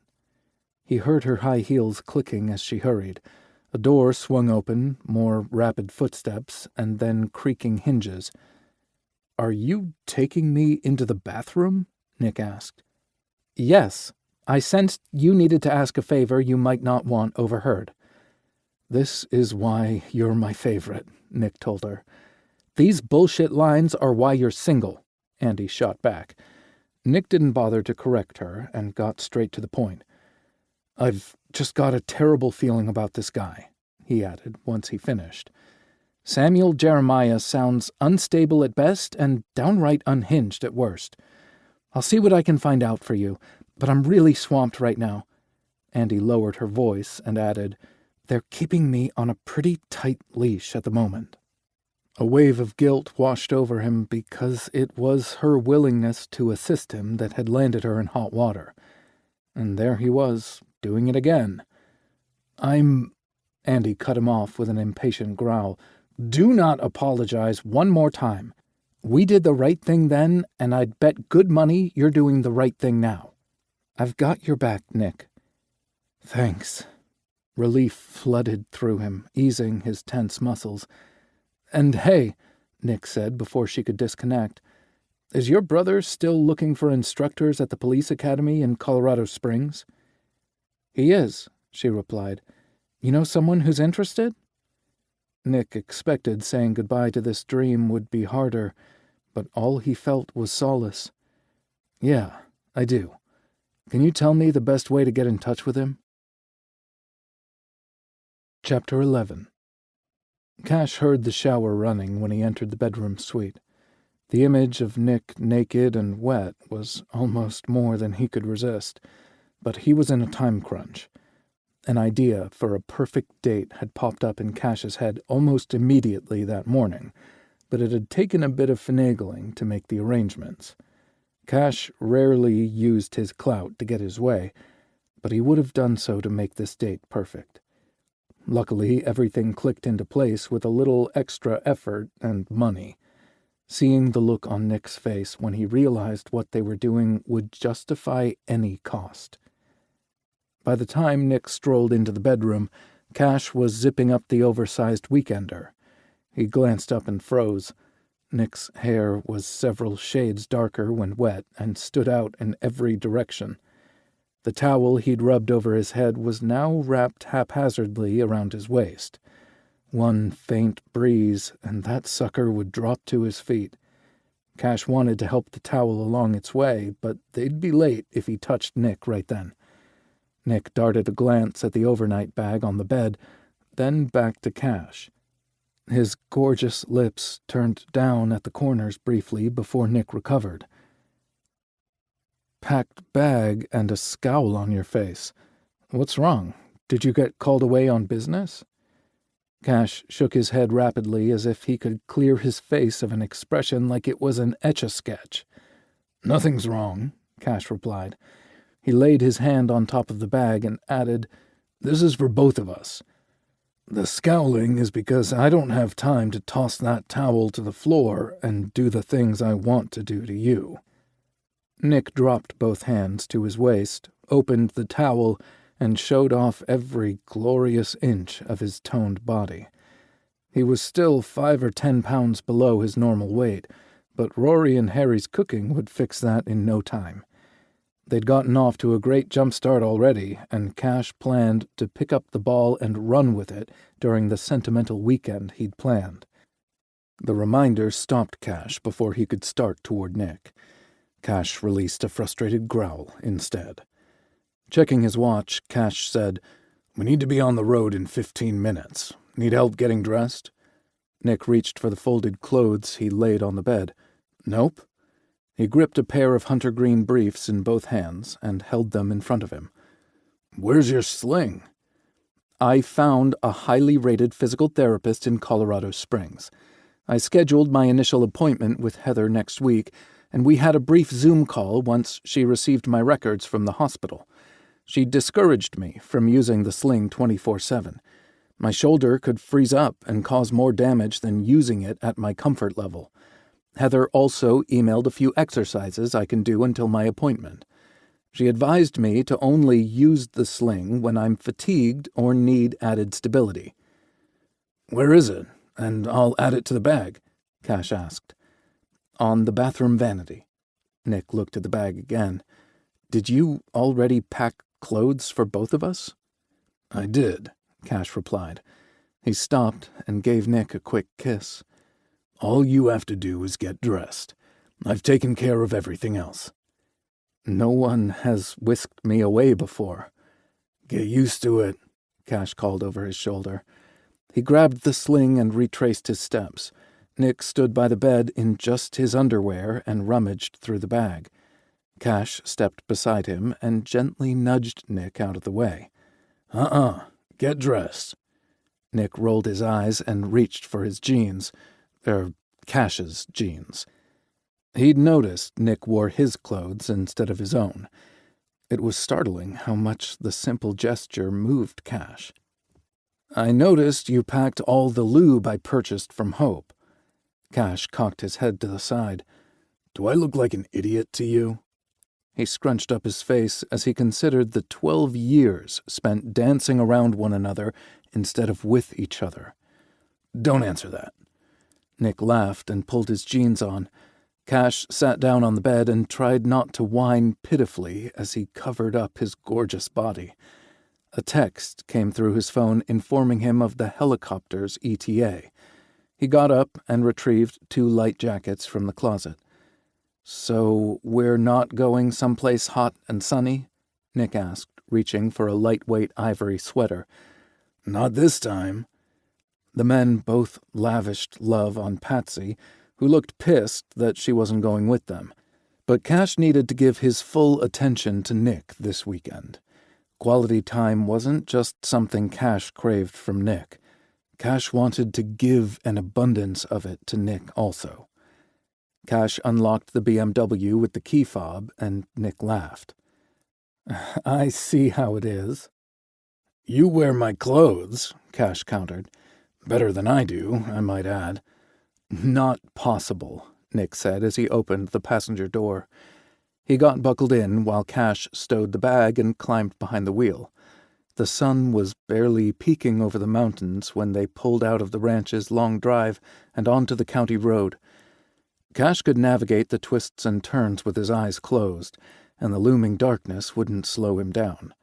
He just wanted to be in the air to catch most of the sunset with Nick. Cash signaled and turned off the main road onto a narrower, less traveled one. "What the hell are you up to?" Nick asked. "You're about to see in 3 minutes." Nick sat up straighter when the sign for the county airport came into view. "Where are we going?" "Not telling," Cash said when he turned into the drive. A sleek black helicopter was waiting for them on the helipad.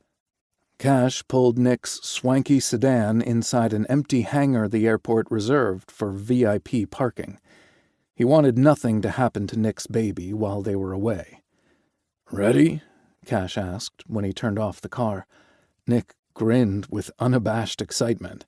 "Is that chopper for us?" "It is," Cash said. "I won't ask where we're going again. I'm just going to enjoy the adventure." Cash kissed him quickly. "That's my guy." The whining whir of the helicopter's rotors was deafening as they approached the helipad. The pilot, Derek, shouted his introductions before shaking both their hands. He reached inside the black beast and pulled out 2 sets of headphones for them and mimed putting them on. Cash and Nick climbed inside the aircraft and placed the headphones on their heads. They not only allowed them to communicate with the pilot, but muted a lot of the noise from the engine and rotors. Derek shut their door, climbed into the cockpit, and cycled through a series of equipment checks. "You gentlemen ready?" he asked them. "Yes, sir," they replied. "We'll be just in time to see the sun disappear behind the Rockies," Derek said as they lifted off the ground. Nick reached over and took his hand.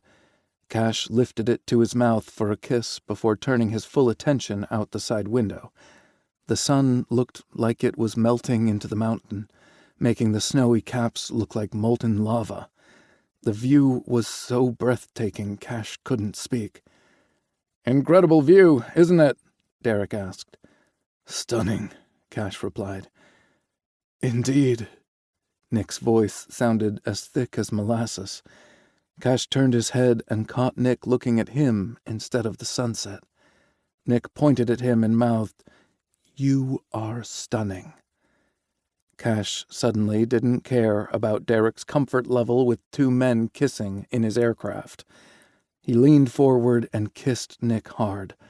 Soft lips parted, inviting him in, but Cash kept it chaste. Mostly. He slid the tip of his tongue in just enough to make Nick tighten his grip.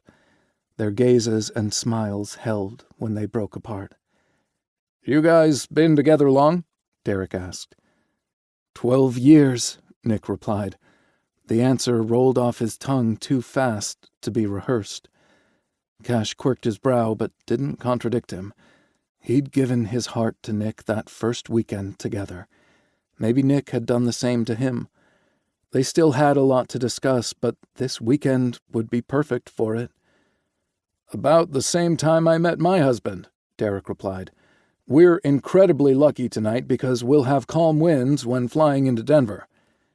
Nick's right brow shot up, and his mouth curved into a wicked smile. He might know where they were going, but that didn't tell the full story. Cash winked and turned his attention back out the windows as the world around them grew darker. They flew in companionable silence until the city lights of Denver appeared on the horizon. At first, they looked like a million fireflies flickering in an inky black sky, but the cityscape took shape as they got closer.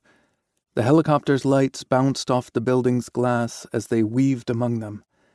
Derek spoke with air traffic control to identify his aircraft, his flight plan, and landing destination. Cash watched Nick's face for his reaction and was glad he did. The twinkling in Nick's gaze threatened to outshine the dazzling lights around them. A few minutes later, Derek smoothly landed the helicopter on top of Cash's apartment building.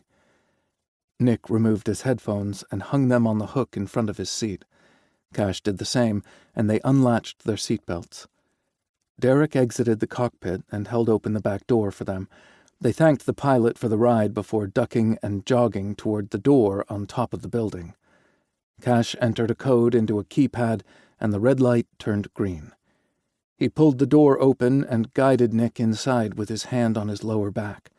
Nick whirled on him as the lock re-engaged. "You paid to have a helipad added to the roof?" Nick asked. "I can't believe the owners allowed it." He tilted his head and said, "Wait, you bought the building, didn't you?" "Yep," Cash said. "The previous owner hired the shittiest companies to manage the property. When I complained, the pompous asshole suggested I find a better company if I didn't like the way things were. So I did, but I bought the building from him first." Nick whistled. "Bet that cost a small fortune." "Not as much as it would have if he hadn't let the property managers run it into the ground. I made the necessary repairs, which meant a high retention of current tenants. Then I converted the empty apartments into weekly Airbnb rentals. I'm on my way to recouping my money faster than my projections." Nick backed Cash toward the wall near an elevator bank. "As much as I find your financial prowess utterly sexy, I'd like to know what you plan to do to me." "To you, or with you?" Cash asked when his back hit the wall. He lost his ability to think when Nick pressed the full length of his body against him. "You're hard." Nick's mouth spread into a wicked smile. "So fucking hard."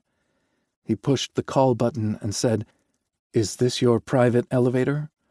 Cash reached between their bodies and stroked the back of his fingers over Nick's erection. "Yes," he whispered huskily. "Opens up inside my apartment." "Cameras?" Cash swallowed hard, discovered he couldn't speak, and shook his head. The elevator arrived with a ding. Nick fisted Cash's shirt and pulled him inside, then backed him against the wall. "Unzip me and take my cock out." Cash fumbled with Nick's belt, but deftly worked the button open and zipper down. He reached inside Nick's underwear and wrapped his fingers around his shaft. Nick punched his hips forward and bucked against his palm. Cash leaned forward and sucked at the sensitive spot on Nick's neck. "I'm going to have you just like I did the first time, Nicky." Cash dropped to his knees and swirled his tongue around the head of Nick's leaking cock. Last time, he'd waited for the privacy of his apartment to go down on Nick, but privacy in his personal elevator wasn't an issue. Cash tugged the denim and cotton down farther to get better access. Nick placed his palms against the elevator wall and rocked his hips in shallow bursts, rubbing his dick against Cash's tongue.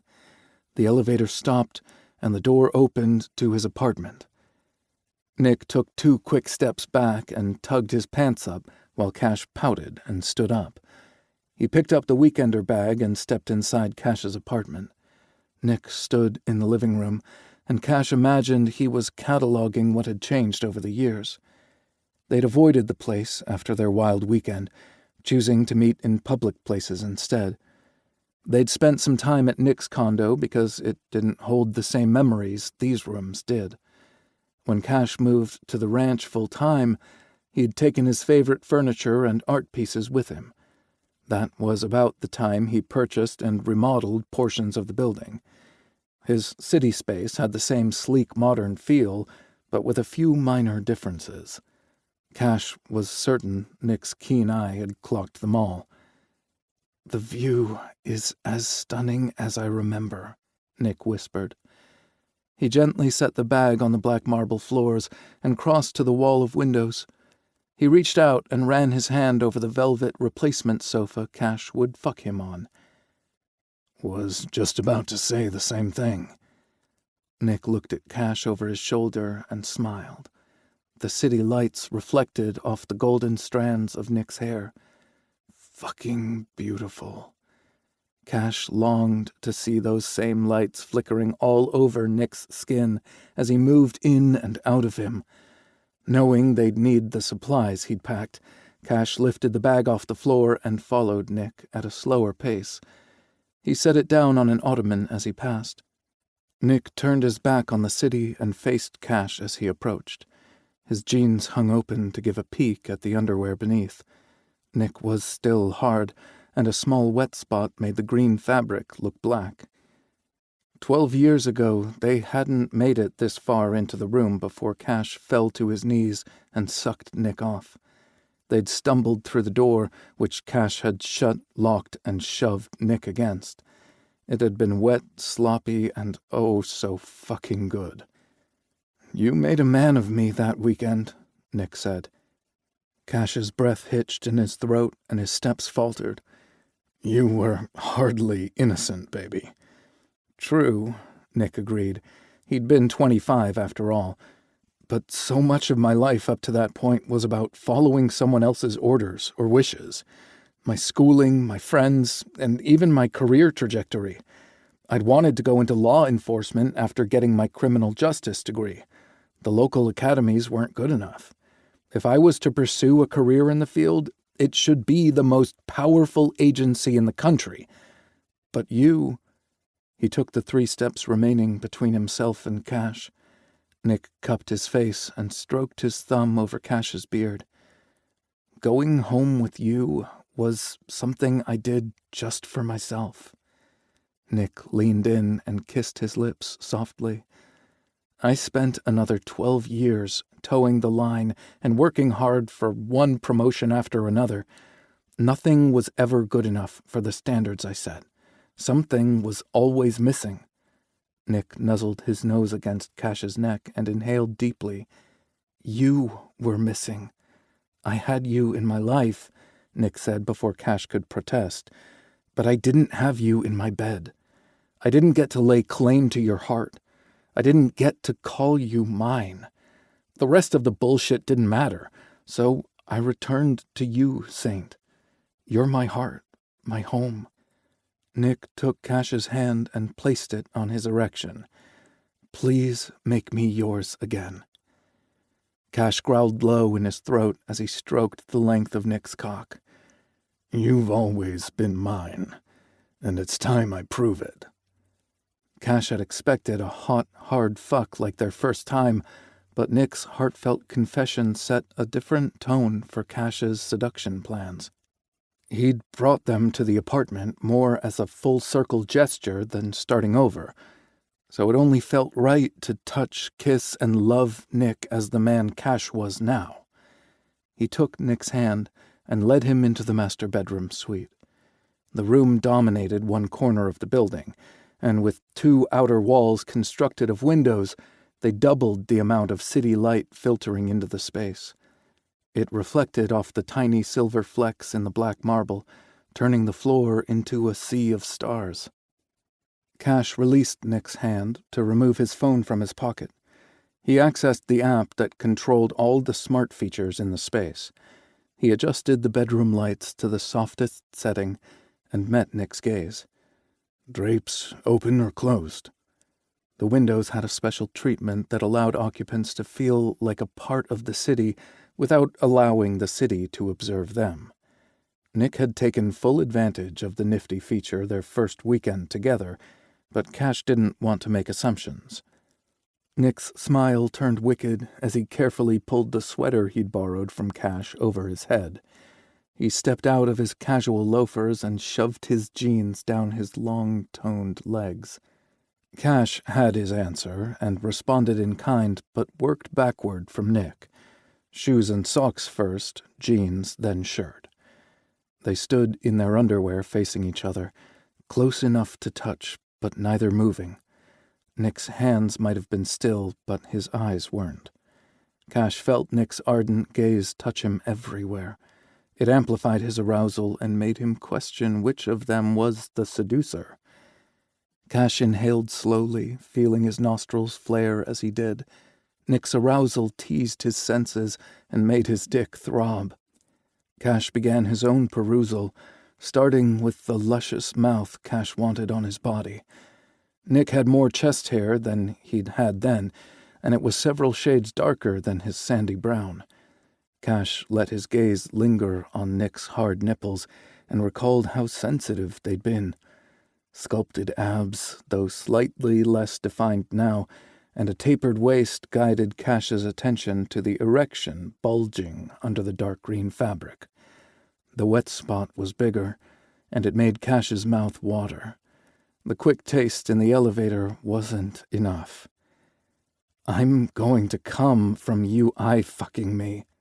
Nick's husky voice made Cash snap his gaze back up to his handsome face.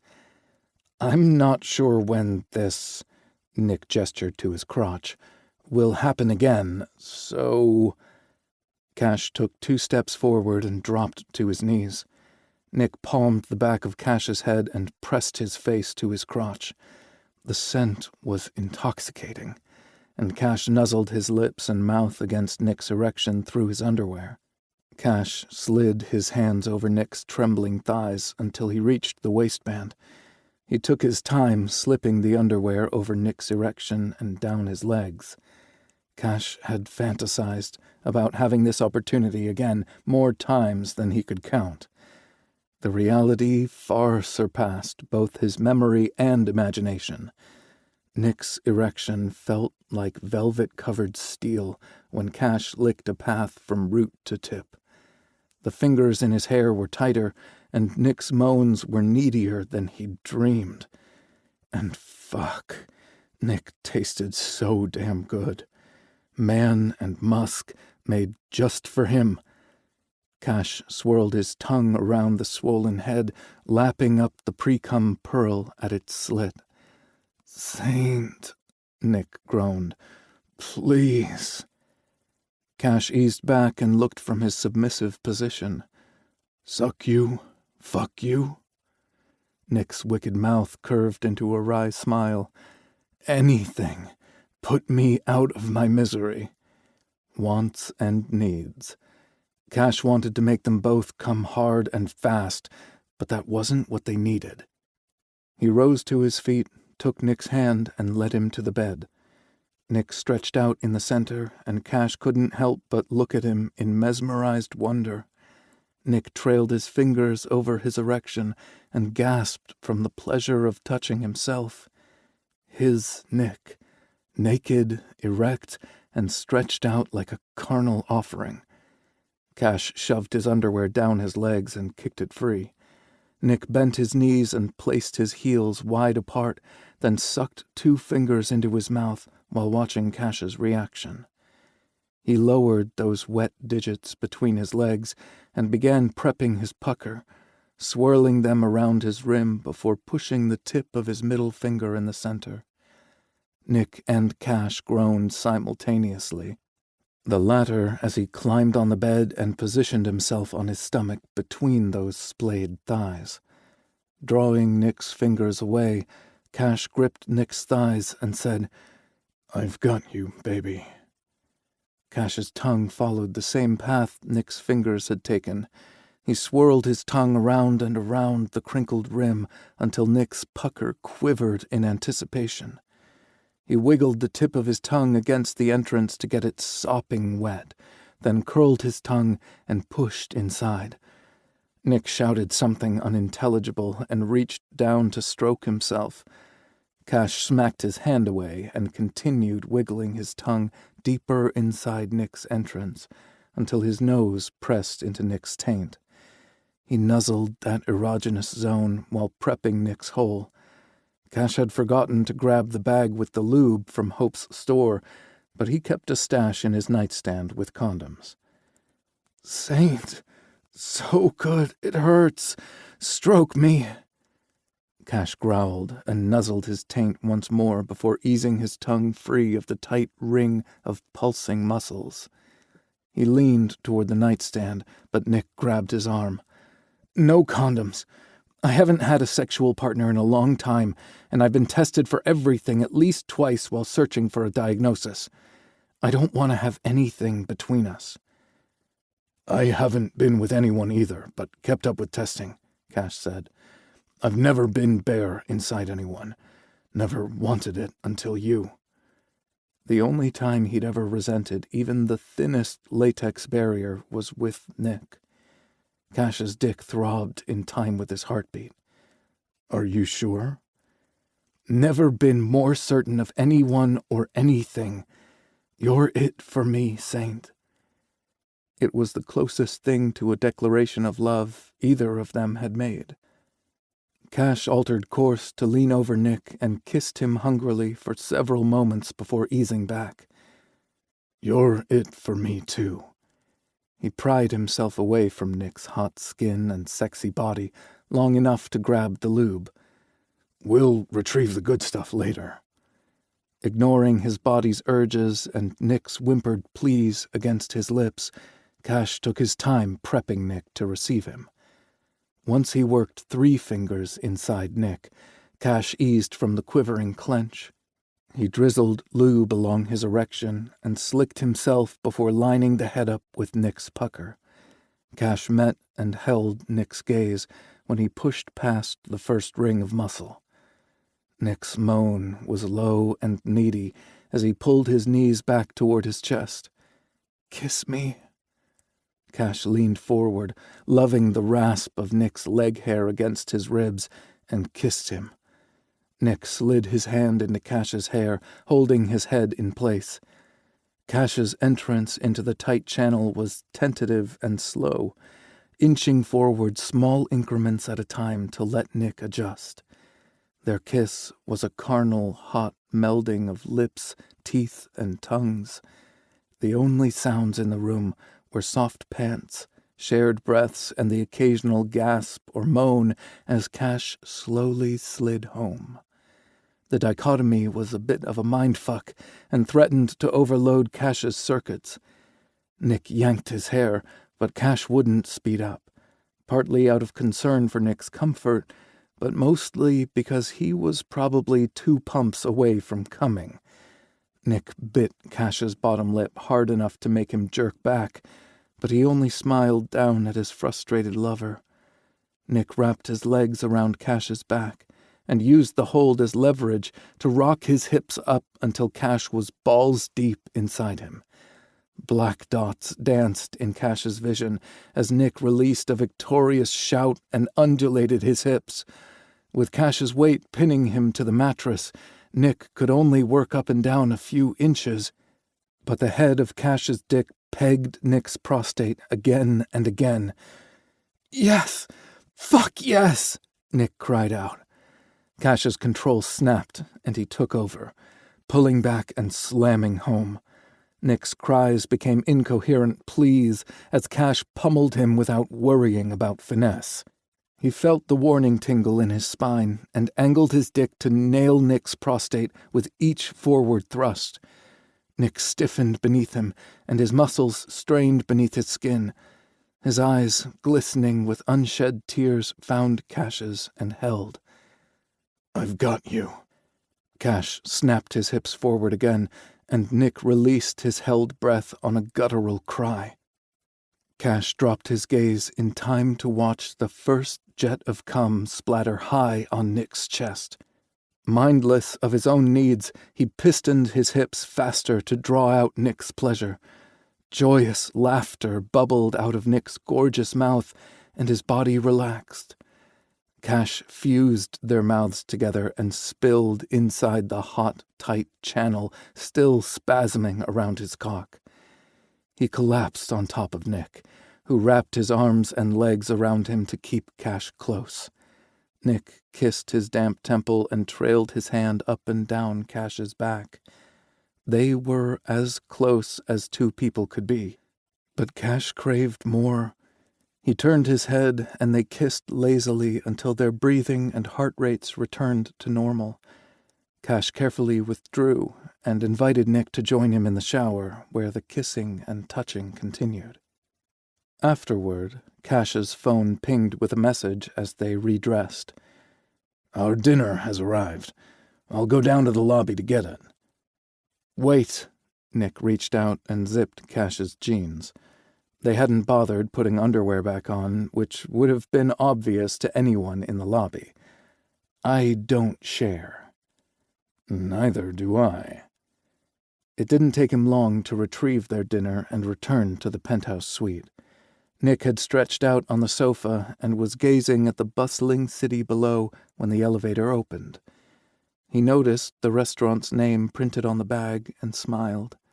It was the same place that had hosted the benefit where they'd met. "Porterhouse with peppercorn sauce, baked sweet potato, and broccoli," Cash said as he set the bag on the coffee table. Nick quirked a brow. "You remember what I ate?" "I remember everything about you, Nicky." Nick sat up and met his gaze. "I remember everything about you. Seafood fettuccine Alfredo." Cash smiled and handed him his food. "We can eat at the kitchen island or in the dining room, if you'd prefer." Nick shook his head and folded his legs under him on the couch. "This is perfect." He didn't dig into his food right away, though his eagerness to do so was palpable. Cash retrieved a bottle of red wine and poured them both a generous serving. Then he sat on the couch next to Nick, mirroring his position, and tapped his glass to Nick's. "To us." "To us." They both took a drink, then tucked into the food. Their only conversation was a limited exchange about how good it tasted. It reminded Cash of the meal they'd shared at the benefit. Then his thoughts had primarily swirled around how sexy Nick looked in his tuxedo and how much he wanted to see it strewn all over his apartment floor. Maybe he'd manifested that dream into reality, or perhaps his gaze had betrayed his intense reaction to Nick. The how and why didn't matter, when the result far exceeded the fantasy. "Did you save room for dessert?" Cash asked when they finished their entrees. "No, but I'll give it my best shot." Nick reached into the bag and pulled out 2 containers. "Let me guess. One is 3 layers of decadent chocolate cake, and the other is white chocolate and raspberry cheesecake." Cash winked, and Nick opened the containers. He chuckled when Nick handed the cheesecake to Cash and kept the cake for himself. "That's not the way it happened," Cash said. Nick sighed and swapped boxes with him. They each took a bite of their dessert before swapping back. Cash had practically salivated when he'd seen the chocolate layer cake on the menu, but was immediately jealous of Nick's cheesecake when it arrived. Nick had eye-fucked his dessert enough to make Cash blush. After a bite, Cash had asked if he wanted to switch. "Thought you'd never ask," Nick had said as he slid his plate toward Cash. What had followed was foreplay with food. Cash hadn't been able to tear his gaze away from Nick's lips whenever he brought the fork to his mouth. He had hoped his throaty purrs called to something wild and primitive in Nick, and Christ had he answered. 12 years later, Nick's smug smile said he knew exactly where Cash's thoughts had gone. Pointing his fork at Cash, Nick said, "That expression right there is what gave me the courage to proposition you." Cash snorted and nearly sent his bite of cheesecake down the wrong pipe. "You got out, 'Do you wanna?' before I said, 'Thought you'd never ask.' Later, I realized how presumptuous I was. You could have been about to ask if I wanted to join you for an after-dinner drink." Nick's lips twitched. A fine bourbon was on my mind. Cash narrowed his eyes as he tried to figure out if Nick was joking. Nick set his box down to kiss Cash hard on the mouth. "Get out of here with your doubts. The only shot I wanted was a ride on your cock." He winked and picked up his dessert to resume eating. "Luckily, I got several." "As did I." Cash canted his head. Nick was the most relaxed he'd seen him since the beginning. "Want to hear a secret?"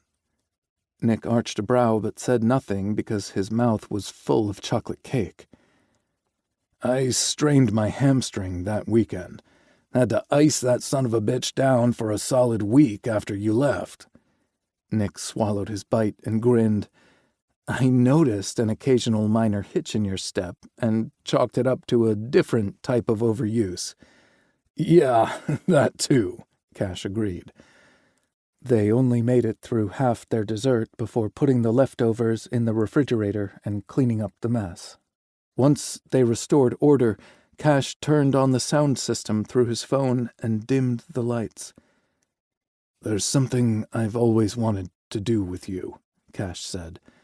When "The Only Exception" by Paramore began to play, Cash extended his hand. Nick accepted it and stepped into the circle of Cash's arms.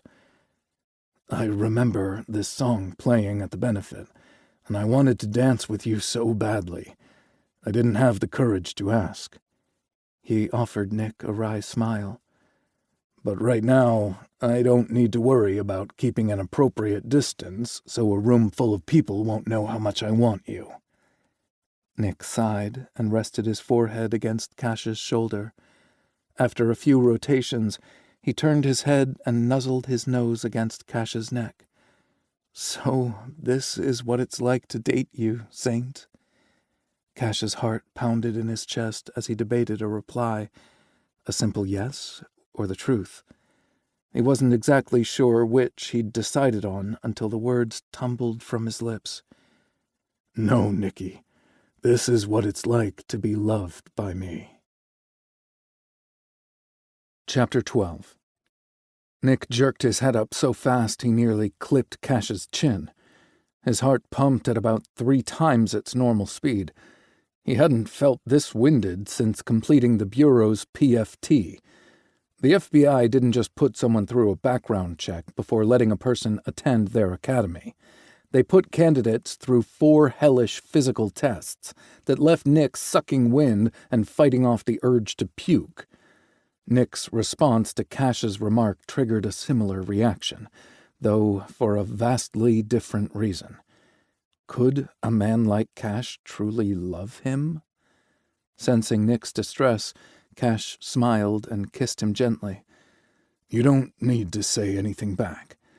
I just need you to know a few things before we stray any further from the friendship path we agreed on." Nick stopped suddenly, forcing Cash to do so too. "Saint, we've already waded too far into the weeds. I couldn't find that old trail if I wanted to, and I don't," he said emphatically. "And if you're going to spill secrets tonight, I will too." Nick took a deep breath and said, "I only attended the charity event the second year because I knew you were going to be there." Cash tipped his head to the side and studied Nick through narrowed eyes. "How did you know?" "I asked," Nick replied. "It took me the better part of a year to work up the courage to approach you again." "You spent 4 months at Quantico," Cash reminded him, "where I jerked off to memories of us.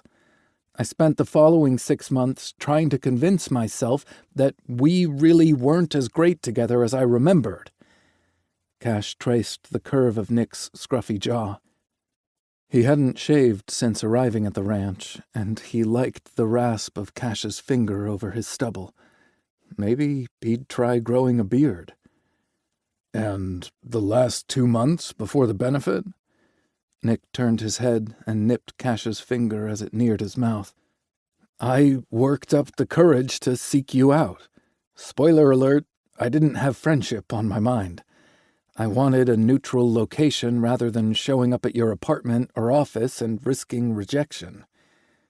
"Did you finagle another invitation to the benefit to see me?" Cash asked. "Shamelessly." Cash's eyes widened. "You involved your billionaire stepfather in your schemes?" Nick laughed. "I tried to play it off real cool, mentioned we had some fun conversations and that I thought you were interesting." Heat crept up his neck at the memory. "And?" Cash prompted. "Let's just say we didn't play our sudden departure as coolly as we thought." Cash growled and kissed Nick hungrily. He pulled back suddenly and smiled. "They're just lucky I didn't throw you down in the center of the table and ravish you like I wanted to." "Which time?" "Both. I didn't know you were interested in me when you showed up for the second year. Why didn't you say something?"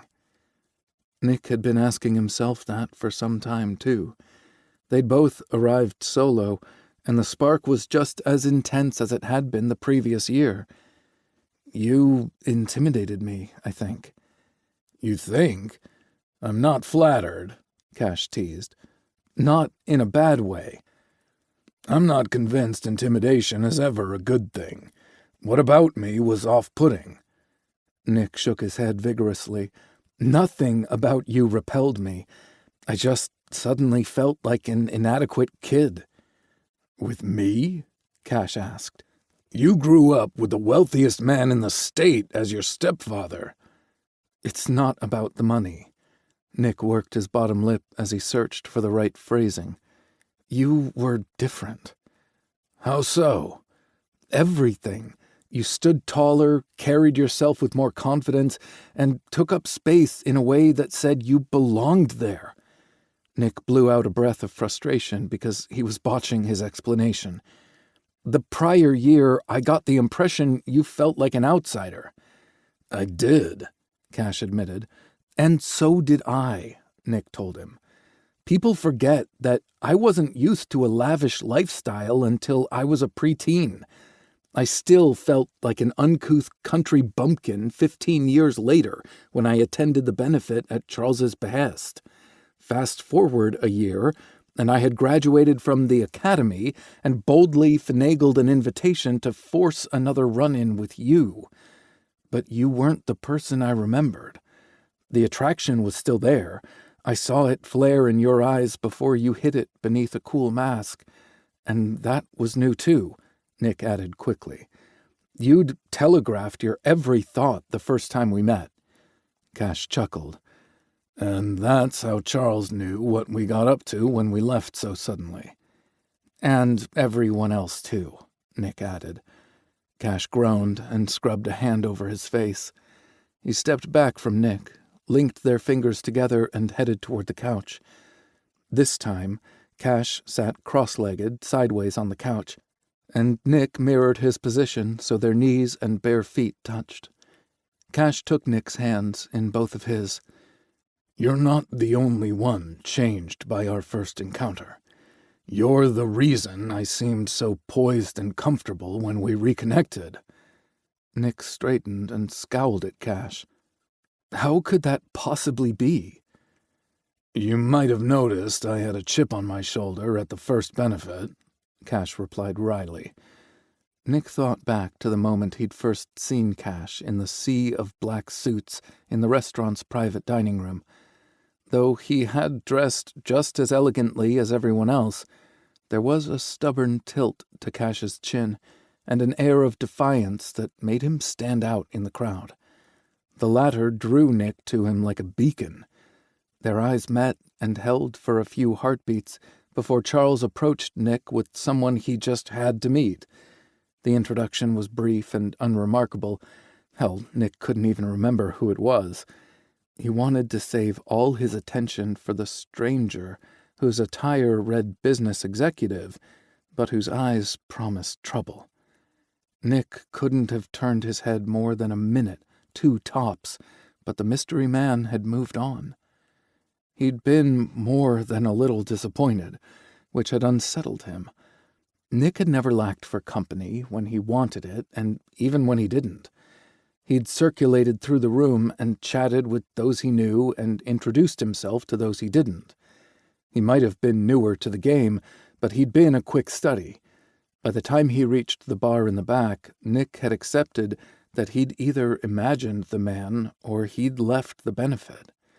He kept his back to the room while he waited for the bartender to pour his whiskey. That's when the hair on the back of his neck stood up. Nick had known the sexy stranger was approaching before his woodsy scent tickled his senses. He was half aroused when he turned around and raked an appraising gaze over the man who'd captured his attention so thoroughly. Nick half expected the guy to be less impressive up close. He'd been so wrong. "There you are." Nick hadn't meant to speak the words out loud. "Here I am." The stranger's voice was rough and low, better suited for a bedroom than a boardroom. Unfortunately for Nick, he'd spoken that one out loud too. It had set the tone for the rest of the evening, and luckily for him, they'd been on the same page. If he didn't pull himself from his trip down memory lane, Nick wouldn't get to find out how he had inspired the changes in Cash he'd witnessed the following year. "I recall a slight chip on your shoulder," Nick replied, picking up the thread of their current conversation. "Barely noticeable." Cash snorted. "It could have powered the world's largest supercomputer." "Is this where you get to the part where I saved you?" Nick teased. "Yes." Cash leaned forward and kissed him. "Do you remember any of the conversations we had between rounds of sex?" Every single word. They'd talked almost as much as they'd fucked that weekend, so they'd said a lot of things.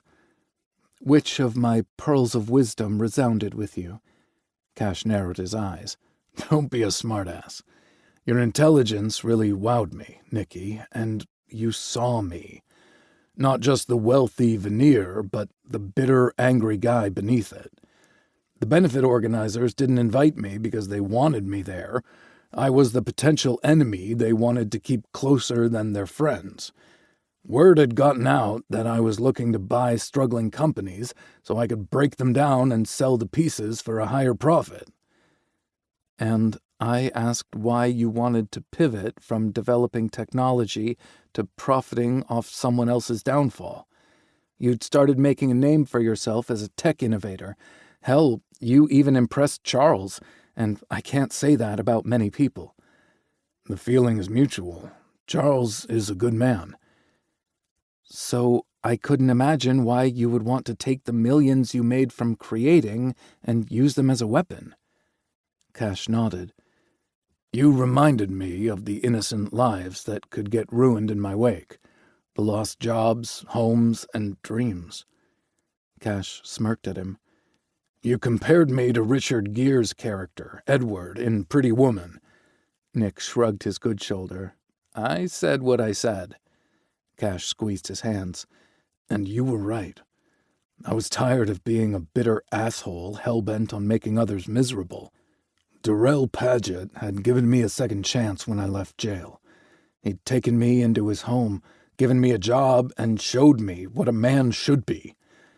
I'd worked my ass off and scraped every penny together to pay for community college and then my bachelor's degree. I'd made something of myself because of the grace he showed me and the lessons he taught me.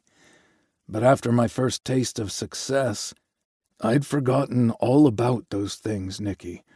I just wanted more money, success, and respect. You can't buy people's regard. You earn it. Tearing things down only creates fear. So I took a virtual stranger's advice and chose to build, mend, and redeem. I brushed that chip off my shoulder and dug in right away. By the time we met again, I didn't feel like an unwanted outsider. People didn't just keep me close to know what I was up to. Powerful people sought me for advice. I felt like I finally belonged. I could tell, Nick told him. And I thought you were out of my league, where before we'd felt like equals. Cash leaned his forehead against Nick's. And I wouldn't let myself imagine there could be more for us. I fixated on the age difference. 12 years doesn't sound like much, but it might as well be 50 when you're at different stages in life. Nick tilted his head and considered what Cash said. His knee-jerk reaction was to deny they'd been in different stages, but he realized he was only thinking about the sexual chemistry. That had been every bit as strong as the previous year, stronger if he were honest. But Nick hadn't been relationship material back then. He'd just launched a career in the FBI, working a ton of hours and traveling a lot. What could he have offered Cash but occasional scorching sex? Their friendship had felt more important, and even more intimate than sex over the years, laying the foundation for the future they both wanted. I love you, Saint. Emotion rose so swift and hard, swelling Nick's chest and making his eyes sting. I've always loved you, but I am so fucking in love with you. You're not just the most important person in my life. You've become my life. These past 5 months have solidified that I don't want to live apart. We don't have to, Cash said in a rush. I've kept this apartment because I wanted to keep one foot in your world. I'll split my time between Denver and the ranch. It's not like Ivan needs me there. Nick stopped him with a kiss. They want you there, Saint, and it's where you belong. It's where we belong. But your career... I'm resigning from the FBI at the end of my leave, Nick said. Though my career was a source of pride, I was never happy. Instead of figuring out why that was, I put all my energy into earning the next promotion or position. I expected satisfaction to come with each new title or raise. I ended up with more responsibility and dealt with more bureaucratic bullshit than 100 people could stomach. Cash watched him without commenting for a long time. Is that why you lost weight and couldn't get it up? Nick ignored Cash's scowl and continued. Yeah, that was a big part of it. My therapist helped me realize I'd never properly grieved my mom's death. I'd been too worried about my brother to process the loss for myself.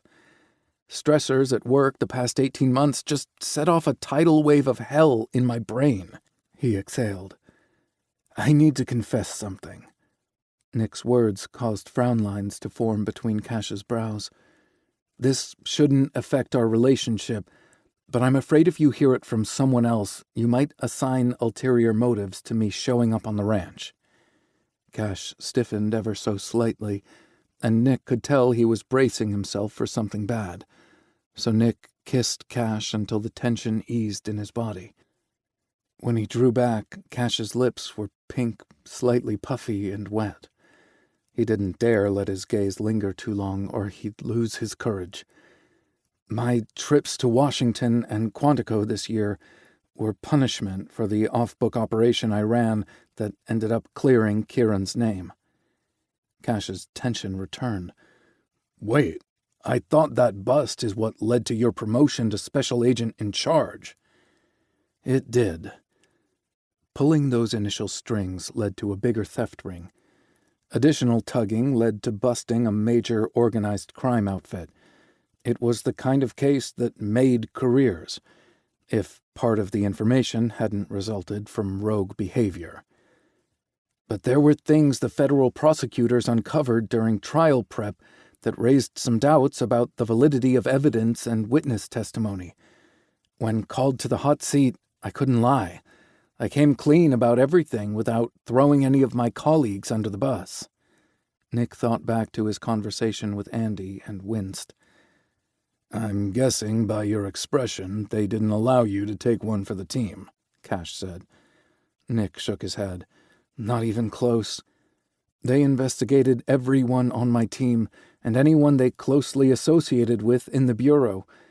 It would have been one thing for me to lose my job or face charges, but they were coming for my team, too. I got suspended without pay for a month while they investigated. In the end, none of my actions threatened the prosecution. There were multiple overlapping investigations going on, so the trial evidence wasn't tied solely to my off-book operation. You must have been so relieved, Cash said. Yes, I'd accepted that my career was over during my suspension and started thinking about different avenues. But the Bureau extended a very thin olive branch. They sent me to Washington for additional training, and then on to Quantico to fill in for the agent on paternity leave. I guess it was supposed to be demeaning, but I absolutely loved working with the recruits. But transferring there isn't an option because you're not there. Cash started to speak, but Nick cut him off with a kiss. Not an option. Our home is on the ranch, and I have a solution that keeps us there. I'm listening. Nick told Cash about Andy's brother without admitting the initial reason he'd called her. If his hunch turned into something actionable, Nick would come clean to Cash. There was no need to ruin their night with supposition. I have an interview at the police academy in Colorado Springs soon. A 30-minute drive to work is much better than a long-distance relationship or you splitting your time between the ranch and Denver. I want to wake up in your arms every morning. Nick expected Cash to respond to this news with a smile and maybe some kissing and petting. He just stared at Nick with an unreadable expression. Saint? Cash lurched forward, pushing Nick backward. He hit the couch with a slight wince, but his discomfort vanished when Cash followed him down. Nick unfolded his legs and wrapped them around Cash's hips. Say it again. Cash trailed kisses from Nick's collarbone to his earlobe. Nick squirmed when Cash found a ticklish spot. Forgot about that one, Cash said, then kissed it again. Nick fought off an unmanly giggle. What part do you want me to repeat? The whole thing, or... Nick lost his ability to speak when Cash brushed his beard over the ticklish spot. Oh my God, Nick said before giving in to a fit of giggles.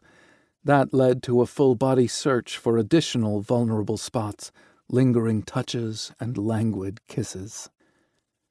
I love you so much, Nick whispered when they were both naked. My recovery time has changed drastically since our first weekend together, Cash said stoically, and I might not achieve an erection again for a while. Nick looped his good arm around Cash's neck. I'd settle for a soak in that giant tub overlooking the city. Cash eased off the couch and stood up. You grab the wine and glasses, and I'll find candles.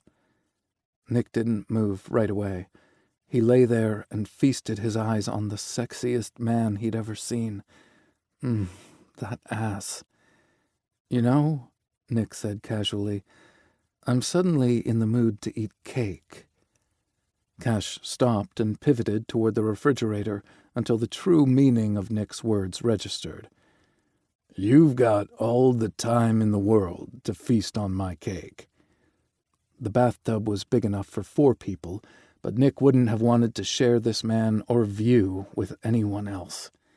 Cash climbed in first, and Nick settled between his legs. The water was perfect, hot enough to ease the body and mind, but without turning them into lobsters. Nick ran his hands up and down Cash's hairy thighs. "This is the first time in my life I've felt bone-deep happiness. If Hope could bottle this up and sell it, she'd be a millionaire." "Your bathwater? Don't give her any ideas." Cash kissed the side of his neck, but avoided the spot that had triggered the tickle war. "You honestly don't mind giving all this up?" "Giving what up? The city? I told you, Saint, you're my home." Cash caressed his chest, belly, and inner thighs. His fingertips briefly brushed against Nick's balls before he began his upward trek. "You're my home, too."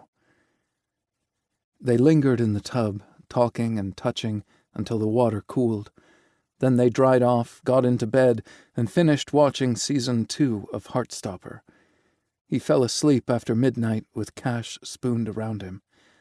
When Nick woke on his back the next morning, a stunning sunrise greeted him. He also had one hell of an erection tenting the sheets, but no Cash to appreciate it. A note by the bed said he'd gone to get bagels. Damn, the place still didn't deliver? Nick grabbed his phone off the nightstand and took a picture of the tented sheet. He uploaded the photo to their text thread and typed, "Hurry back." Chapter 13. Cash stepped into the lobby of the apartment building with a bag in one hand and a drink carrier in the other. His phone alerted him to a text, so he tucked the bagel bag in the crook of the other arm and fished the device from his pocket. Instinct told him not to open the message in the busy lobby, so he waited until he was alone in his elevator. His elevator. He fought back a snort. Whose life was this? On most days, Cash was still the half-starved kid who'd only survived his childhood through the kindness of neighbors in the mobile home park. He'd created a global tech development company from nothing and sold it for $50 million. He owned multiple pieces of real estate, including a ranch where he gave second chances to younger versions of himself. Cash had gone from racing cars on dirt tracks to becoming half-owner of a racing team. More recently, he'd gone from a lonely, middle-aged man to someone whose soulmate waited in bed for him. Seriously, whose life was this? He would have pinched himself to ensure he wasn't dreaming if he had a free hand. Cash pressed the penthouse button, raised his phone, and waited for the Face ID to recognize him. He tapped on the message icon and then Nick's name. A tidal wave of lust surged through him when he saw the picture. "Fuck me," he groaned, willing the elevator to go faster. If his hands weren't full, he would have started stripping out of his clothes. The elevator stopped on his floor, and Cash burst through the doors as if shot from a cannon. 2 steps into the room, he jerked to a stop. Nick hadn't waited for him in bed. He sat in the center of the velvet couch, stroking his dick. The early morning light filtered into the room at an angle that mimicked a spotlight, and the rest of the room faded into obscurity. Cash couldn't tear his gaze away from Nick's fist lazily working his shaft. The drink carrier trembled in his hand, and Cash pulled himself together. He casually strolled across the expanse of the room instead of sprinting toward Nick's lurid display. Cash set their breakfast on the coffee table and dropped to his knees in front of the sofa. He knocked Nick's hand away and put his mouth there instead. "Christ, yes," Nick hissed when Cash sucked him all the way down. Fisting his hand in Cash's hair, Nick guided his mouth up and down his leaking shaft. Nick watched him through hooded eyes as Cash worked him over, alternating the pace and suction to maximize arousal. Cash catalogued every moan, plea, and groan he elicited from the man who'd owned his soul for so long.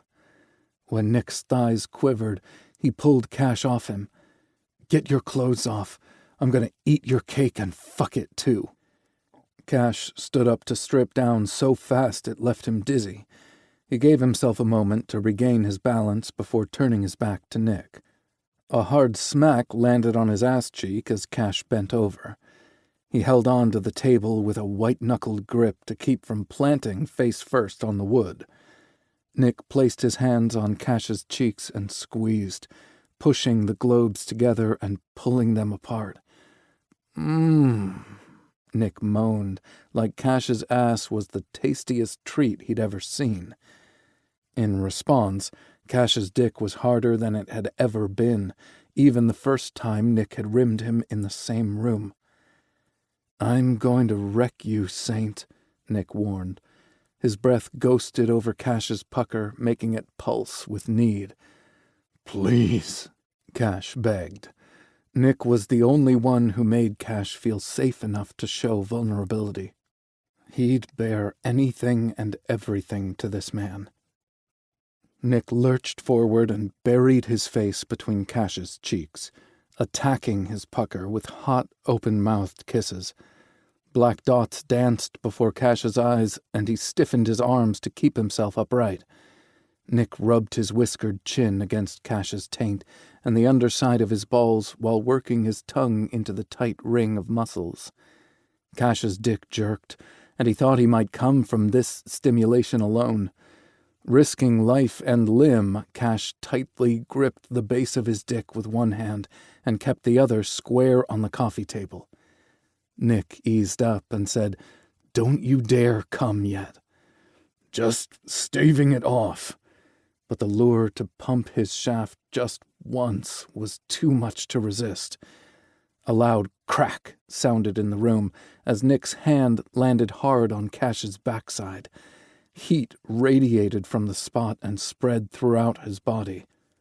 "Fuck," Cash moaned. Nick chuckled as much as one could with a mouthful of ass. He eased his tongue free and said, "That was supposed to be a deterrent." Nick returned to his carnal onslaught until Cash's entire body shook with the need to come. He'd never had pleasure hurt so much before. "Please," he begged, "want you inside me." Nick eased free of his ass once more and sank his teeth into a taut globe. He pulled a tube of lube from somewhere and immediately started priming Cash's ass. "Can't wait to stretch you open on my cock." "Hurry," Cash hissed, but Nick seemed to enjoy dragging out his torture.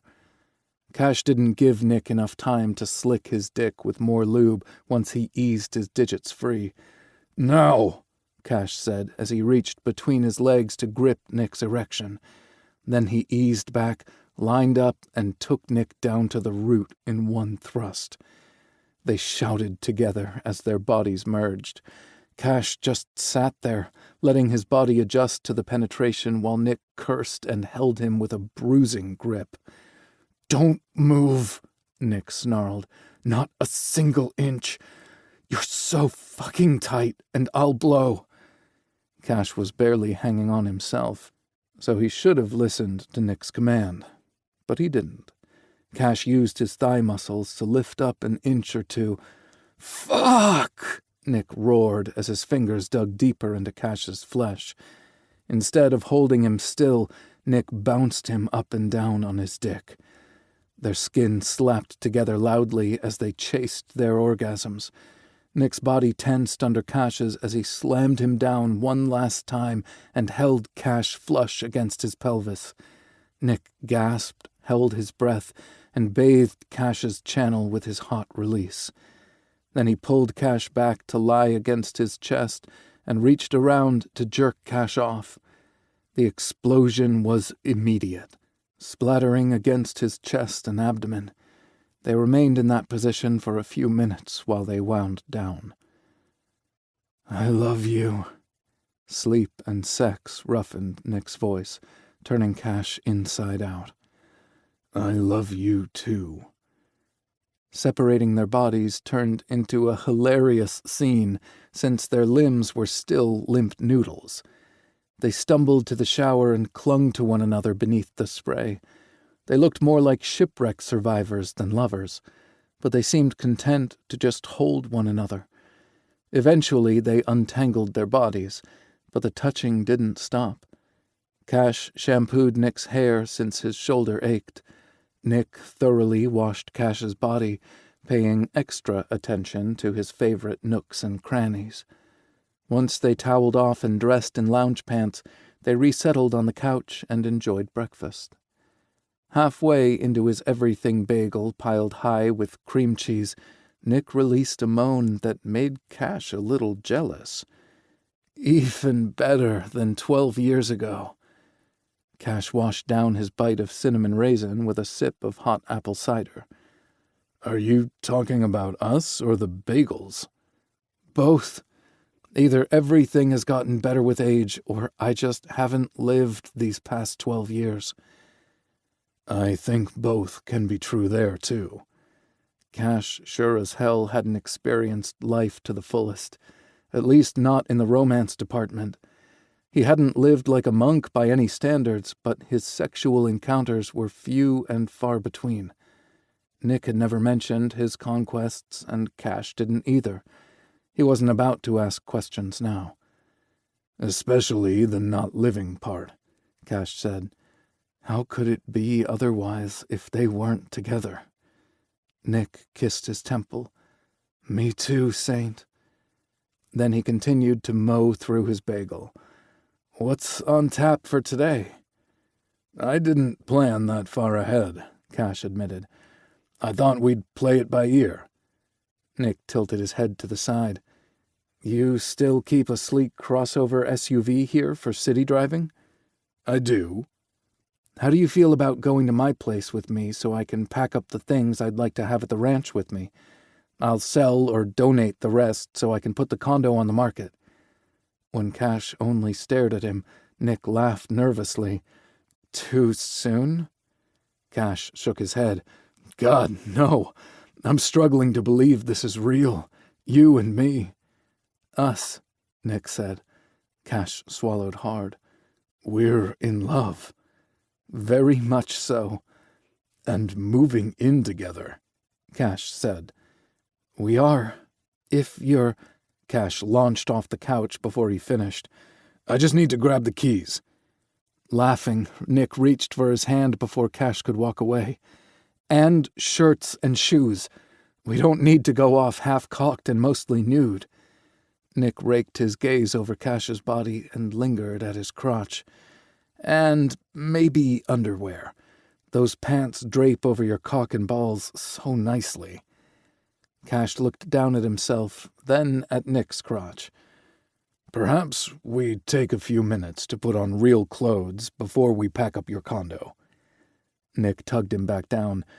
"Or," he said, "we do that tomorrow before heading back to Redemption Ridge." Cash eased back into Nick's embrace. "I like the way you think. What would you like to do today?" After discussing their options, they decided to see a movie, followed by a trip to the store so they could cook dinner together. They settled on a simple pasta dish, salads, and French rolls.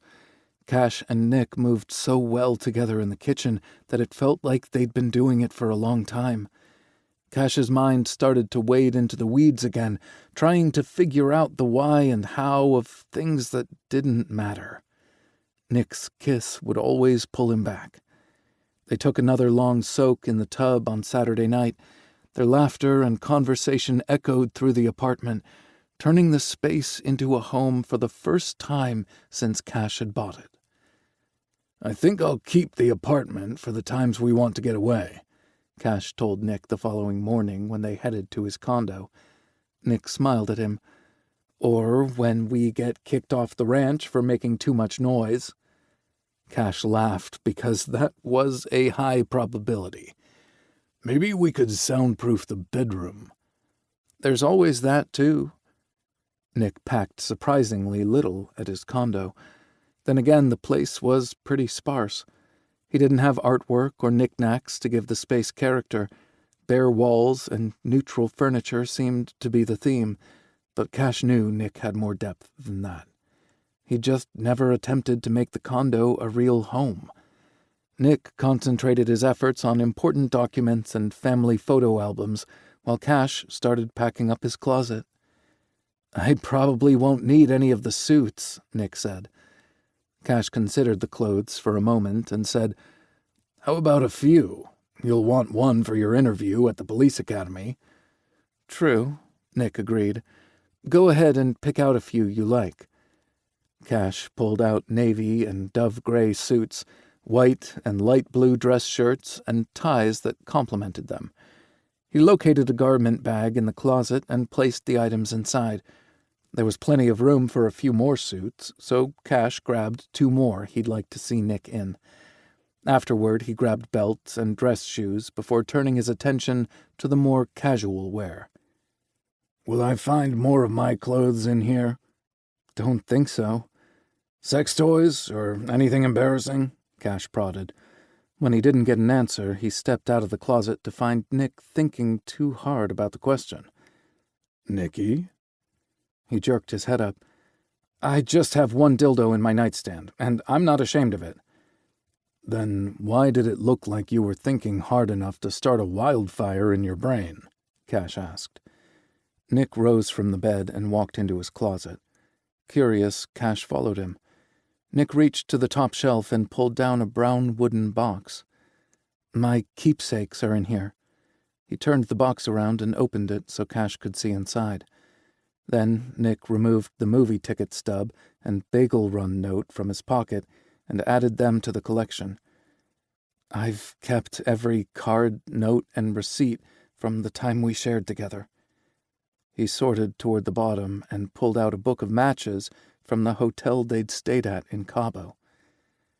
"That trip was heaven and hell," Cash said. "To be so close to you and—" "Not be able to touch me like you wanted to?" Nick asked. "No one fills out a pair of swim trunks like you do. God, I wore the skin off my dick." Cash flexed his right fist. "Probably why I've got arthritis starting in my wrist." They shared a laugh and a kiss. Then Nick pulled out a beer bottle cap. Cash didn't drink often, but he loved Mexican beers, and the cap had come from one of his bottles. "This is from the time we beat those bro dudes in beach volleyball in Miami." Cash smiled from the memories, then mimed jerking off again. "Why the hell did we go to destinations where we practically stayed naked the entire trip? Sometimes you wore those skimpy trunks that would slip down your hip bones. Christ, I just wanted to kiss along your tan lines." Nick mimed jerking off too. "I'm willing to bet we jacked off together while in separate rooms." "Every night before bed so I could sleep," Cash said. Nick nodded. "And every morning before we met up for breakfast so I wouldn't ruin our friendship with an inconvenient boner." Cash captured Nick's lips in another kiss. "Our next vacation is going to be so different." "We won't leave the hotel," Nick agreed. "Hell, let's save the money and just not leave the bedroom at the ranch." Cash laughed. "That's pretty much what the other lovebirds do. Why not us?"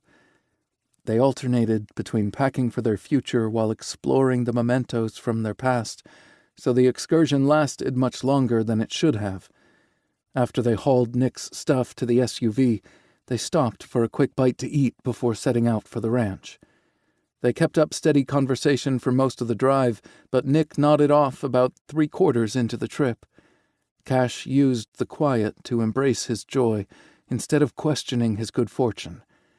There'd been a void in his life that Nick's friendship alone couldn't fill. He wasn't about to stuff the gap with doubts and negativity. He wasn't as spiritual as Hope, but he certainly believed people received from the universe what they put into it, manifesting, or whatever she called it. It was just past supper time when they pulled up to the ranch house. Cash didn't know if the crew had gathered in the dining room or if they'd chosen to have low-key dinners in their private quarters. Not that it mattered if they saw them carting Nick's belongings into the house. Cash had no intention of keeping it a secret. He reached over and squeezed Nick's thigh. "We're home, baby," he said softly. Nick murmured something unintelligible and shifted in his seat. Cash reached up and stroked his fingers over Nick's scruffy chin. He'd have a beard in no time at the rate his hair grew. Cash had never seen him with a lot of facial hair. Nick would let it grow out during their vacations, but had to shave before returning to work. Cash's fingers brushed over Nick's lips when he turned in his direction. His eyes snapped open, and Cash felt his mouth spread into a smile. "There you are," Nick said, when Cash dropped his hand. "Hi, baby." Cash unbuckled his seatbelt and leaned toward him. Nick did the same, and their mouths met in the middle. Cash hadn't meant to linger with a potential house full of people and a car to unload, but Nick's warmth drew him in. He teased Nick's lower lip with his tongue and eased inside when Nick opened an invitation. Cash lost track of time and his intentions then. He slid his hand into Nick's hair, canted his head, and deepened the kiss. God, he would never tire of having this privilege, to kiss Nick whenever he wanted to. A low, sharp whistle pulled the two men apart. That's when they noticed every single member of the ranch standing in front of the SUV, wearing various expressions on their faces. Ivan, Rory, Finley, and Kieran looked incredibly smug. Harry, Dylan, and Rue practically radiated happiness for them. Tyler looked like he was seconds away from giggling, and Owen looked envious. Not because he wanted Cash or Nick, but because he was in love with his best friend. Cash really hoped the two figured it out soon. He wouldn't wish 12 years of pining on anyone. Cash rolled down his window and said, "What the hell are you gawking at? Don't act like you've never seen two people in love. First, there was Finn and Kieran practically setting the ranch on fire with their smoldering looks until they scratched that itch." Several of the crew guffawed, which drew Cash's attention to them. "What are you chuckling about, big guy?" Cash asked Ivan. "I've heard the hushed giggling coming out of your office in the barn." Ivan had the good grace to look a little sheepish, but Rory looked like the cat who ate the canary. "And you," he pointed to Harry. She put her hands on her hips and notched her chin up in challenge. "Do you honestly think I didn't know Dylan was climbing in and out of your bedroom window?" Cash turned to his canine trainer. "Dude, you could have used the front door. You're consenting adults." Harry giggled and leaned into Dylan's side. Cash waited for the teasing and laughing to die down. "This is my time now, damn it. I'm in love with my best friend and have been for a long time."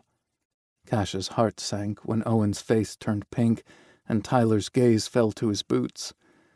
"But we'll do our best not to make it weird for anyone." "Like making out in the car in front of the house," Nick added. "Weird is cool," Rue said. "And it means the sexy sheriff is nursing a bruised ego and needs nurturing." He rubbed his hands together and walked away. That was the second reference Rue had made about Burke in a week. His tone was teasing, but the frequency lent credence to the comment being real. "Happy for you, boss," Ivan called out. He winked and led Rory off by the hand before Nick's brother could hit him with the barrage of questions. "Ditto," Kieran said, as Finley blew them a kiss. They also turned and caught up to Reuben before he managed to get too far. "And now we have two daddies," Tyler said exuberantly. Nick made a slight choking sound and whispered, "Do you think he knows what that term also implies?" Cash bit back laughter when he noticed Owen's wide-eyed expression. "No, but Owen sure as hell does." Owen gave Tyler a playful shove, leaned in close, and said something Cash couldn't hear. Tyler's eyes bulged out of his head, and his mouth practically hit the ground.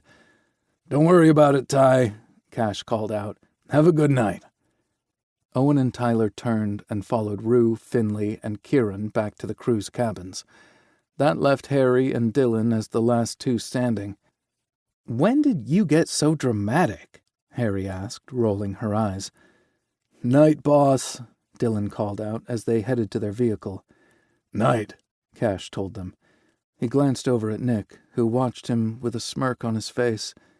"What?" "It's just good to be home." Chapter 14.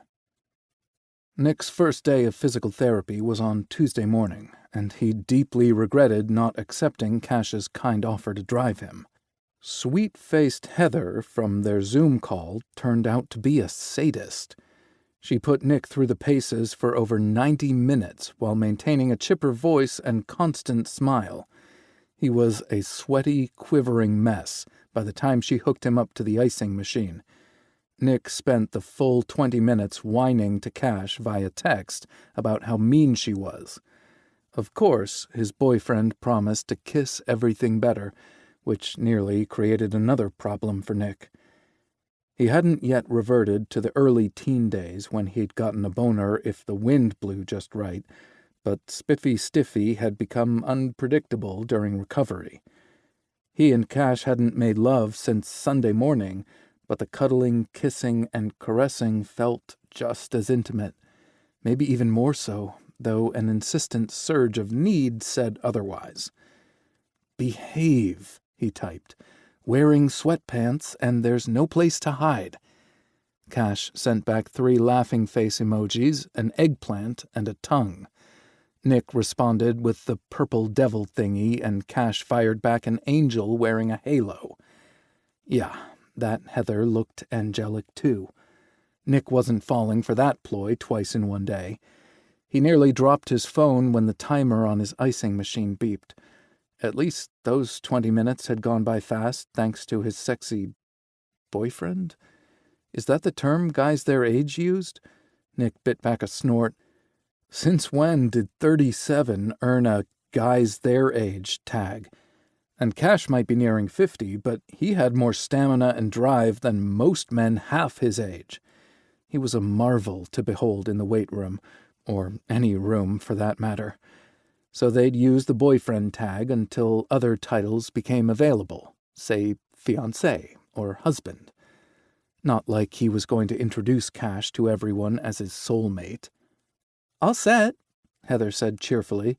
She'd appeared out of nowhere and nearly scared the bejesus out of him. Nick dropped his phone, and Heather picked it up. "Thanks," he said. "Mind handing me my skin, too?" Some FBI agent he'd turned out to be. He could face down hardened criminals and deadly gun barrels, but a 5'0" physical therapist caused him to jump out of his skin for fuck's sake. "You just materialized out of nowhere." Heather giggled and shook her head when she should have thrown it back and released a villainous "Mwahahaha." "I have a light step," she said, "but I'm pretty sure you were too focused on your phone." She turned the device around to show the lock screen image. "And I can understand why." Nick accepted the phone and smiled when his gaze landed on the selfie he'd taken of them the previous evening. They'd visited the sunflower field again and made out on the blanket until Nick's lips hurt. He'd snapped a photo of them with the flowers and fading sun in the background. Cash's handsome face and joyous smile actually made Nick's chest twinge. "Maybe a little," he admitted. Heather smiled at him, then unhooked him from the machine. "You make a beautiful couple." "And you're forgiven for being mean to me." Heather snorted and said, "Oh, come on. Your evaluation wasn't that bad." Then she lowered her voice an octave or two. "Just wait until the real work begins next week." "Wait, what?" Nick asked. That's when Heather released the evil cackle, causing the other therapists in the room to laugh at their interaction. "A warning would have been nice, guys," he told them. Heather patted his uninjured shoulder. "Come on, let's get you on the books for the next month. We'll start out with twice a week and reassess as we go. You're in excellent physical shape, so I expect you to be back in fighting form in no time." Nick groaned as he slid off the table. 2 times a week? "You'll need to do your at-home exercises on the days you don't come in." "No rest for the wicked, and the righteous don't need it," Nick replied as he followed her to the front desk. It was one of his grandmother's favorite quotes, and his mother had repeated it often. Nick found it curious how the brain could unearth gems like that at the perfect time, little pearls of wisdom shucked from his mind's oysters. "Do Tuesdays and Thursdays work for you?" Heather asked, pulling Nick's attention back to her. "I'm very flexible, so put me wherever works for your schedule." They settled for 10 o'clock on Tuesday and Thursday mornings. Nick quirked a brow when she handed him a navy canvas bag with the center's logo on it. "Parting gifts? Wine and bath bombs?" Heather snorted. "Stretchy bands, illustrated workout sheets depicting how to use them, a long ice pad with a strap to keep it in place, and biofreeze."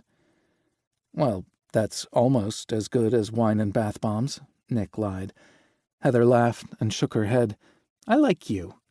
Nick placed a hand over his heart and feigned a swoon. "I wish I could say the same." The room erupted in laughter over their banter, and Nick bowed playfully to his audience before leaving. He'd always been a bit of a joker, but he'd suppressed it beneath rigorous expectations and obligations, both real and imagined. Maybe therapy was doing more for Nick than he realized. If not for wanting a functioning penis again, he wouldn't have gone to the sessions. Nick might not have ever found the courage to make a move on Cash. He could have settled for a life full of what others wanted for him instead of what he needed for himself.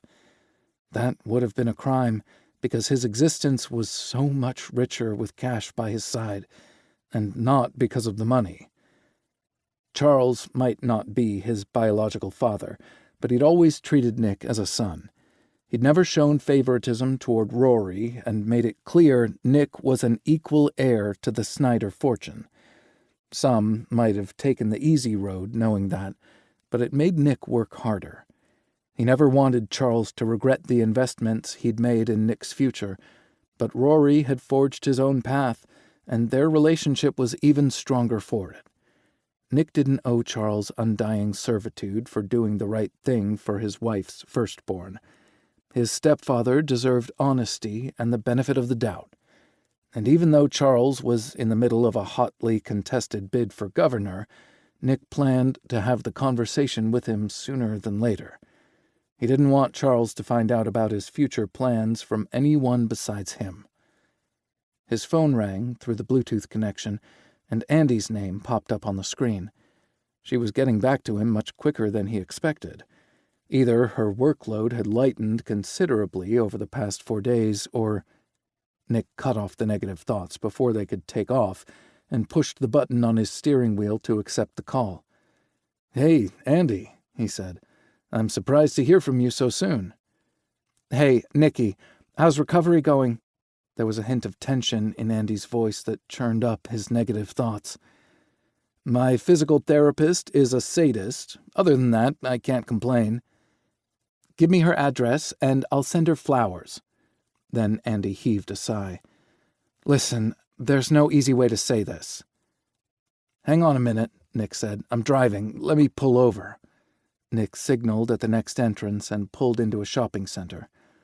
"Okay," he said once he put the BMW in park. "Hit me with it." "Samuel Jeremiah doesn't exist. I mean, the person in the videos presenting himself as Samuel Jeremiah is using a false identity. I took the information provided on the church's website and cross-referenced it with a little detail I pulled from our sources. The man didn't exist before he bought the property near Last Chance Creek." Nick's heart sank, but the news didn't surprise him. No bank would have made a loan to someone without credit or a work history. He must have used cash. "And he got the property for a steal," Andy said. "The previous owner died, and his kids just wanted to unload it for cash as quickly as possible. The images on Google Earth showed a dilapidated house with a tarp on the roof and equally run-down outbuildings. Looked like a small shed and a decent-sized barn. She sighed again.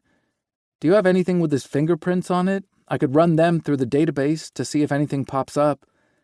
"No," Nick said, "and I wouldn't want to risk your career more than I already have.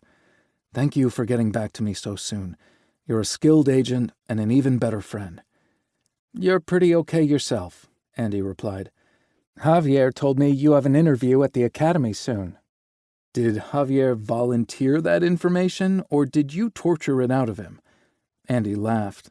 "A little of both. He asked my opinion of you, and I wouldn't give it until he told me why." "He hasn't called to cancel the interview, so you must have said something nice about me." Nick considered it for a moment. "Or he just wants to see what a fuck-up looks like in person." Andy's annoyed tisk made him smile. "Fishing for compliments doesn't suit you, my friend. I'm going to miss working with you." Even if Nick didn't land the job with the police academy, they both knew his tenure with the FBI was over. "I'll miss working with you too, but I expect you to stay in touch. You won't be able to shake me, Nicky. Counting on it." They wrapped up their phone call, and Nick pulled back into traffic. He ran through all the possibilities, which didn't take long because every avenue led him to the same person. Nick would have rather cuddled up to a rattlesnake than approach Sheriff Burke for help. But that didn't stop him from pulling into the sheriff's department parking lot. He didn't see Burke's truck, but entered the station anyway. He learned the sheriff was at lunch and chose not to leave a message since he knew the man's favorite lunch spot. Sure enough, he located Burke's truck half a block from the diner. Nick grabbed a spot while deciding how to approach the man. He could continue to be a cocky asshole and hope Burke's friendship with Cash would entice him to do the right thing. Or he could apologize for his behavior and attempt to make peace with the man whose friendship Cash valued.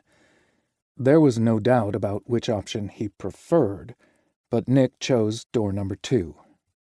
Burke was sitting in the back of the diner with a newspaper unfolded in front of him. Though his pose looked casual to the naked eye, Nick didn't miss his subtle shift in focus when he stepped into the diner. He figured Burke probably did that every time the door opened, but Nick also bet his shoulders didn't stiffen for everyone. Nick gave himself a mental pep talk and forced his feet to move. Burke didn't look up, even after Nick slid into the booth opposite him. "Do you always drop in unannounced?" Burke asked. Nick knew he was talking about the previous weekend when his arrival had interrupted Burke's date with Cash. One snarky remark after another popped into his head, but Nick suppressed them all. "Look, I know you and I didn't get off to a wonderful start." Burke raised his head and leveled a sardonic gray gaze at him. "And?" Of course he wouldn't make this easy. "It was mostly my fault." When Burke only quirked a raven brow, Nick added, "Fine, it's all my fault. I acted like a possessive alley cat that wanted to mark his territory." Burke's lips curved into a genuine smile. "Damn it, I really didn't want to like you." The sheriff lifted his coffee cup to his full lips. Nick couldn't resist returning the sheriff's grin. "Guess I just have that effect on people." Burke nearly choked on his coffee. "There's the cocky bastard I met." He set his cup down and held Nick's gaze. "Do you love him?" "More than anything." Burke searched Nick's expression, and Nick bared his every emotion to the man. What did he gain by not being honest? After a moment, Burke relaxed and nodded. He'd accepted Cash's choice, though that didn't necessarily mean Burke approved. Nick didn't need his endorsement to gain his assistance. He took a fortifying breath and said, "And that's why I need your help." Burke folded the paper and set it aside. "I'm listening." Nick kept his voice low as he filled Burke in on what was going on. He didn't delve too deeply into his recent troubles with the Bureau, but touched on enough to explain why Nick wasn't tapping into his resources. The sheriff listened without interruption, though Nick paused while the server delivered a country fried steak platter. "Is there anything I can get you?" she asked Nick. He planned to make a sandwich from leftover meatloaf when he got back to the ranch, but ordered a double helping of banana pudding to go. "Want me to wait until you're done eating?" Nick asked once they were alone again. Burke dug his fork into the heap of mashed potatoes with country gravy. He paused halfway to his mouth and said, "Hell no. I'm enjoying your groveling for my help." Burke punctuated that with a good-natured grin before he shoved the bite into his mouth. By the time he finished, Nick had brought him up to speed. Burke set his fork down and wiped his mouth with a napkin. "I appreciate your candor, and I know it wasn't easy. You feds have a reputation for being stingy with information. I want to go the rest of my life without hearing that someone is on a need-to-know basis." Nick fought off a smile, but didn't interrupt. "We share a common goal," Burke continued. "Both of us want to protect Cash and his crew from harm. So far, Samuel Jeremiah and his followers have only attacked their reputation." "My brother Rory would beg to differ," Nick said. Staying silent was impossible on that point. Even if Rory hadn't been the initial target, he'd taken a blow to the head when he lunged to protect a dog from getting kicked. Burke acknowledged him with a nod. "Point taken. I want to do everything in my power to prevent more violence or frame jobs, so I will also share what little I know." "Thank you." "We retrieved the canvas bag the man in the video used to dump the stolen tools in the ranch's truck. I got good fingerprints, but I couldn't get a match from any database. However, we found those same prints at each of the thefts. That guy on the video is our prime suspect, but I'm no closer to learning his identity. As much as I don't want to, I might have to ask the public for help. I know I'm going to get a ton of bogus tips. Every angry girlfriend, wife, or boyfriend will turn their man in." Nick smiled. "Happens every time. I've pulled additional security videos from other stores on side streets, but I can't get a good look at his face. I've shown the best pictures to locals who've been here their entire lives, and they didn't recognize him. If something doesn't break soon, I'll enlist the press and put out his pictures to ask for help." "But aren't most of the Salvation Anew members outsiders?" "Yes," Burke replied. "Some locals have joined, and I hope to plead to their consciences." "I want to know who Samuel Jeremiah really is," Nick said. "I can't quell the feeling that he's targeting Cash, but I can't prove it either." "If it helps, I've come to the same conclusion." Burke blew out a frustrated breath. "I have a friend who's developing game-changing facial recognition software for Homeland Security. They can do all kinds of different metrics and image altering to find people with similar features. It wouldn't stand up in court yet, but it can give us a direction to go in. Right now, we'd be searching a giant-ass haystack for the needle. My buddy owes me a favor or two, and this feels like a good time to call in a marker." "Wow, that must be some favor." "I saved his life in Iraq." "Of course he did. Dude already had the superhero chin. Why not the bravery to go with it?" Nick figured his work at the diner was done and scooted out of the booth. "I'll get out of your hair in case you want dessert." That reminded him to grab Cash's to-go container of pudding. "You going to tell Cash what we suspect?" Burke asked. Nick almost asked his opinion on that, but changed his mind at the last moment. "That information is on a need-to-know basis." If looks could kill, Nick was a breath away from a chalk outline and a body bag. "There's the asshole no one loves or missed." More snarky replies danced on the tip of his tongue, but Nick swallowed them down. No sense in ruining their truce, tenuous as it was. He gave Burke a 2-finger salute and headed to the counter to pay for his pudding. Nick debated Burke's question during the short ride home. What did he tell Cash, and when? Right now, all he had was supposition. What advice would he give to someone else in the situation? Forewarned is forearmed, but it also causes undue paranoia. That was the entire reason Cash hadn't originally told the crew about the tracking devices in their vehicles. He was still on the fence when he arrived back at the ranch. "Hey, Nick," Harry said when he stepped into the kitchen. "Afternoon, pumpkin spice." Nick opened the refrigerator and put Cash's dessert inside. He noticed the container of leftover meatloaf was gone and bit back a dejected groan. Cash warned him that a person needed to move fast around there. He'd been late for lunch and missed out on the goodies. "What you got there?" Harry asked. "Pudding for Cash." "Did you eat at the diner?" Harry sounded more curious than accusatory. "No, just wanted to bring home something special for Cash." "That's so sweet," she crooned. "Oh, a package arrived for you. Rory put it in your mailbox office in the library." His appetite disappeared in an instant, and he closed the refrigerator door. "Thanks," Nick called out on his way out of the kitchen. It did funny things to his insides to see Cash's address under his name on the shipping label. He tore open one end of the package, held it to his nose, and breathed deeply. God, he loved the smell of fine leather. He'd love it even more when stretched around Cash. Nick tucked the box behind his back and headed to the office next door. Cash looked up from his computer when Nick knocked on the doorframe. "Busy?" "Never too busy for you. Get in here." Nick shut the door behind him and took 2 steps before Cash's no-nonsense voice halted him in his tracks. "Lock it, too."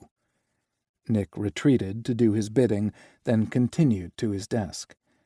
"What's behind your back?" Cash asked. "A gift for you?" Cash's eyes widened in surprise. He was a man who gave, and Nick wanted him to be a man who received and received, too. "What's the occasion?" Nick rounded the desk and kissed his upturned lips. "Because I love you?" He pulled the box from behind his back and handed it to him. Cash just looked at it for several moments. He trailed his finger over the mailing label twice before meeting Nick's gaze again. "This is the nicest gift anyone has ever given me." "You haven't opened it yet," Nick teased. Cash tapped the label. "I'm talking about this. Seeing your name with my address." "Does funny things to your insides?" Nick palmed the back of Cash's neck and kissed him again, longer this time. "Me too.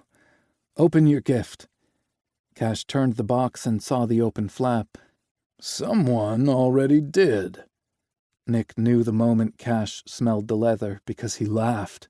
"You didn't." "I did."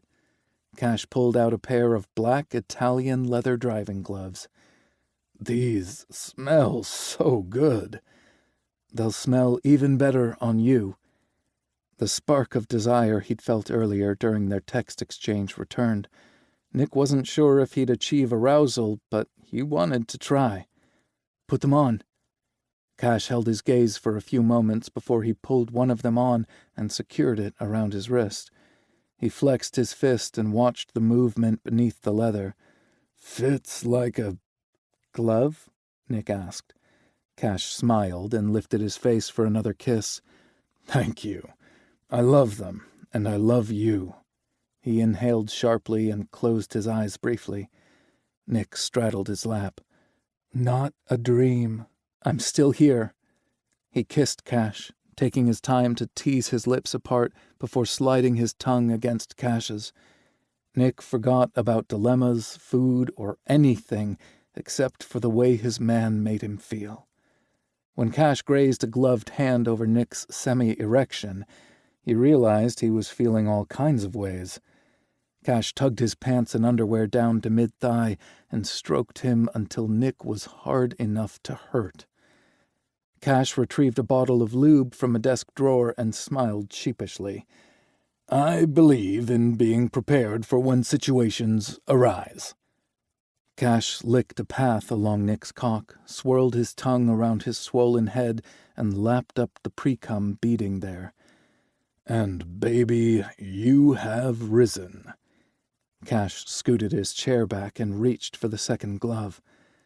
"Time for a test drive." Nick couldn't tear his gaze away from the sexy way Cash pulled the second glove on. "Get my dick out, then turn around and prep yourself for me. I don't want to get lube all over my new gloves." Nick freed Cash's erection from his pants and nearly tripped over his own 2 feet when complying with the second part of his orders. Cash stood so close, Nick could feel his body heat rolling off him. "Work it open for me, baby. 2 fingers, deep as you can go." Cash bent Nick deeper at the waist, then massaged his ass with both hands. "I'm ready," Nick said between panted breaths. "Fuck yourself a little harder. Add a 3rd finger." Once satisfied, Cash drizzled extra lube over Nick's ass, lined up, and pushed home. Nick whined loudly, and Cash covered his mouth with a gloved hand to muffle the sound as he brought them to a fast, hard release. Afterward, Cash pulled out some wet wipes from the same drawer so they could clean up. "Don't suppose you hid a meatloaf sandwich in there?" Nick asked, not bothering to cover his nudity. Hell, he debated a nap on the office sofa while Cash worked. "No." Cash turned around to reveal a hidden panel in his credenza, and behind it was a mini refrigerator. "But I have one in here for you." Nick shamelessly ate the sandwich while sitting on Cash's desk with his pants half off and his heart in his eyes. Chapter 15. "I can't believe how excited I am to help you pull off Nick's surprise," Finley told Cash. "He really doesn't know?" "Nope. I didn't even acknowledge his comments when he mentioned goats twice in 1 week." They'd been spending the warm, late summer evenings on the ranch, which included a lot of time with the horses.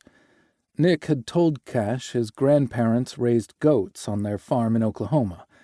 A few days later, Cash overheard Nick telling Dolly the horse that she could use an ornery goat to keep her on her toes.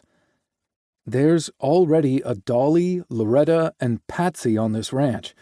We need goats named Reba and Martina, little but feisty," Nick had told her. Cash pretended not to hear as he visited with Kieran's feisty girl Nellie. He'd put the plan into motion, but figured he'd have to wait until Nick was at physical therapy to sneak the goats onto the ranch. As luck would have it, Charles had a nearby campaign stop late Saturday morning and wanted to see his sons. It had been quite the feat to revamp the empty horse stalls into goat condos on short notice, but Finley was an excellent co-conspirator. He'd done a great job preparing a cozy space for the ranch's newest additions. Harry and Ivan were also in on the surprise, and the 2 of them started plotting new commercial ventures with the goats. "Their milk is a lucrative business," Ivan had said. Harry had nodded vigorously. "From cheese to skincare products." Cash had left the room when they started guessing the names Hope would assign to a skincare line made from goat's milk. Maybe they'd expand to milking goats someday, but Cash had purchased 4 female pygmy goats from a rescue organization for Nick to cuddle and love.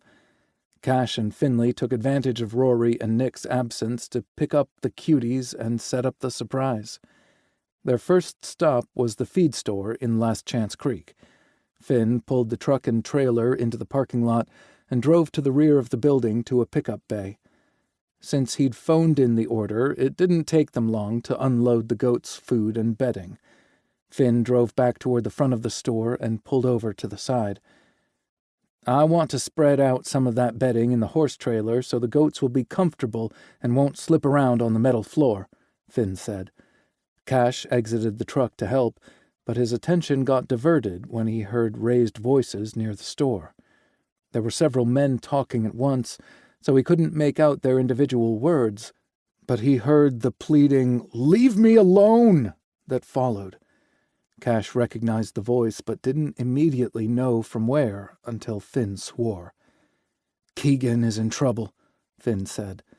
Cash rounded the side of the truck and saw that 3 men had backed Finley's ex-boyfriend against the front of the building.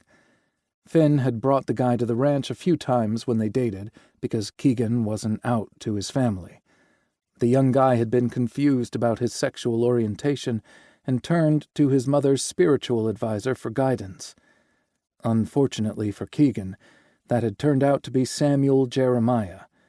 Keegan had cut off things with Finley and joined Salvation anew. The young man wore the simple style of clothes their congregation chose, which made him stick out like a sore thumb and slapped a bullseye on his back. Finn took a step toward the feed store, but Cash held up his hand to stop him. "I'll handle this. You take care of the betting." Finn held his gaze for a moment before nodding.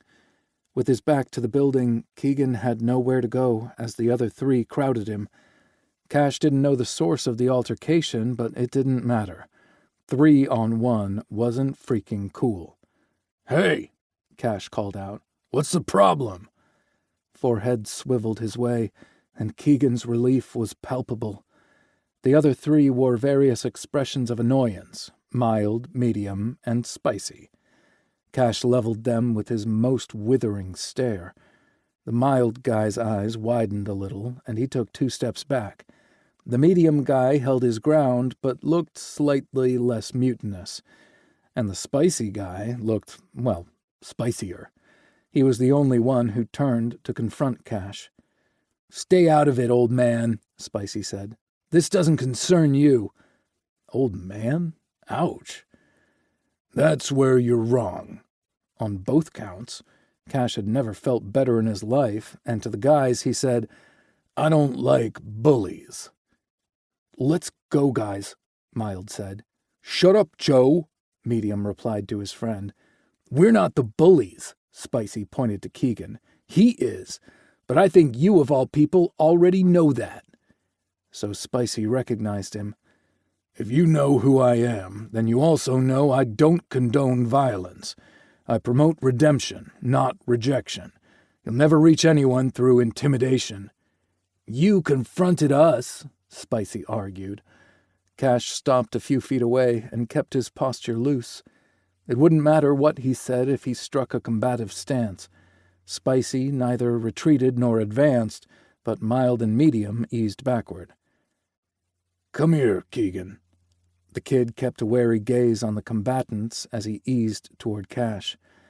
"I don't know what happened before I arrived on the scene, but it's over now. Move along." Spicy narrowed his eyes at Cash before shifting his furious gaze toward Keegan. "Fine, but this isn't over. I meant what I said. This town doesn't want your kind."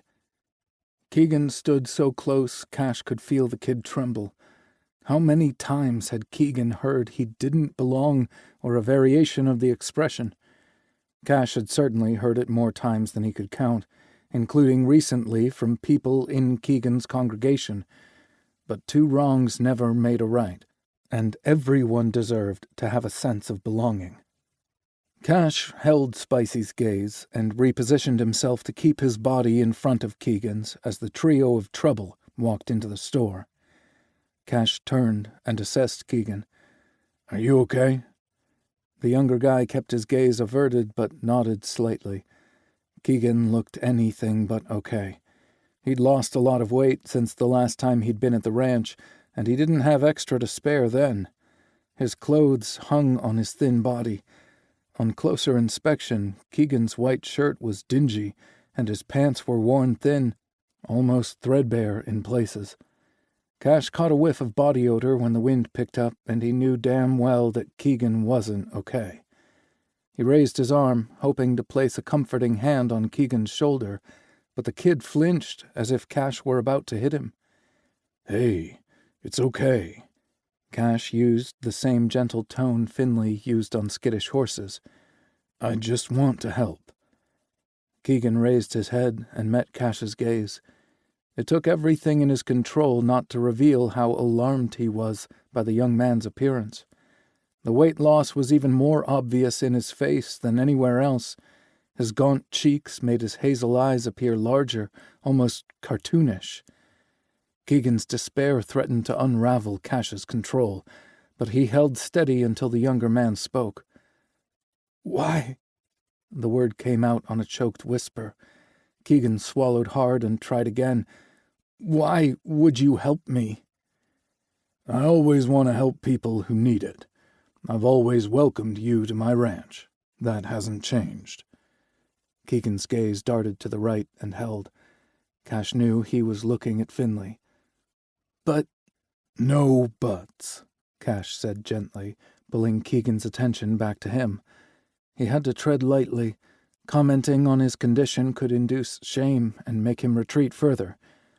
"This isn't about Finley, and you know damn well he wouldn't want you to be in a rough spot." Keegan nodded, slowly and lethargically, as if the motion really zapped his energy. "I do." "Are you safe?" Cash asked. Keegan lowered his gaze to his feet again. "I'm fine."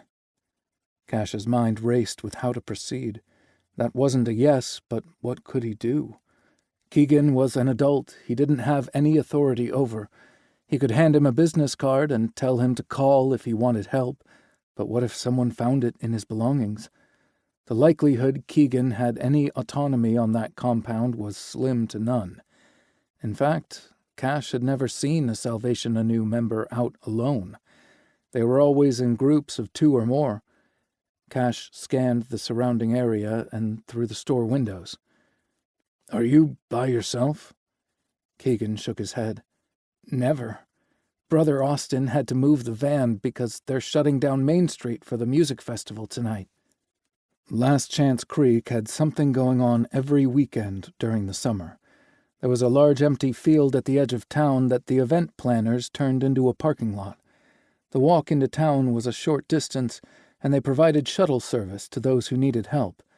The festivities were a huge draw for tourists and locals alike.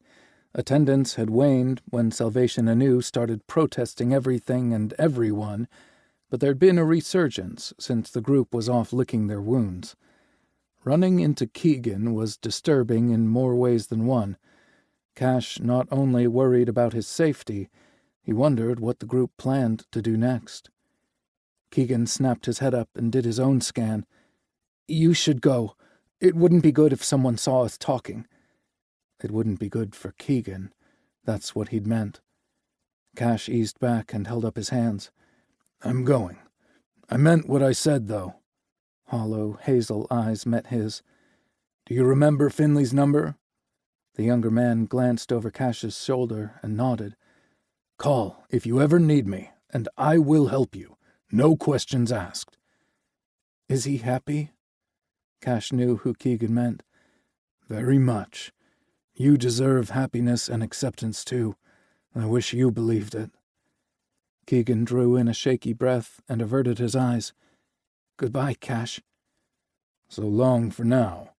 Cash needed to keep that door open. Finley was leaning against the side of the truck with his arms crossed.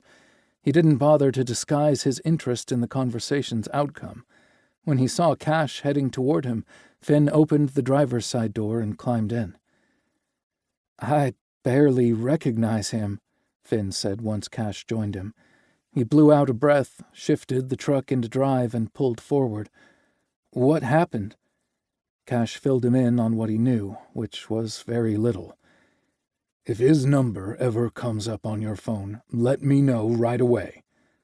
"I will, boss," Finley replied. "You have to know that not everyone wants to be saved." "Oh, I do." Finley chuckled. "You just don't accept it." Damn straight. Especially not with someone as young and impressionable as Keegan. Cash reached over and ruffled Finley's hair. "You think you know me?" Finley smiled over at him. "Yeah, I do." "We'll do whatever we can whenever he's ready," Cash said. That would have to be enough for the moment. They shifted the conversation to their new goats and Nick's very first poker night. They'd gone to Denver the previous weekend, and Harry had been hosting poker at her place the night Nick had shown up on the ranch. It was odd how Nick had only been on the ranch for 2 weeks, but Cash struggled to remember a time when he wasn't there.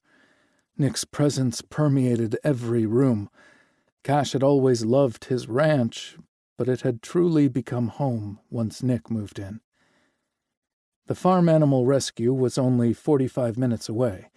They would have had plenty of time to get the goats and return before Nick and Rory if the rescue owner hadn't been so chatty.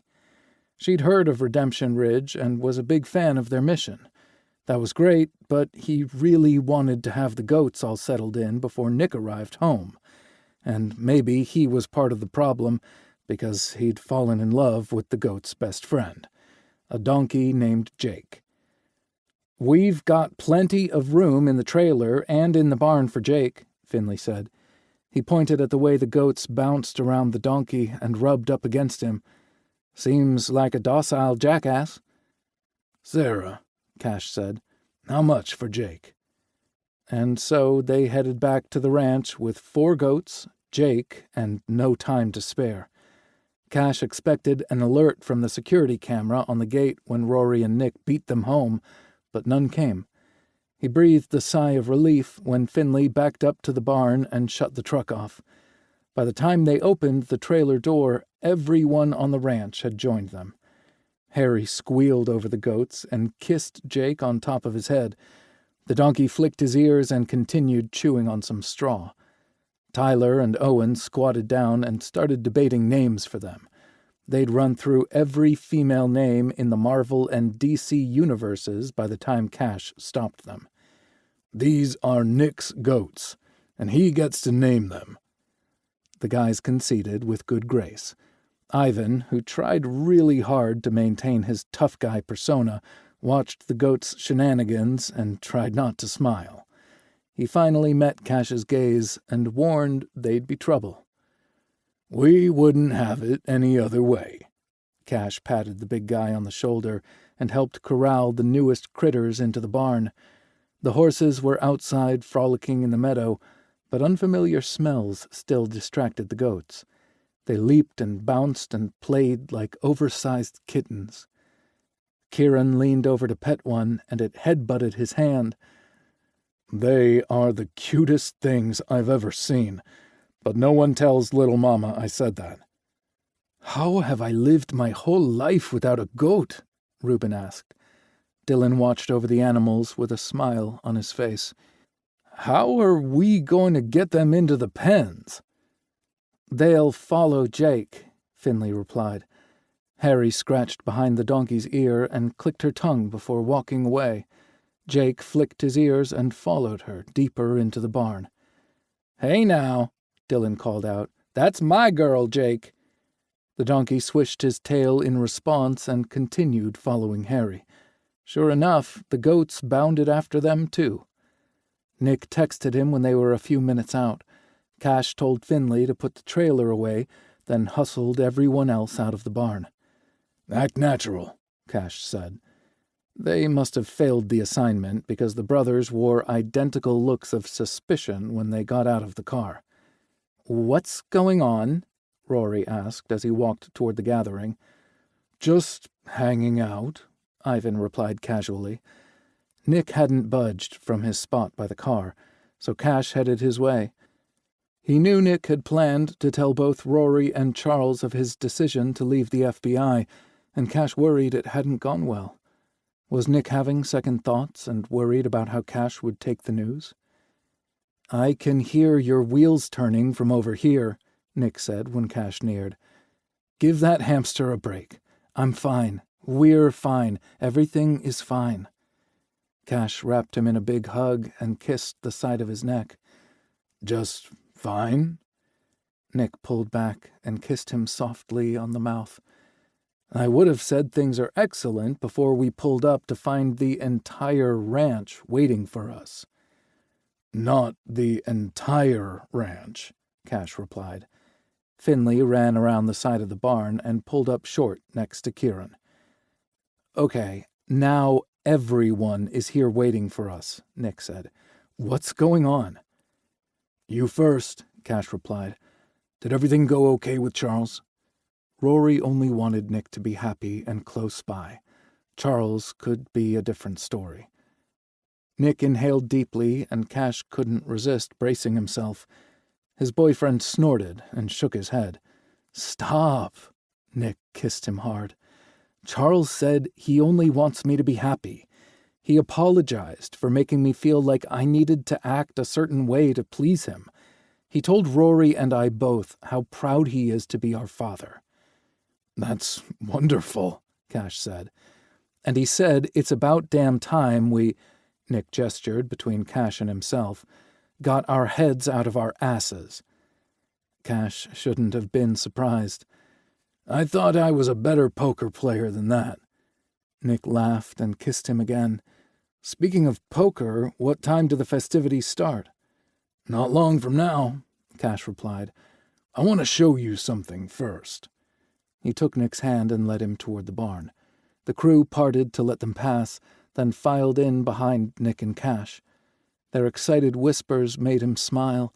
A gift for one person on the ranch always turned out to be a delight for everyone. Nick stopped short when Jake brayed and the goats bleated. He looked at Cash with an expression of pure joy. You didn't. Cash laughed and nodded. Finley and I picked up 4 pygmy goats from a rescue today. Jake brayed again. And a donkey. Turns out the goats loved Jake, so we couldn't leave him behind.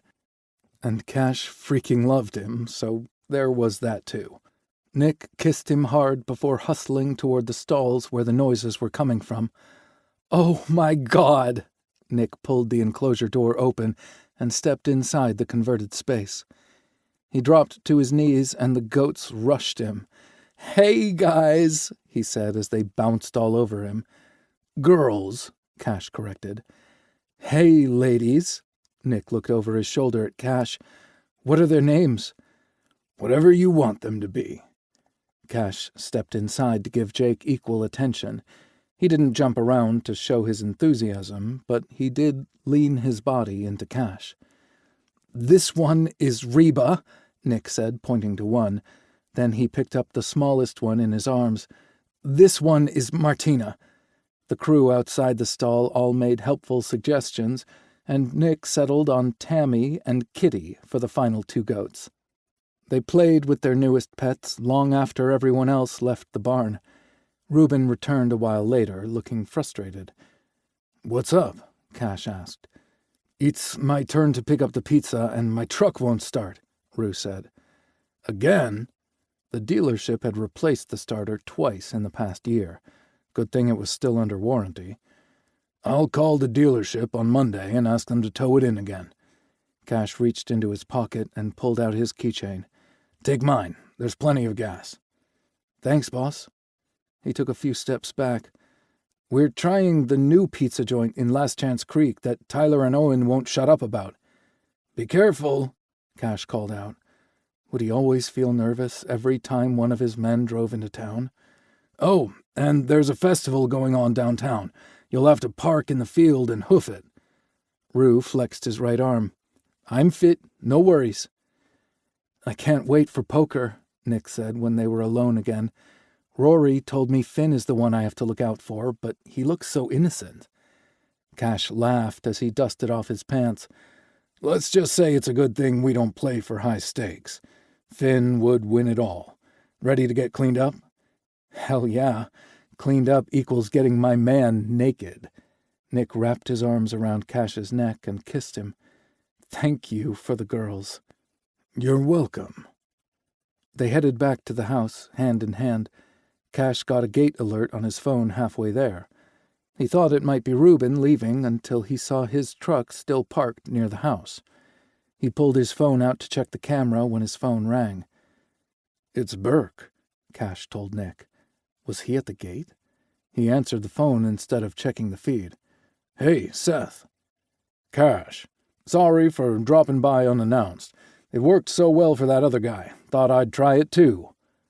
There was something off in his voice. He tried to disguise his tension with a snarky comment, but it hadn't worked.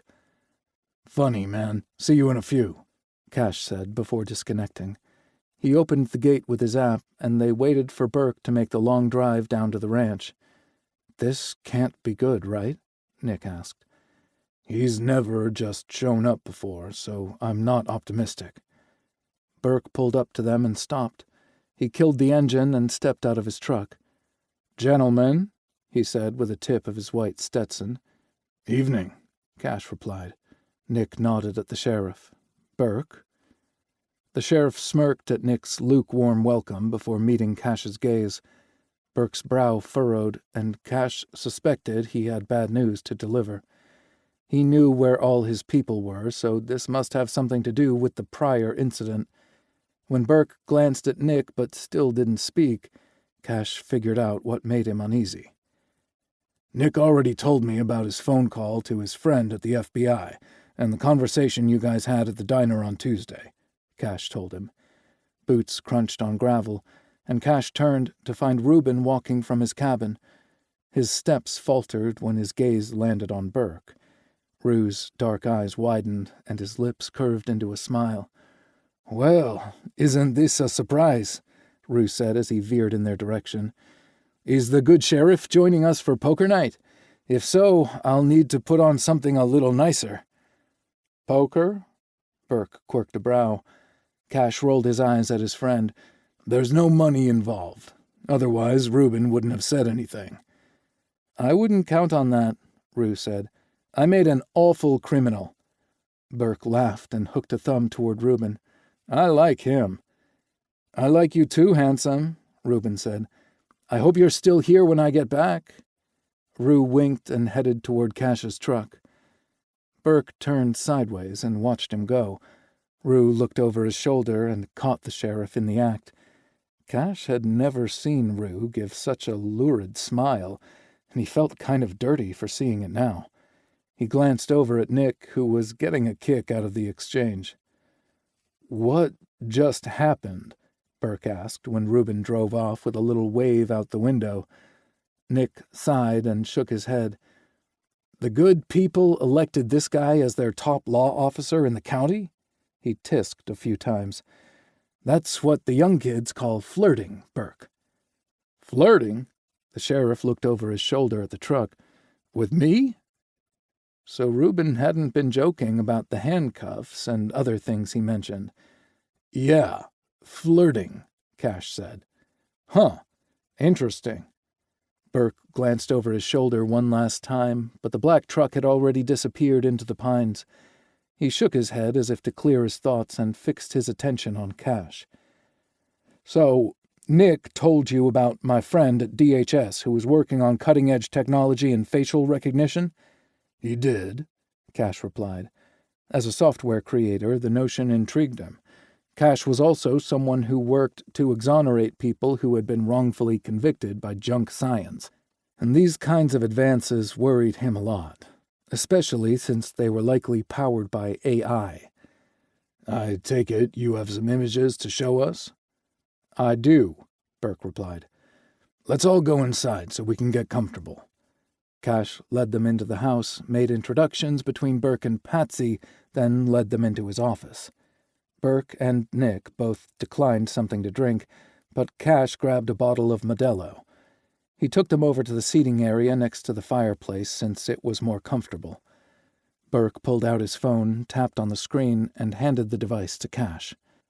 "Swipe right to see the various photographs.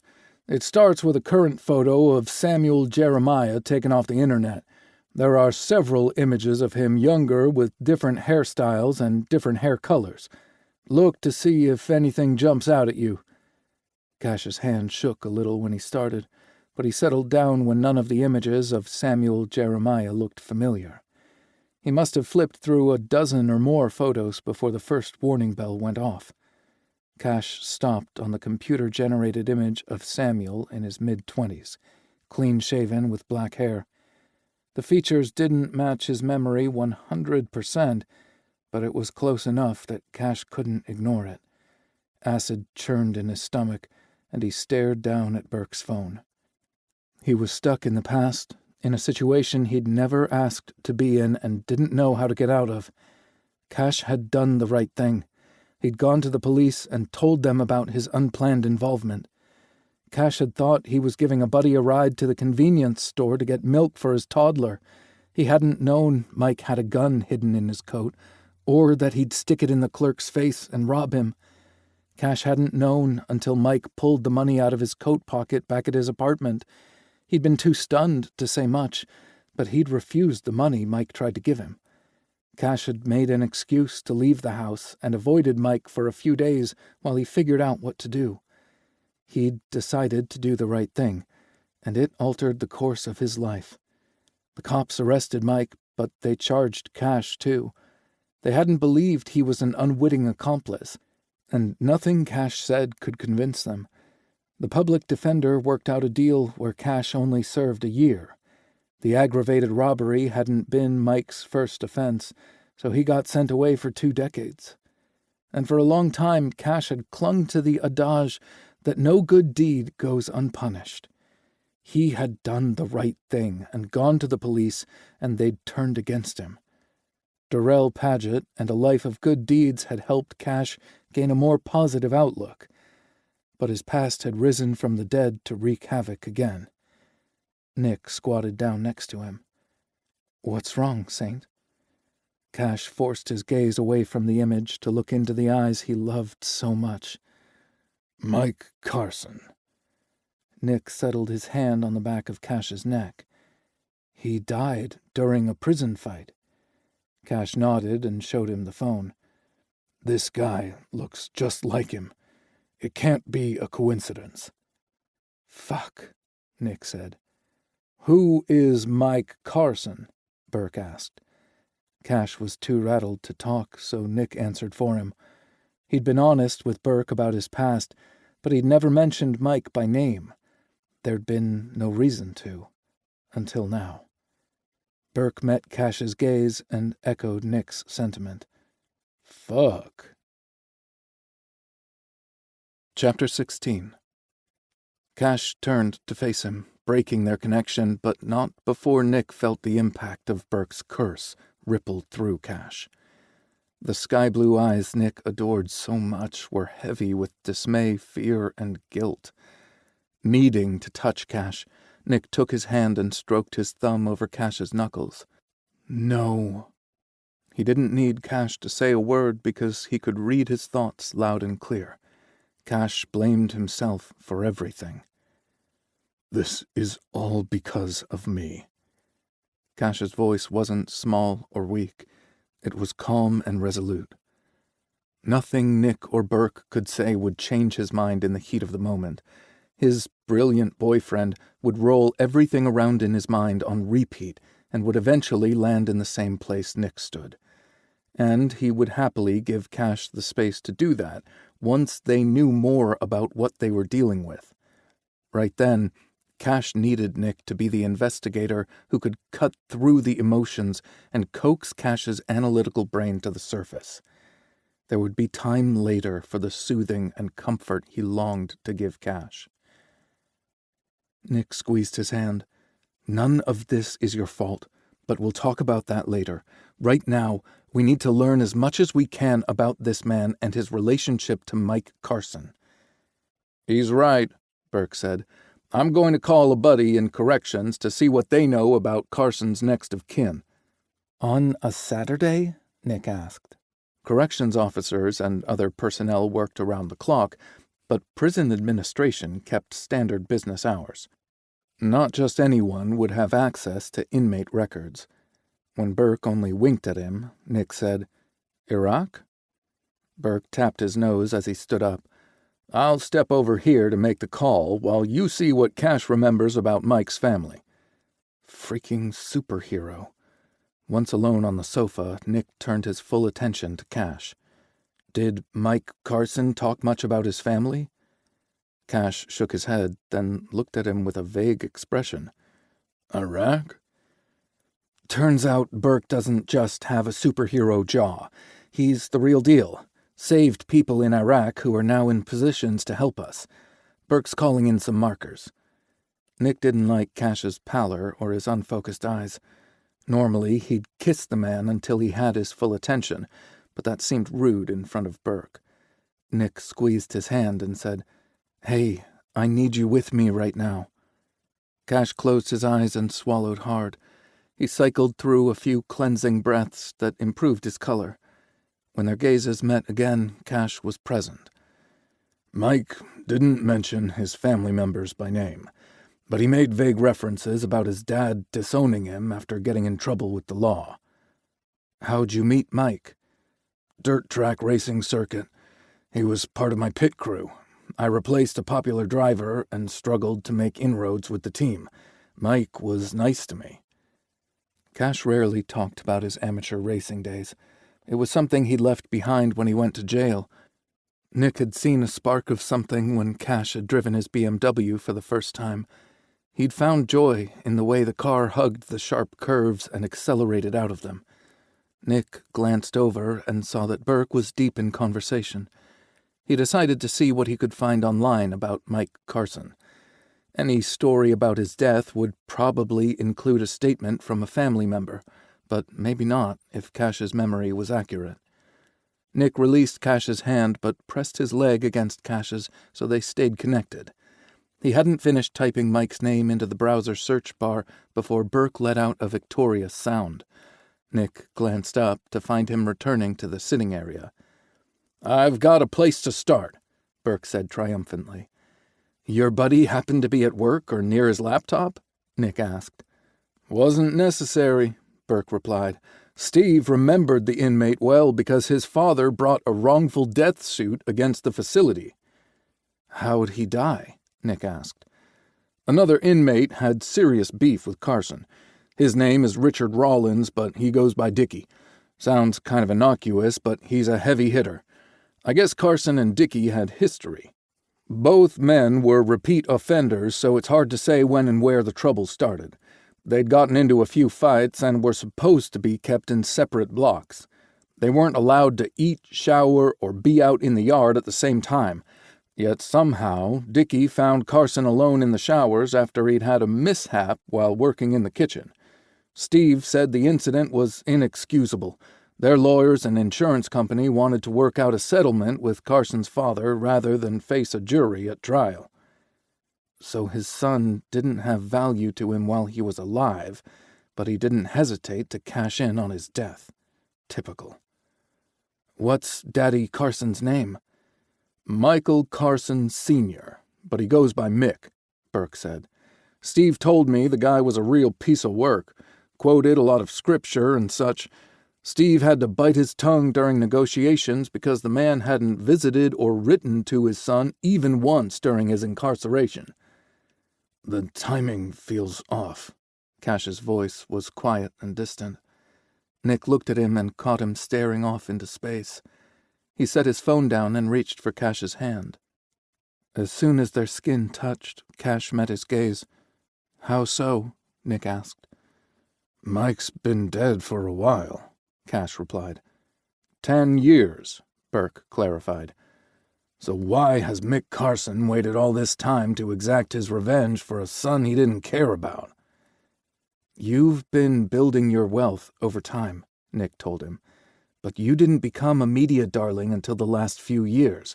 So far, your press has been all positive. I find it hard to believe that not even one investigative journalist didn't look for a darker story to cover." "It wouldn't take much digging to uncover the details of your arrest, conviction, and sentence," Burke added. "They would have found out that you turned Mike Carson in for robbing the store at gunpoint. They could have tried to track him down to get his thoughts about your success after leaving jail." "And they stumbled onto a bigger story when they learned Carson died in prison," Nick added. "They would have immediately reached out to his next of kin for comment, and maybe Mick didn't take the bait right away. If he refused to take part, it probably killed the story, but the reporter had unknowingly stirred up trouble." Burke nodded. "More like they kicked a hornet's nest. Maybe Mick blew through the settlement money and got curious about what the reporter said." Cash blew out a frustrated breath. "That's a lot of supposition." "Agreed," Burke said. "But it rings true. It's my job to sort this out." He squatted down in front of Cash and met his gaze. And I will. There's a lot of information I can learn now that I have a legitimate starting point. You all need to exercise extreme caution right now until I have a better understanding of what's going on at that compound." "Nothing good," Cash said softly. "Then he told us about running into Keegan. The guy was half-starved, jumpy, and never alone. I told Keegan to call me if he ever wants my help, but I worry he's in too deep already." Nick could tell how much that bothered Cash. "My saint wants to save everyone, but what's the number one rule you decided when establishing the ranch?" Cash sighed deeply and offered a weak smile. "Everyone here had to want to save themselves. I would just provide a fresh start and the tools to help facilitate positive change." "And that served you well, Cash," Burke said. "You should be damn proud of this ranch." Nick was ready for the square-jawed superhero to move along. Burke must have sensed his irritation because he shot Nick a smirk before rising to his feet. "I'll keep you posted as best I can, but I need you both to promise you'll stay out of this," Burke said, pinning Nick with a dark look. "I know when to seek help if I'm outgunned." "Noted," Nick replied. It was beyond difficult to trust Cash's safety to someone else's hands, but something about Burke evoked trust, and Nick could tell Cash needed his boyfriend right then, not the investigator. Burke gave them a brisk nod. "I'll see myself out." Nick wrapped his arm around Cash's shoulders and tugged him closer. Cash buried his face in Nick's chest and rested a hand on Nick's thigh. Those simple gestures sent a zing straight to his balls. Not now. 2 words he never thought he'd say regarding his libido ever again. Cash jerked back, and Nick wondered if he'd spoken his thoughts out loud, but he scrunched up his face and waved a hand in front of his nose. "You smell like goats and donkey," Cash said. Nick chuckled despite their stressful situation and stood up. He held out his hand to Cash and assisted him to his feet. "Let's get cleaned up and discuss what we're going to tell the guys, if anything, and what plans to implement to keep everyone safe." Cash laced his fingers through Nick's, and they headed to the bedroom. Once in the shower, Cash leaned his forehead against Nick's shoulder instead of washing off. Nick settled his hands on Cash's lower back and vowed not to move them further south. Cash's hands roamed lazily up and down Nick's back, setting off sparks with just the barest rasp of fingertips over flesh. The touch felt more like a mindless motion than a seductive caress, while Cash's brain spiraled through a million thoughts. Nick's dick struggled to get the memo, so he thought about his taxes to keep a boner at bay. It was the least sexy topic to keep him occupied until Cash was ready to talk. Nick reached for the shampoo and went to work lathering Cash's hair. That at least got him to raise his head so Nick could look into his eyes. The sadness he saw there doused the embers burning low in his belly that even fiduciary thoughts hadn't been able to quash. Cash appeared to have gone 10 rounds with blame, guilt, and remorse. They hadn't knocked him out, but he was wobbly on his feet. Nick said firmly. "Nope." Cash's mouth quirked up a little on the end. "What?" "None of this is your fault. You'll eventually get to the point yourself, so I'll save you the exhaustive mind wrestling and ruminating. Are you listening?" Cash huffed out a frustrated breath because he knew Nick wouldn't let it go. "Yeah." "Great." Nick leaned in for a quick kiss, then pressed his fingers deeper into Cash's scalp. Cash's sigh was nearly a whimper as he closed his eyes. Nick hated to ruin the blissful expression on Cash's face, but he had things to say. "You were not responsible for Mike Carson robbing that store at gunpoint. You said you didn't know he was holding the place up, and I believe you. You did the right thing by turning him in. He wouldn't have stopped and might have killed an innocent clerk or bystander someday. That would have weighed much heavier on your conscience." Cash sighed but didn't open his eyes. "You're right." "Hell yes, I am." Nick maneuvered Cash to stand beneath the spray, and tilted his head back to rinse the shampoo from his hair, then got distracted by the suds cascading over Cash's gorgeous body. A few bubbles clung to him before losing the battle with water and gravity. "Hold on tight, because I'm just getting started with my truth-bombing."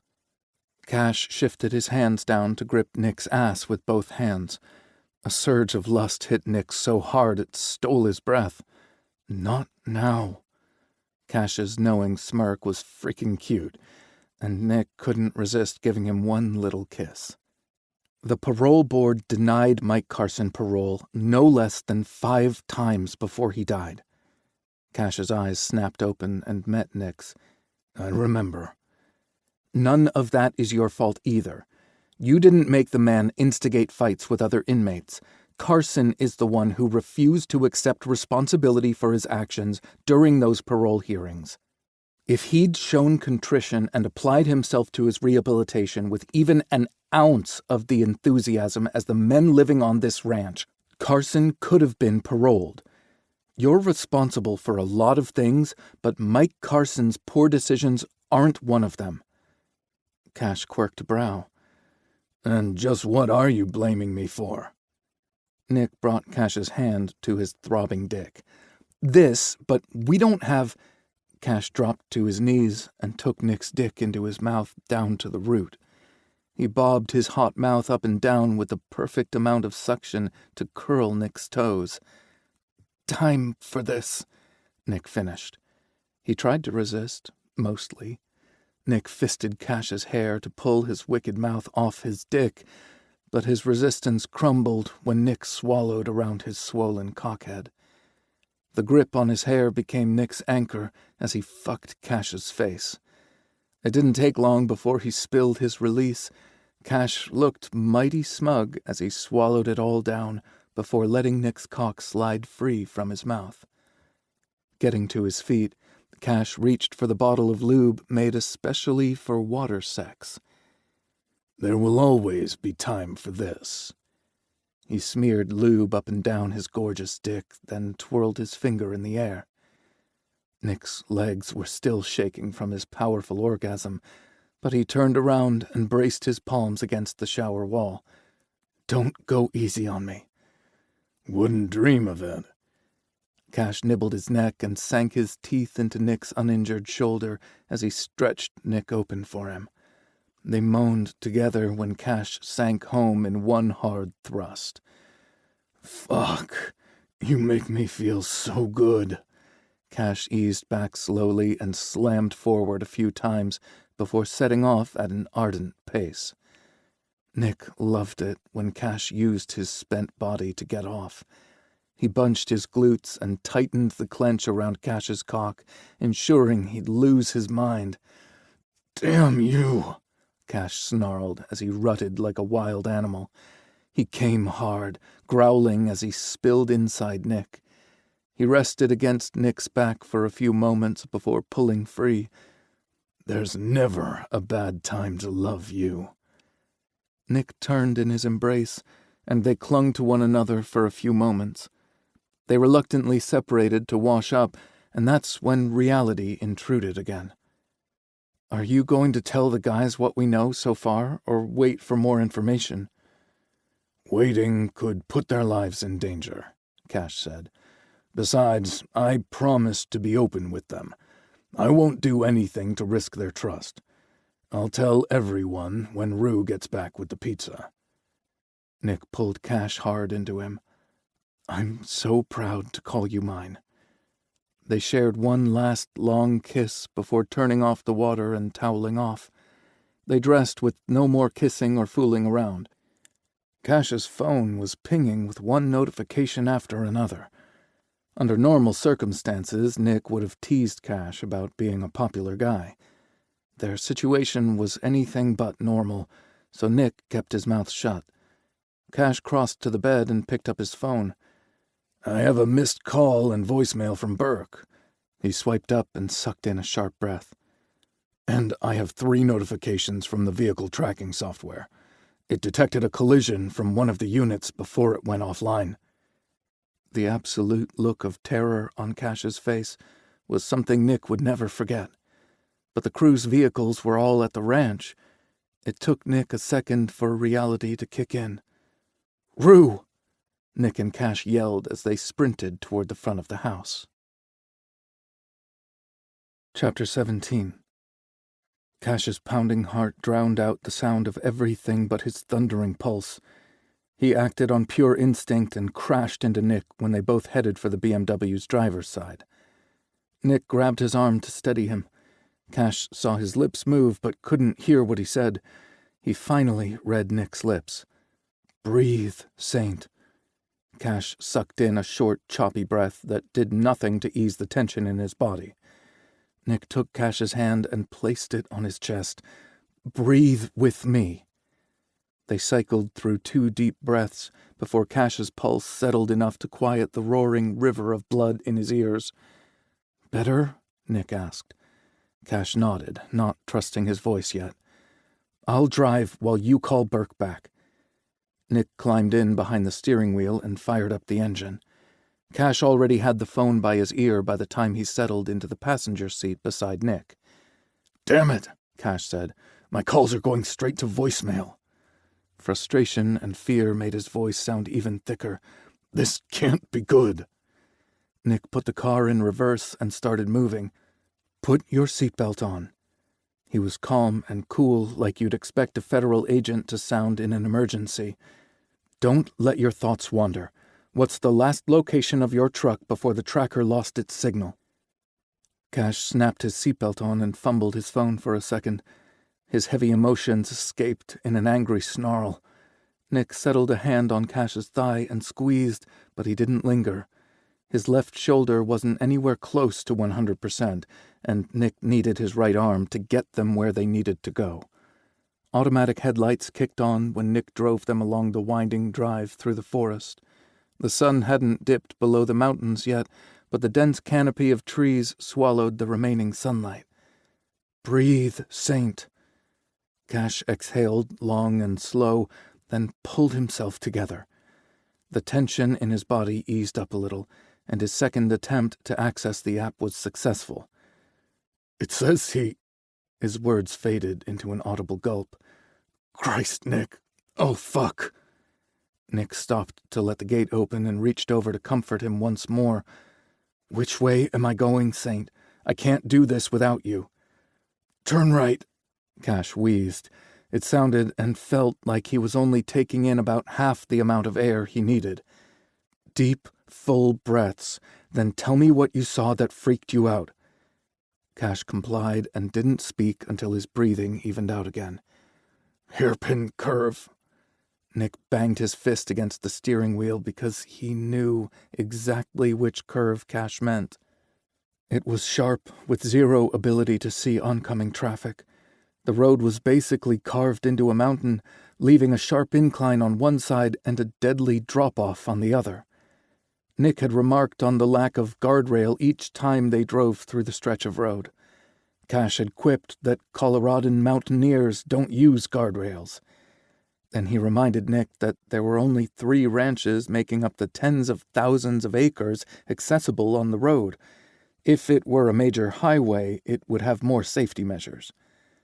Cash just prayed Rue wasn't a casualty to mountaineer machismo. He wanted to believe he'd just broken down or hit something in the road that bounced up and damaged the tracker, but Reuben would have called him, not Burke.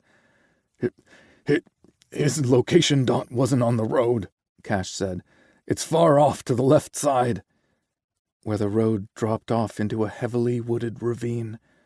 Cash wasn't sure how far the drop was, but he surmised the fall could be a couple 100 feet. Luckily, the curve wasn't far from the ranch, so they wouldn't have to wait long for answers. "You know those things aren't always accurate," Nick said. "Remember the time I nearly blew my CI's cover as a rookie because I thought a suspect was taking them out on a deep lake to silence them for good?" Cash grinned despite the turmoil pressing heavily against his chest. He could still hear Nick retelling how he learned the lake's parking lot was a hot spot to solicit sex late at night. Neither the CI nor his tracking device had gone into the lake. Nick had wanted to bleach his eyeballs after he stumbled upon a threesome involving his CI. His team had harassed him for weeks afterward. Cash tried to reach Burke again, but got the same result. "Damn it." "We're almost there, Saint." They could see the bright blue and red emergency lights from Burke's truck bouncing in the trees below them as they slowly wound their way toward the scene. The trees were too thick, and the surrounding area was too dark to see what was going on. "Please let Rue be okay. Please let Rue be okay." It only took a few minutes to reach Burke's truck, but it felt like forever. Nick pulled over as far as he safely could before he killed the engine. He pulled a flashlight from the glove box and settled a hand on Cash's leg when he reached for the door handle. "Easy, Saint," Nick said. "I don't know how stable the ground is over there." Cash considered it for a second, then exited through Nick's side. They carefully walked toward Burke's truck. The emergency LEDs on the light bar were bright enough to burn their retinas. Cash put a hand up to shield his eyes so he could follow Nick's flashlight beam. Burke's abandoned vehicle was the only clue something was wrong until they got close enough for their cone of light to illuminate the horrific scene. Huge ruts cut into the grass and soil on the narrow shoulder where a vehicle had gone over the side. The saplings nearest to the road were all uprooted or mowed in half. "Christ," Cash whispered hoarsely. He lurched forward, but Nick held him back with a firm hand on his arm. "Easy, Saint. We aren't trained to scale down a ravine, and I can't lose you." "Burke! Reuben!" Cash shouted. "We're down here," Burke called back. His voice, though muffled by distance and dense woods, was a welcome sound. "Reuben's conscious and talking, but he's pinned in his truck. Help is on the way. Stay where you are. Don't come down here." Cash closed his eyes and sent up a prayer of relief until he heard Nick curse. He'd aimed his flashlight down the slope and illuminated the terrifying path Cash's truck had taken. The trees closest to the road were young and no match for the heavy vehicle. Deeper into the woods, the tree trunks became thicker. Cash's heavy-duty black truck was almost on its side and propped up against a thick tree. They could see a good portion of the undercarriage and part of the driver's side of the truck. A huge limb had come through the front windshield and exited the rear. The driver's side window was busted out, but they couldn't see Reuben because Burke was there with his back to the light. It seemed like he was holding Rue's hand as he talked to him. Burke's voice drifted up the hillside, but Cash couldn't make out what he said. Nick moved the light beam around the front and rear of the truck, and they instantly realized how precarious Rue's situation was. If that tree went down, nothing would stop the truck from plummeting to the bottom of the ravine.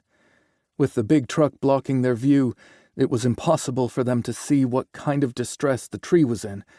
Burke had said help was on the way, but Cash became paralyzed with fear that they wouldn't make it in time. "Rue," he called out. "We're here, buddy. We'll get you out." A soft chuckle drifted up the hill, and Burke shook his head. "He said he appreciates you showing up, but you're interfering with his marriage proposal." "Only Rue," Cash whispered. A lump formed in his throat, and a sense of peace washed over him. Rue was going to be okay. He had to be. "I can't just stand here and do nothing." But his so-called brilliant brain failed him at the moment. "What can I do?" "Call Ivan," Nick said. "They might have seen us tear out of there and are wondering what the hell happened." Ivan would have called him if that were the case, but Cash needed to let them know what was going on. "Thanks," he said, reaching for his phone. "Make sure you tell them to stay put. The last thing the rescue team needs is more people in their way." "Okay," Cash said, "but I'm not leaving without Reuben." Nick leaned in for a quick kiss. "Of course we're not. Just tell them enough detail to inform them without inducing panic." Cash nodded as he pulled up Ivan's contact. His foreman knew something was wrong as soon as he heard Cash's voice. He kept the call succinct, but softened the conversation by relaying Reuben's proposal attempts. As Nick predicted, the crew wanted to rush out to the scene, but reluctantly agreed it wouldn't be wise. "I'll keep you guys posted. Send Rue and his rescuers good thoughts." After Cash disconnected, he detected sirens in the distance. As the heavy diesel engines drove closer, their emergency lights bounced in the trees and the noise became deafening. 3 sheriff's vehicles, 2 fire trucks, an ambulance, a mountain rescue truck, and a massive tow rig arrived in the most beautiful parade Cash had ever seen. His relief deepened and his conviction strengthened. Rue would be okay. The envoy switched to lights only as they stopped in the middle of the road, but the ear-splitting sirens echoed in the trees for what seemed like an eternity. One deputy continued up the hill toward the ranch, and Cash overheard a firefighter say they were blocking the road at both ends. Nick placed his hand at the small of Cash's back and led him over for introductions. Captain Hart, with Hart's Creek Rescue, was perfunctory and professional, which Cash found reassuring. Hart didn't have time to hold his hand and offer hollow promises. His crew had a job to do, and they needed Cash and Nick to stay clear so they could do it. "Understood," Cash said. "I just want to be clear about something. I only care about Reuben's safety. The truck isn't important." The chief nodded briskly before barking out orders. In a flurry of activity, the crew donned safety gear and lit up the forest with emergency lighting. Cash and Nick moved out of the way and observed from a safe distance. Nick wrapped his arm around Cash's waist, pulled him close, and pressed a kiss to his temple. "Reuben's going to be okay," Nick said. "I won't accept any other outcome." Captain Hart motioned for everyone to settle for a second so he could communicate with Burke. The men shouted questions and answers back and forth for a few minutes before Hart signaled for them to continue. A crewman pulled metal hoist wire rope from a spool on the back of the Hart's Creek rescue truck and hooked the end to a spinal board. 3 additional crewmen, geared in backpacks and rescue harnesses, hooked their Kermantle ropes to the sides of the truck before positioning themselves at the edge of the road. One of them got handed an extra rescue harness and a rope, and the other 2 took possession of the spinal board. They used the system of pulleys on their gear to adjust the rope so they could disappear over the side. Cash instinctively took a few steps forward before Nick tightened his hold on his waist. "And just what are you going to do that these guys can't?" Nick teased. Cash sighed. "You're right. It's just killing me to stand here and do nothing." Nick pressed another kiss to his temple and held Cash even tighter. The gesture was meant to comfort, not restrain. Cash practically melted into Nick's touch. The setup happened fast, but the journey down to Rue seemed to stretch on forever. Luckily, Cash could tell what was happening from the shouted communications between Captain Hart and the crew. "How the hell did Burke make it down there without equipment?" Nick asked. "We'll find out when they bring his ass back to the top, but I suspect fear overrode his common sense." If Cash had been first on the scene, he probably would have attempted it too. "I can feel you tensing up like you're about to bolt for the edge of the road," Nick said. "Maybe text an update to Ivan. They have to be freaking out right now." "Good call." Cash pulled out his phone and opened the group chat thread he'd set up for emergencies. If this didn't qualify, he didn't know what did. It was the first time he'd had to use it, and hopefully it would be the last. Rue was part of the group, of course, but Cash suspected his phone had been damaged beyond repair. He could read the thread after his rescue, and Cash got Rue a replacement phone. He typed a quick text to inform everyone of the progress and immediately received a reply from everyone. Cash figured they were together at Ivan and Rory's house, where the crew gathered for poker every Saturday. Tears welled in his eyes when he read just how much everyone loved Rue. Cash looked forward to him reading their sentiments too. Nick leaned closer to read the exchange. "You have a remarkable family, Saint." "I really do." The men called out when they reached the truck. An argument ensued, and Cash surmised Burke had refused to go back up the mountain without Reuben. Nick snorted and said, "I think that sly little minx is about to get his way. Do you think life has prepared Burke for Reuben Sanchez?" Cash laughed and laid his head on Nick's shoulder. "Not in the slightest." Captain Hart stayed by the edge of the road and called instructions to the hillside crew and the guy working the hydraulic winch on the back of the rescue truck. It seemed like hours passed before the crew's bright helmets came into view. Cash took a few steps forward, but Nick pulled him back again. "Wait until everyone is up safely," he urged. 2 members stood on either side of the spinal board with Reuben, and the 3rd assisted Burke's ascent. As soon as everyone was on solid ground, Cash and Nick rushed over to the group. 2 EMTs approached the spinal board at the same time. "1 minute, please," Cash asked them. He dropped to his knees on the pavement without waiting for them to respond. They'd draped Reuben with a shiny rescue blanket and strapped him to the board. He didn't seem to notice Cash's presence because he was too busy frantically searching for someone else. Cash had seen the wild-eyed expression on frightened animals before, and it killed him to see it in Rue's dark eyes. He knew the moment Reuben's gaze landed on his target because the straining muscles in his neck relaxed, and he released a heavy sigh. Cash chuckled because he knew who Reuben had been looking for. The sound got Reuben's attention, and he attempted a smile. "Hey, boss." His teeth chattered, probably from shock. Cash wished he could grip Rue's hand to calm him, but it was tucked under the blanket. He rubbed his hands up and down Rue's shoulders and arms, hoping to stimulate some warmth to comfort him instead. Cash could barely swallow around the lump in his throat, let alone speak, but he gave it his best try. "I've never been happier to see you." "Back at ya. I'm really sorry about your—" Cash shook his head to cut him off. "I don't care about material things. I just wanted you home safe and sound." "Makes 2 of us. Burke said I need to get checked out at the hospital, but I didn't break anything. Can you just take me home?" He sounded so small, and it made Cash's heart ache. "I think Burke is right, but I'll tell you what. I'll stay at the hospital with you, okay?" Reuben glanced in Burke's direction once more and scowled. Cash turned to see what had put the thundercloud in his expression. Captain Hart had Burke wrapped in a bear hug and didn't seem interested in letting go. When Burke wrestled free, Hart kept a grip on the sheriff's biceps.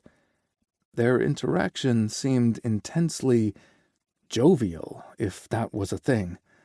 Their conversation appeared heavy, while their expressions displayed affection and respect. Rue released a little growl, then shouted, "Hey!" loud enough to get everyone's attention. Burke broke away from Captain Hart, who smiled as he watched the sheriff walk away. "Just who the hell is manhandling my man?" Reuben asked, when Burke dropped to one knee opposite Cash. Burke's mouth quirked into a wry smile. "That's my cousin, Carrie Hart," he said. It was worth noting that Burke didn't rebuke Rue's possessive claim. "Carrie and his crew are responsible for getting us to safety."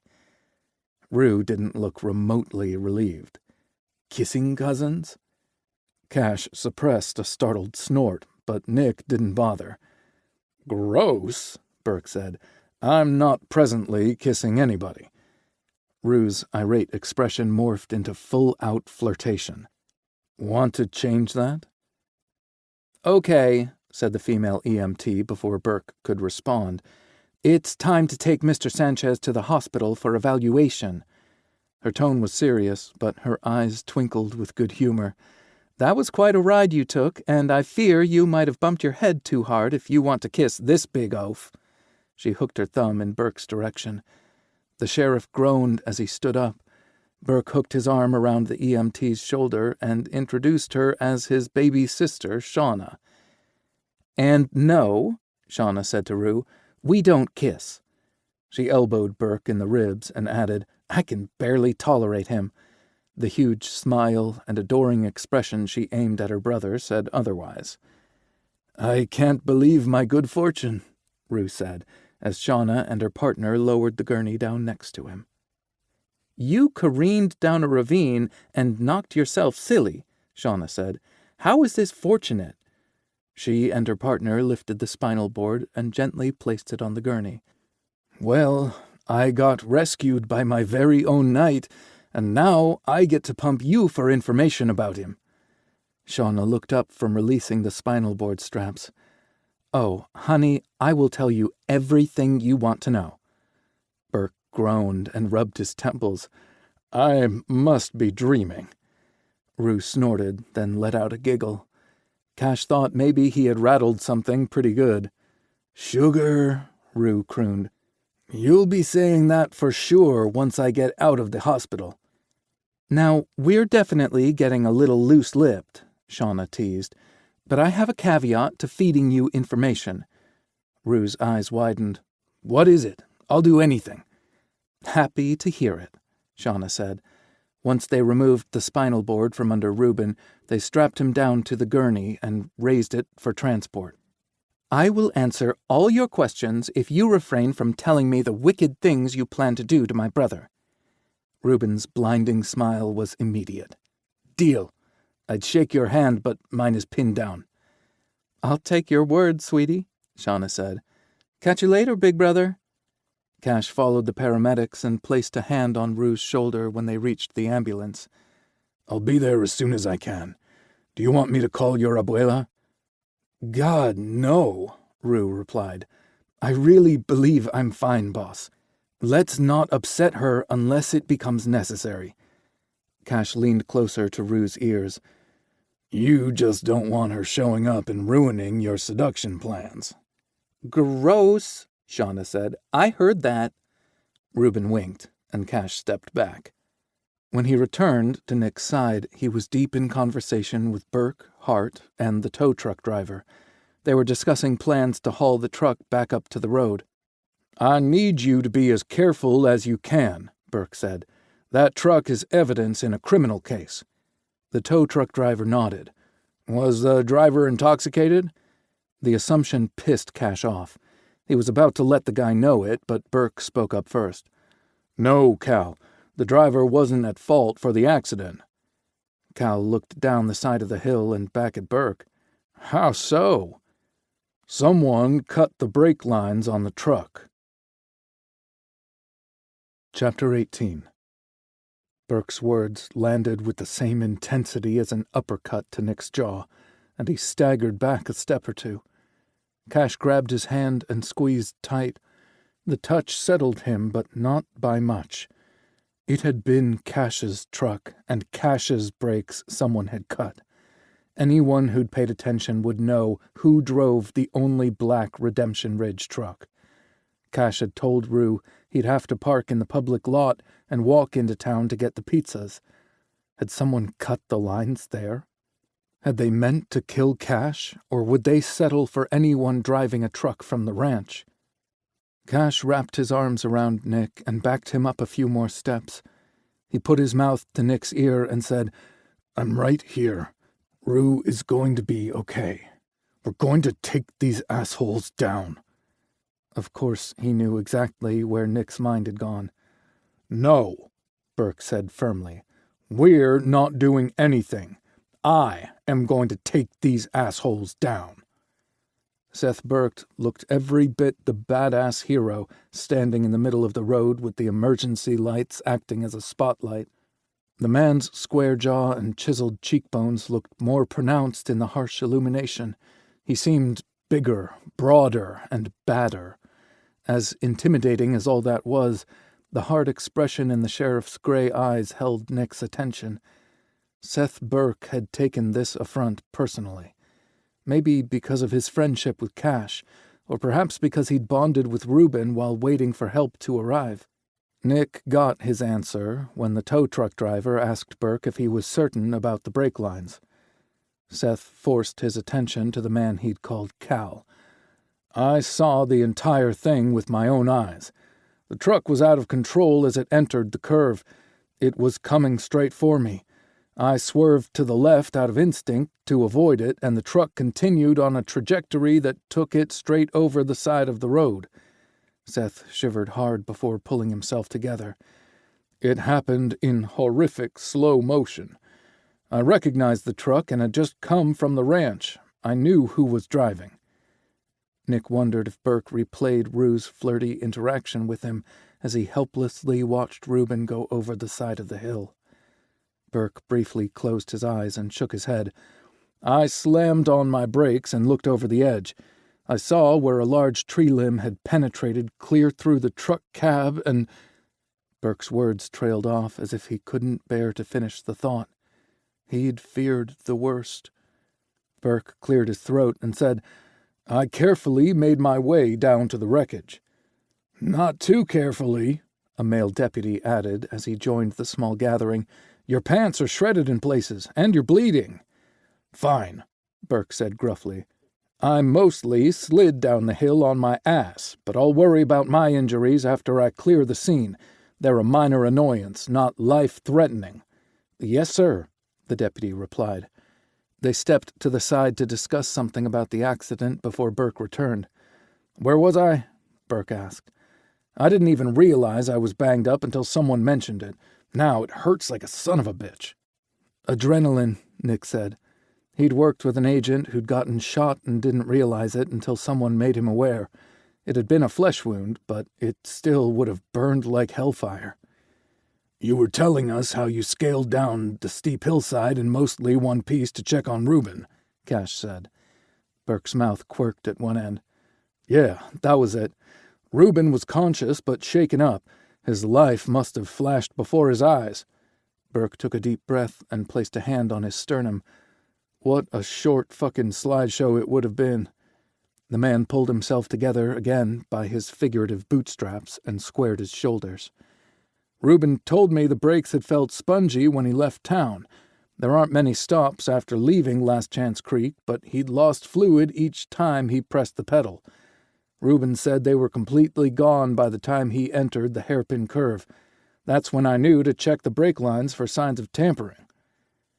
It's a miracle Rue is alive. Cash's voice trembled with fear, but his eyes shone with appreciation when he stepped forward and hugged Burke. Thank you for staying with him. He must have been terrified. Burke patted his back. He didn't let it show. He proposed marriage and other things. Pretty sure I'll have a permanent blush. Good thing Rue isn't here to see this, Nick said, gesturing to the lingering hug between friends. He'll get over his infatuation soon enough. It sounded like Burke was speaking from personal experience. I wouldn't bet on it, Cash laughed and stepped back. You need to get your wounds cleaned up. You don't want them to get infected. There's no telling what's embedded in your skin right now. Burke winced. It feels like I slid down a giant cheese grater. He tilted his head toward Nick's BMW. You guys head on to the hospital to be with Reuben. I'll keep you posted if there are developments, and I'll check in once I get there. Burke spoke into his radio and let the deputy stationed at the bottom of the road know they were coming down. Nick extended his hand to Burke, who accepted it. Unlike their first handshake, Nick wanted to show appreciation and respect, rather than dominance. I'm going to get this fucker, Burke assured them. Nick and Cash said nothing when they walked to the car, maneuvered around the emergency vehicles, and carefully traversed the winding asphalt to lower ground. He reached for Cash's hand as soon as the deputy waved them through the roadblock. I think someone meant for you to have an accident. Nick's voice was thick with anger and trembled with fear. I know. In contrast, Cash's voice was soft with sadness and shredded with regret. Nick immediately realized his mistake. Of course, Cash blamed himself for Reuben's brush with death. If he hadn't snitched on Mike Carson, none of this would have happened, according to Cash at least. And just like he'd done in the shower, Nick fast-forwarded Cash's thoughts to a result he'd reach eventually. Carson's reign of terror is over. He's just too stupid to realize it. He's got his eyes locked on one velociraptor while another is sneaking up on his blind side. Cash snorted. This is what I get for falling in love with a man whose comfort watch is the Jurassic Park franchise. Not sure I dig your comparison, though I feel as old as a dinosaur. Nonsense, Nick replied. It was a metaphor for his vengeful plans. He glanced over at Cash and received his I call bullshit glare. Maybe you should text the crew an update, Nick suggested. They have to be scared out of their minds. Good call. A few moments later, Nick's phone started pinging with one text after another. What did you do? Cash's responding laughter sounded downright wicked. I added you to the ranch's group chat. You're one of us now, baby. Cash changed his voice to sound ominous for the last part, but it infused Nick's heart with warmth, not fear. He hated group chats with the intensity of 1,000 hells, but belonging to those wonderful people would be worth any sacrifice. I'm honored. Cash cackled, and Nick's phone pinged several more times. The guys are upset they can't come to the hospital since the road is temporarily closed. I told them about Rue's shameless flirting to assure them he's okay. They're razzing him since they know Rue will read the messages eventually. It seemed to help Cash, too, so those notifications were a small price to pay, and there must have been dozens by the time they made the quick trip to Colorado Springs. Nick couldn't find an empty parking spot near the emergency room, so they parked in a visitor and outpatient lot farther away from the building. Shauna and her partner were just coming out of the hospital with Rue's vacated gurney when they reached the ER. She smiled warmly when she saw them. "That Reuben is adorable," Shauna said. She had gray eyes just like Burke, and they shimmered with pure mischief. "If Seth knows what's good for him, he'll snatch that cutie up." "Did you arm Reuben with helpful information?" Cash asked. Shauna winked and said, "Maybe." Nick peered through the sliding glass doors and saw the emergency room was packed. Shauna must have noticed his distraction because she asked her partner to load the gurney into the rig. She gestured for them to follow her inside, and they did so without asking any questions. Shauna took them through the EMT's entrance and led them through a maze of curtained triage rooms. "Knock, knock," she said outside one. "You decent?" "Depends on who you've brought to see me," Rue replied. Cash sighed and shook his head. "Thanks for your help." "My pleasure," she said to Cash. "See you at the family Thanksgiving, Rue. Make sure you bring your abuela." Nick eased the curtain to the side and gestured for Cash to enter the tight space. "Such a gentleman," Rue said. "Just like my Seth." Cash rolled a stool next to the bed and sat down. "Seth, huh?" "He told me I could call him that." Rue's voice and expression belonged to a lovesick teenager. "He held my hand and wouldn't let go until the rescue crew reached us. Seth said if I went over the cliff, he'd go too." Rue closed his eyes and released a saccharine-sweet sigh. Nick was positive he'd have a different set of memories and emotional reactions once his adrenaline and shock wore off. The failed brakes, careening down a steep hillside, and the near miss with the tree limb would catch up to him. Luckily, he'd have a host of people to help him through the trauma. "Hey, Rue," Cash said. He gently squeezed the younger man's arm. Rue opened his eyes and turned to look at him. "I think you need to keep your eyes open until they can determine if you have a concussion." "Probably," he agreed. "Shauna said I didn't present the classic symptoms, but she also stated head trauma could be tricky." "Since your vision isn't blurry, I'll let you read all the warm wishes from the crew." Cash handed over his phone and smiled every time Rue did. When he finished, Rue snapped a selfie and added it to the chat.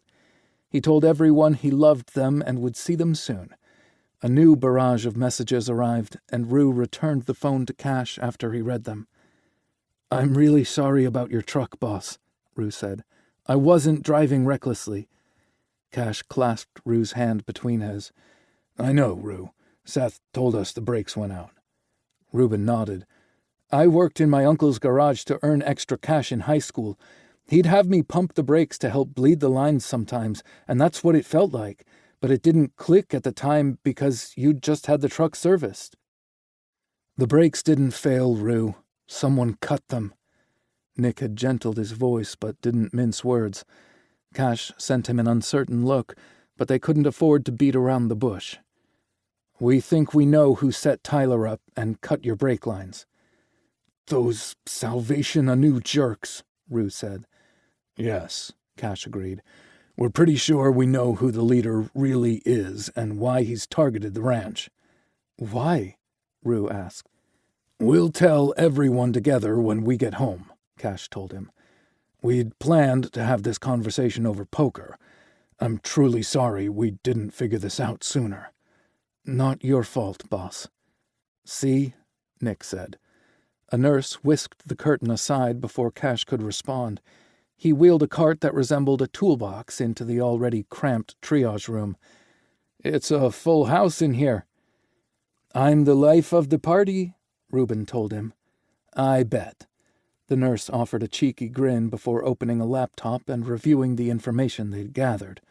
He cycled through a series of questions before removing equipment from the drawers and performing a cursory assessment. I'm sure the doc will want to run some tests, but it appears you are one lucky guy. Reuben smiled at the nurse. In more ways than I can count. The nurse patted his shoulder and told them a doctor would be by. It's a packed house tonight, and she'll see patients in order of urgency. The good news is that you're low on that scale. The bad news is you might have a long wait. Nick had received similar warning during his recent emergency room trip. His visit had taken 5 hours, so it was hard to tell how long they'd be there with Rue. Nick resettled in his chair and read through the group chat conversation. He snorted when he reached the part where everyone placed bets on how long it would take for Rue to win the sheriff's heart. Nick wanted in on the action. The shortest bet was 2 days, and the longest was 2 weeks. There was no doubt in Nick's mind Reuben's attraction flattered and intrigued the sheriff.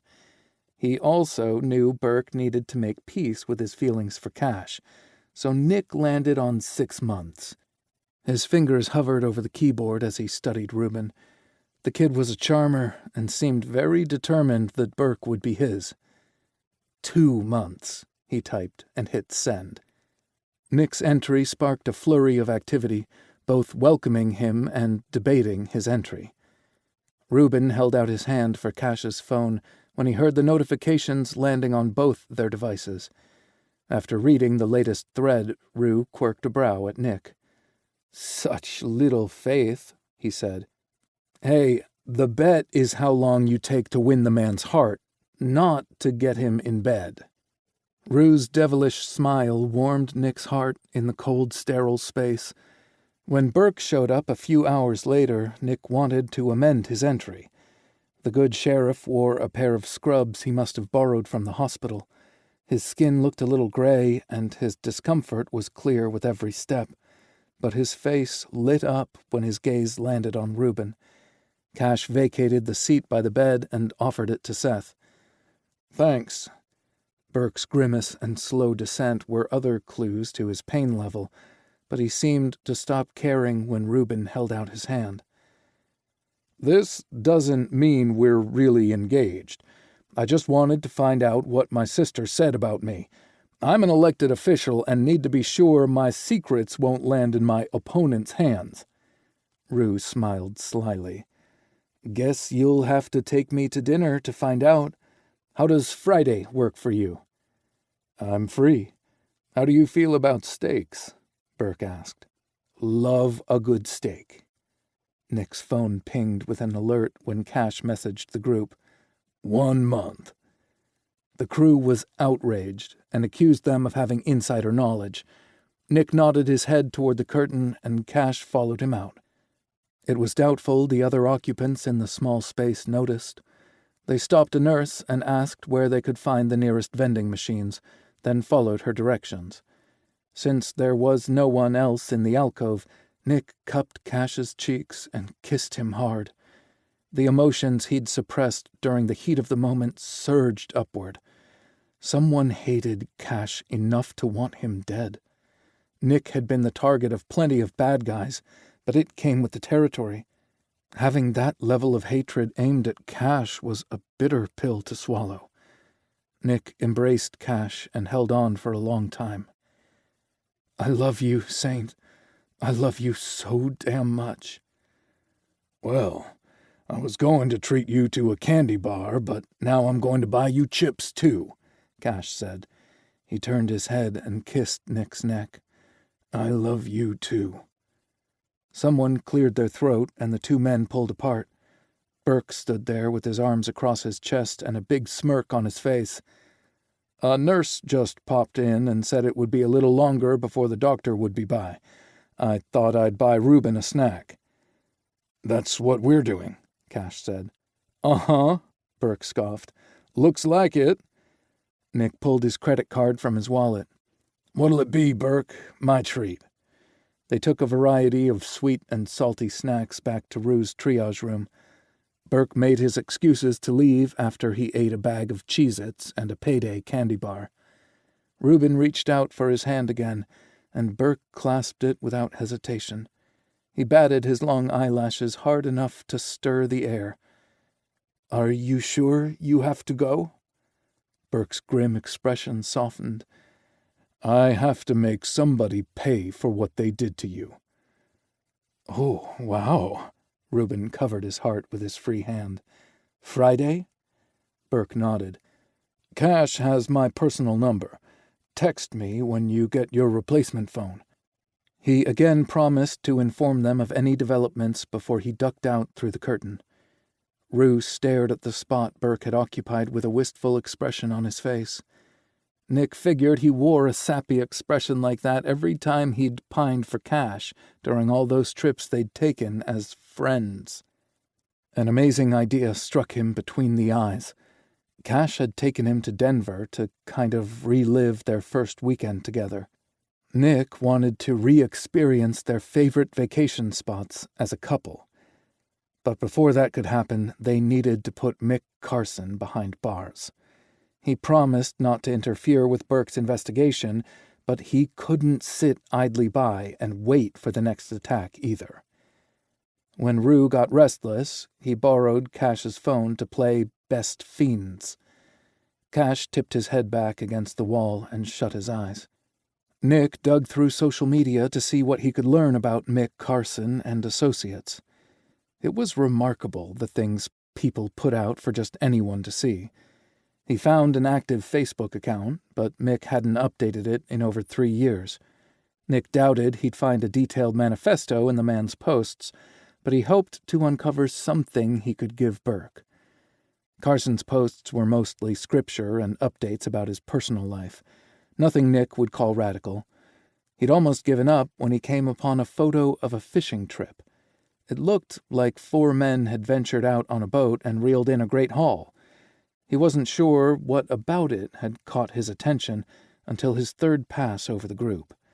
The young guy on the far right was looking away from the photographer, so only his profile was visible. Nick sat up straight as recognition dawned. The poorly healed nose gave him away. It was the guy from the security photos. "What?" Rue asked. His voice woke Cash, who dozed off in the chair. "What did I miss?" Nick stood up and walked over to Rue's bed. Cash pulled his chair up so they could all see what Nick had found. "Does the guy on the end look familiar to you?" "That's the guy who framed Tyler with the stolen tools," Cash exclaimed. "Who is he?" "A guy in one of Mick Carson's Facebook photos," Nick replied. "It's from 5 years ago, a fishing trip." Mick had tagged first names only, but it didn't take long for Nick to click through the 3 guests. Each had the same last name, so he assumed they were related. "Quentin Carson," Nick said, showing them the profile. Before they could say more, the doctor finally appeared. "Hello, I'm Dr. Rashid." The doctor barely stood 5 feet tall, but her confident aura made her appear taller. She tucked long, wavy hair behind one ear as she read over Rue's notes. Her kind, whiskey-colored eyes returned to Rue. "You're a very lucky man, Mr. Sanchez." Nick held up his phone when she started asking him questions and tilted his head toward the hallway. Cash nodded, and he ducked out. Nick took a screenshot of both photos and sent them to Burke's cell phone with a message. "This is the guy who put the stolen tools in Tyler's truck. Possibly Mick's nephew or even great-nephew." Burke called him in under a minute. "I thought I told you to stay out of it." "You're welcome," Nick replied. Burke chuckled. "How's Rue?" "Doctor is with him now. Hopefully they'll run his tests and send him home. Hoping to be out of here in an hour." "You just jinxed yourself. I'll see what I can find out about Quentin Carson. Do me a favor." "Name it," Nick said. "Text me when you hear what the doc has to say." Nick really wished he could change his bet. "Absolutely."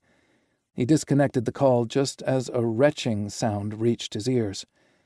Rue was leaning forward with a barf bag to his mouth when he stepped back inside the triage room. Nick hoped that wasn't a sign of concussion. "Let's order some scans to be on the safe side," Dr. Rashid said when Rue finished vomiting.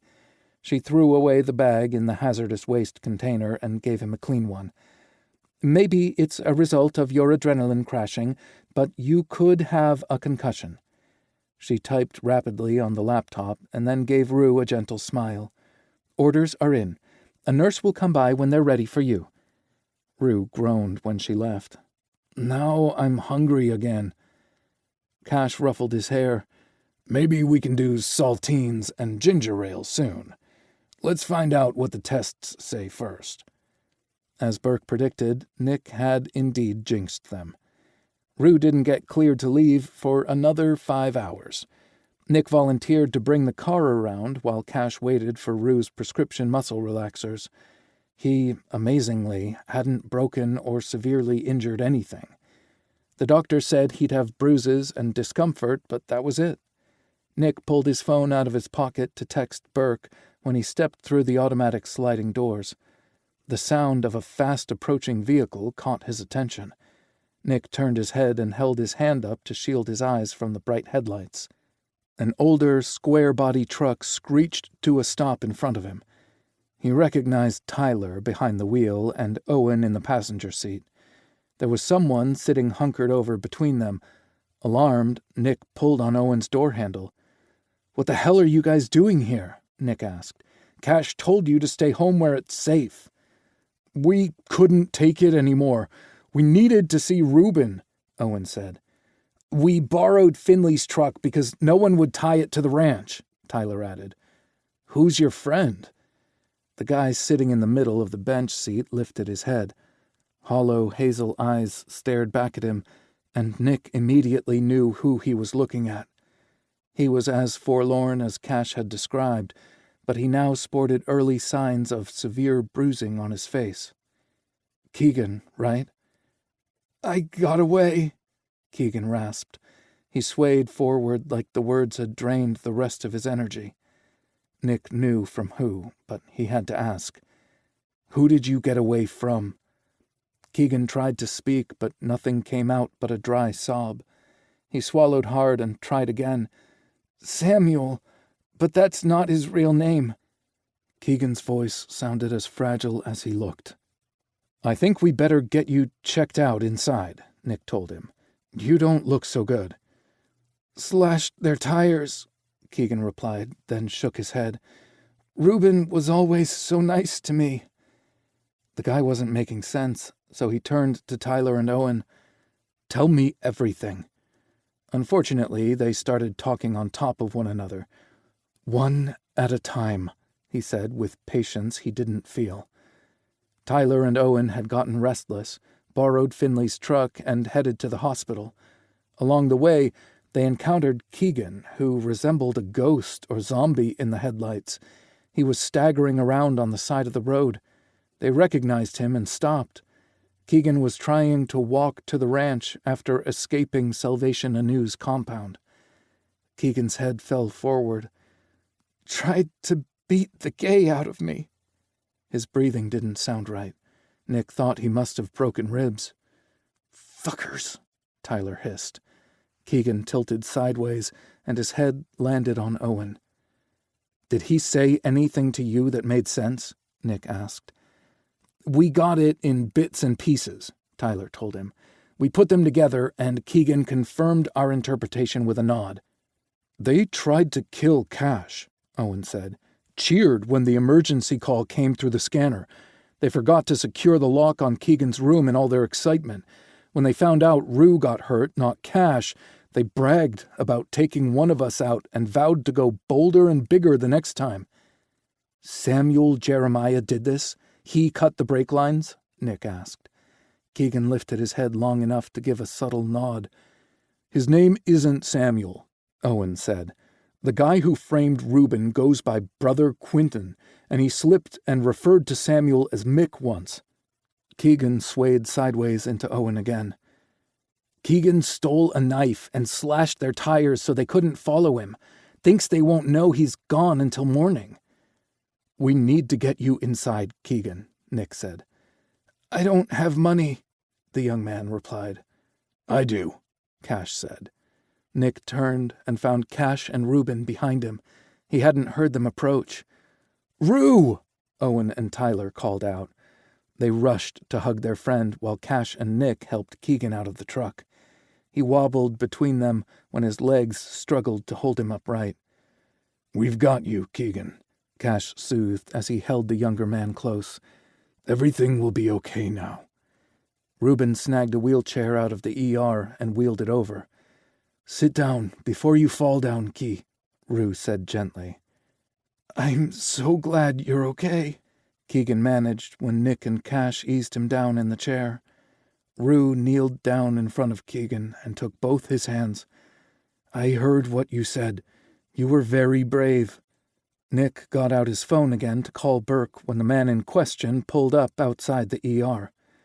"We called him on the way in," Tyler said. "Don't worry, we told the nice dispatch lady about Salvation Anew listening to the police scanner. She said she'd call his cell phone instead." Burke jogged over and stopped when he saw Reuben and Keegan with clasped hands. "Replaced me already?" Reuben smiled up at him. "Not a chance." He introduced Burke to Keegan as his future husband, and he introduced Keegan to Burke as the witness that will put Salvation Anew away. Burke gently shook Keegan's hand. "You're very brave. Let's get you checked out first, then we'll talk some more." Cash sent Reuben home with Tyler and Owen and made them promise to text when they got there. The rest went back inside the emergency room. Nick looped an arm around Cash's neck. "You sure know how to show a guy a good time." Cash wrapped his arm around Nick's waist. "This is almost over. I can feel it in my bones." Chapter 19. Cash sat down beside the hospital bed and took Keegan's hand. "I don't want you to worry about anything. I'll make sure you get whatever medical treatment you need." Cash didn't just mean his physical injuries either. Those sadistic fucks had done a real number on Keegan's psyche, and Cash wouldn't stop until he was whole again. Tears welled in Keegan's hazel eyes, and he shook his head. The young man opened his chapped lips to speak, but no words came out. Cash gently patted his shoulder, but removed his hand when Keegan tensed under his touch. Mick and Quinton better hope Burke found them first. Cash didn't trust himself to keep a lid on his temper or his hands to himself. "None of this is your fault, Keegan," he said.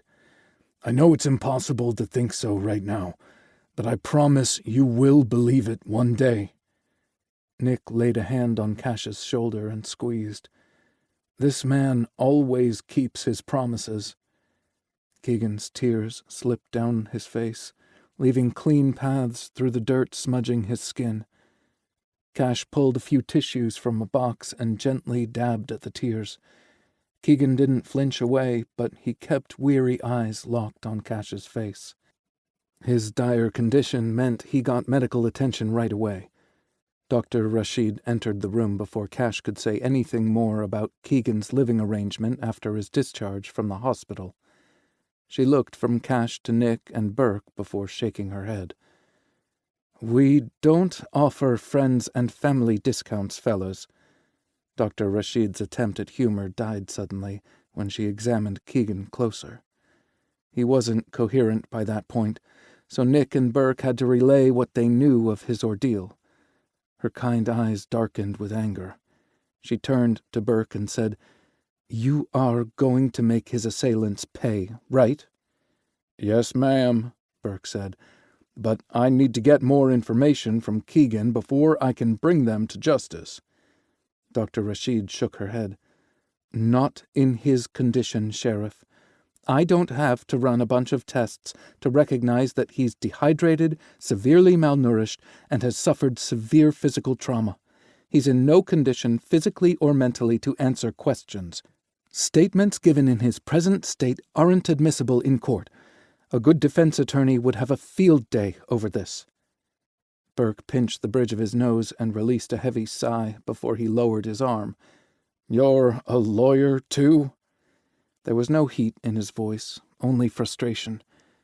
Dr. Rashid didn't take his question personally.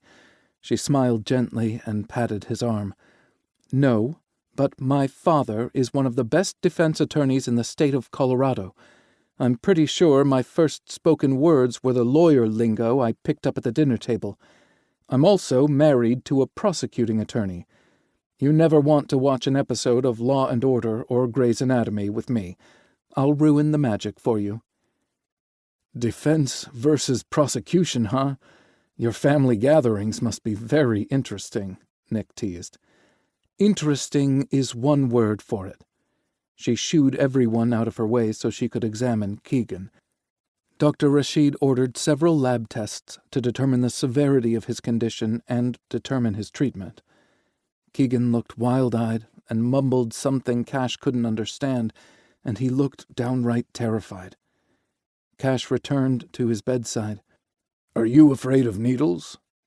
Keegan shook his head and beckoned for Cash to come closer. He attempted to speak again, and this time Cash understood. Keegan was worried about money.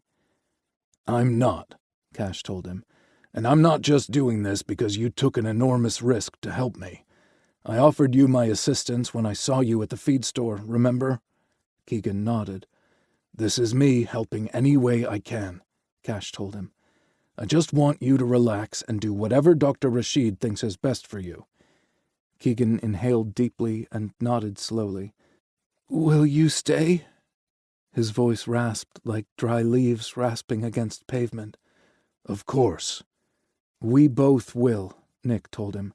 "Burke has a case to make against the people who hurt you, and when you're stable enough to answer questions, your statement will be the icing on the cake." Keegan closed his eyes and surrendered to the blood tests. His severe dehydration made it difficult to find a good vein to draw from. It took 2 different nurses and a vein finder before they achieved success. That paved the way to hook Keegan to IVs to address the dehydration and malnourishment. The nurse also said they could give Keegan tiny sips of water, but cautioned they needed to space them every 10 minutes. Cash set a timer and encouraged Keegan to take a drink when he was awake. Dr. Rashid returned with the test results faster than Cash expected. Her somber expression promised the news wouldn't be good. She attempted a gentle smile to soften the blow before speaking. "I'm going to admit you to the hospital for treatment, Keegan. You've barely avoided a crisis with critical organs." She looked up at Burke. "This is one of the worst cases of neglect and abuse I've ever witnessed. It kills me to say this, but you'll need to wait at least 3 days before you can interview him."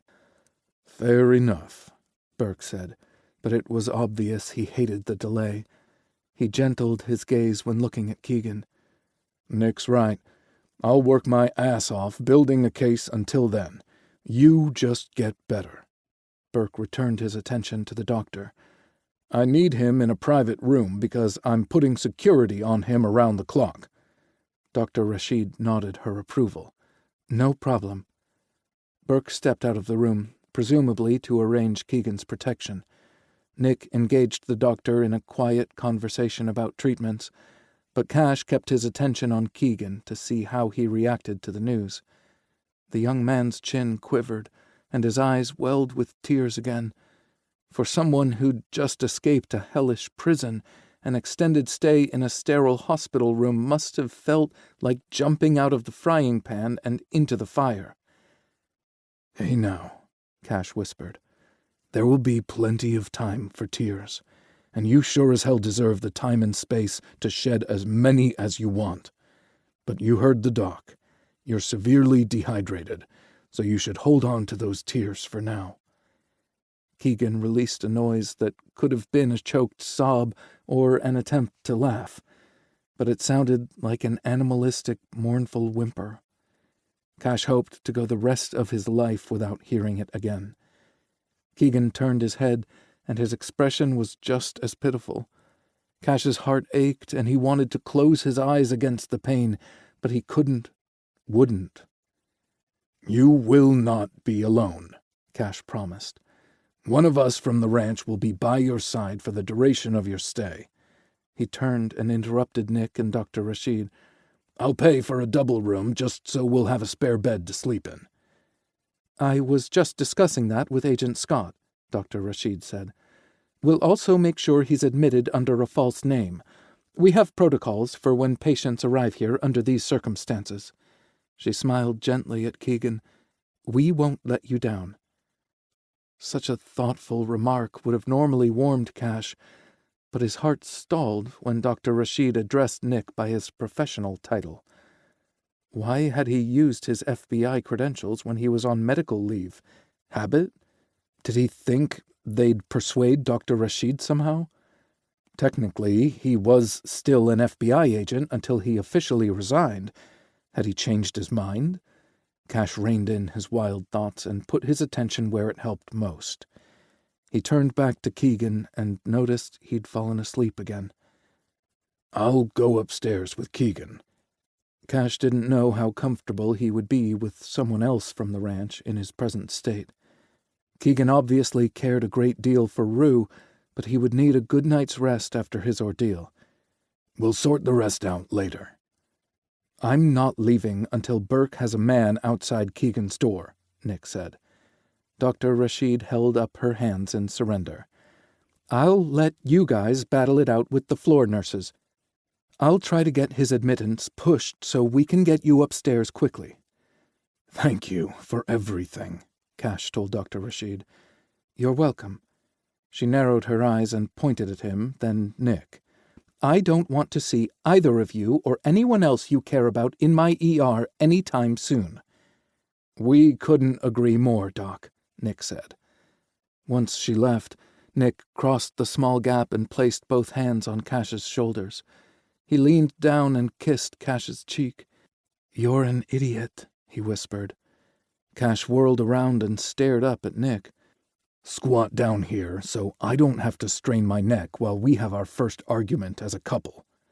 He also kept his voice low so as not to disturb Keegan. Cash and Nick had argued plenty of times as friends, but he expected this battle to land differently. Nick snagged the doctor's stool instead and sat down so they were eye to eye. Nick had instigated the first blow and didn't wait for Cash to counter. "How could you possibly think I'd changed my mind about us?" Cash flinched as he took the verbal volley on the chin. "I didn't think you changed your mind about us." But wouldn't that have been the natural conclusion his brain would have drawn if he hadn't slammed on the brakes? "And stop trying to circumvent the way my brain processes information. You've done that 3 times in the last—" Cash tilted his head to the side. "I lost track of time. Day?" Nick chuckled, leaned forward, and kissed Cash's lips. "I will never try to disrupt your brilliant brain for business stuff." He kissed him again and lingered a little longer. "But there's no room for doubt with us. I love you. I want to be with you, not just for now while I heal. I want forever with you, Saint." Cash leaned his forehead against Nick's. "Hearing Dr. Rashid use your FBI credentials threw me. I'm sorry." "Habit," Nick said. "Being an FBI agent has been my total identity for the past 12 years. I naturally slipped into that role when I discussed the logistics of Keegan's protection. I haven't changed my mind. I want more from life than my career provided me, but I need you." "So touching." They looked up to see Burke standing inside the curtain. Cash rolled his eyes, and Nick flipped him off. "I'll head out as soon as Keegan's security detail arrives," Burke said. Nick told him about the conversation he'd had with Dr. Rashid, and Burke thanked him. "Why can't you get an arrest warrant based on Keegan's condition alone?" Cash asked. "You heard what Dr. Rashid said. It's one of the worst abuse cases she's seen. Why isn't Keegan's word enough?" "Because Burke didn't get the allegations directly from Keegan," Nick replied. "He got them from me, who only heard bits and pieces from Keegan. Tyler and Owen did most of the talking. It's really murky, Saint. If the evidence couldn't hold up in court, and it wouldn't in this case, then you shouldn't arrest someone solely on the information." "Arrest him now and make the case afterward," Cash growled. "The longest I could hold them is 48 hours, and I can't corroborate Keegan's story for 3 days. Not only would they walk away with no charges filed against them, they would know we were onto them and would hide the evidence of their crimes. No judge in his right mind would give me a search warrant based on the circumstantial evidence we have now. Even if I could finagle one, even the most inexperienced defense attorney would get the evidence thrown out at trial. I will only have one shot to do this, and I need to do it right." "I know it's frustrating, but we are forewarned, thanks to Keegan," Nick said. "We can take actions to protect our people until Burke can arrest the Carsons." Cash huffed a sigh and ran a hand through his hair. He'd waited 12 years for Nick. Allowing Keegan to recover for 3 days would normally seem like an insignificant amount of time if his crew wasn't in danger because of him. Nick narrowed his eyes and shook his head, as if he knew the trajectory his thoughts had taken. Smug bastard. "Okay, you do what you need to do, Burke, and we'll do what we must to stay safe." Federal law prohibited most of the ranch's residents from owning guns, so they'd have to protect themselves in other ways, mainly by avoiding the threat altogether. Cash's problem-solving brain kicked into high gear. By the time they transported Keegan upstairs with his deputy detail, Cash had commandeered a notepad and a pen from the hospital staff and had started making a list. So far, everything he'd come up with restricted the crew's movements. The ranch was their refuge, so the last thing Cash wanted to do was make it a different prison. He dropped the notepad on his lap and emitted a soft growl of frustration. Nick had wedged himself in to lie sideways beside Cash on the narrow spare hospital bed. "Gimme," he said. Cash happily handed the notepad to him, and they switched positions. He lay down on his side, and Nick sat up in the bed. "I agree you need to limit your exposure, so having groceries and supplies delivered to the ranch accomplishes the exact opposite. You don't know how far Carson's reach extends, and you don't want his minions sizing up the ranch from inside the fence. Or attacking." Nick hadn't said as much, but he wasn't the only one in the relationship who could read minds. "Burke doesn't have enough deputies to provide the level of security we'd need, but you could hire a private team to offer protection on and off the ranch. They'd have a license to carry weapons. A lot of ex-military men go into that line of work, so Burke might have a recommendation."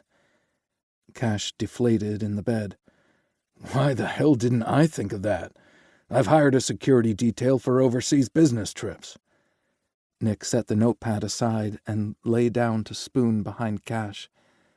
"Because you're exhausted after several traumatic experiences.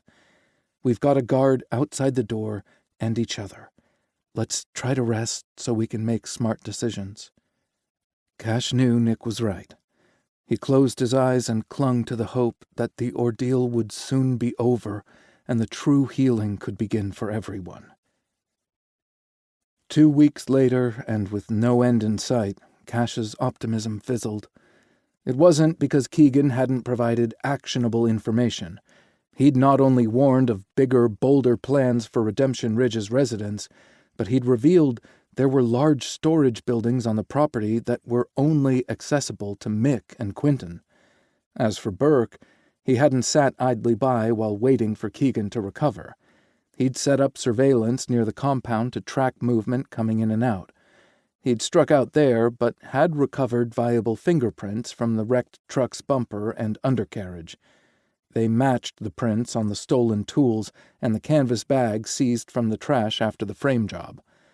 Quentin Carson didn't have a record, so his prints wouldn't be on file until Burke arrested him and booked him. A fingerprint match could convince Quentin to roll on Mick, but they'd need to arrest the duo of doom first, and to do that, they'd need to find them. Burke had conducted several interviews with the Carson family members, who either wouldn't or couldn't provide insightful information. Keegan's bravery had provided Burke the evidence to secure warrants to arrest Mick and Quentin Carson and search the compound. Unfortunately, the men were long gone by then. Keegan may have slashed their tires to help himself get away, but they stole a truck from a neighboring farm and fled once they realized he was gone. The Salvation Anew compound was divided in a weird hierarchy that allowed the women to live in the house with Carson, while the men and children lived in tents or campers on the property. The cowardly leader left his followers to their own fate, which hadn't been promising in the first place. Someone had locked all the food and staples in one of the storage rooms. The refrigerator and cupboards in the home were completely bare. The only cold storage for fresh food was inside the shed. Instead of seeking help, Carson's brainwashed and browbeaten followers stayed put, existing on whatever they could forage from the land. The contents in the other storage shed revealed the kind of bigger and bolder plans the Carsons had wanted to carry out. Guns, ammunition, homemade pipe bombs, and various other deadly weapons filled the space. Some items were still in their original USPS shipping material. Since they'd crossed state lines, Burke brought the feds on board to assist. The decision wasn't a happy one, but the sheriff wasn't foolish enough to resist the personnel and additional tools at the FBI's disposal. And since Nick hadn't tendered his resignation, the agents assigned to the case kept an open line of communication with him as a courtesy. Seeing Nick flourish in his element had made Cash queasy about Nick's decision to leave the FBI. Whenever those doubts arose, Nick would calm them, privately and usually in the nude. He proved the tufted ottoman in the walk-in closet really came in handy for more than putting on shoes, and Cash's ties made an excellent gag to muffle his screams of pleasure when Nick hammered his point home. Sex with Nick went beyond a consolation prize for the turmoil the Carsons had thrust upon Redemption Ridge. It was downright therapeutic, though they'd curtailed shenanigans in the hot tub with the security team on site. Cash reminded himself frequently that the situation was temporary, and they'd return to their normal lives eventually. The crew had responded well to the new challenges. Well, Reuben had pouted a little when Burke postponed their date until after he caught Mick and Quentin. Instead, Burke had joined them for dinner on the ranch a few times and even played a few rounds of poker. He blushed at Reuben's overt flirtations, but didn't return them in front of the crew. No one missed how long it took for Rue to say goodbye when he walked Burke out to his truck, nor did they miss the sappy smile on his well-kissed lips when he returned. Reuben deserved his date with Burke, and the crew should have been able to come and go as they pleased without their security shadow. They weren't in the wrong, yet they were the ones getting punished. There were moments when Cash felt stifled, and just the brush of a shirt collar against his neck was suffocating. He worked out more and fucked harder, but those only provided temporary relief. Cash's brain would start looking for trouble as soon as blood flowed back to it, and he'd start the process all over again. He worked through problems best on paper, so he'd started making lists of things they knew and things they didn't. Burke's team uncovered the items stolen from the local homes inside one of the storage buildings. He surmised that Salvation Anew only took them to cast a poor light on Cash and his crew. Mick Carson had meant to turn the community against Redemption Ridge with his allegations. When that didn't work, he tried to frame them. Since that failed, he'd stepped up his game again and cut the brake lines on Cash's truck. It didn't take Cash long to realize the list of things he knew eclipsed the things he didn't. It only increased his frustration, so he turned his attention to the positive things he could do. Keeping morale up on the ranch and making sure Keegan was comfortable were his top priorities. Cash tried hard not to think about the descriptors Burke used to define the conditions Keegan had lived in prior to his escape, but Cash pictured them every time he closed his eyes. He relived Keegan's mournful whimpers in his dreams.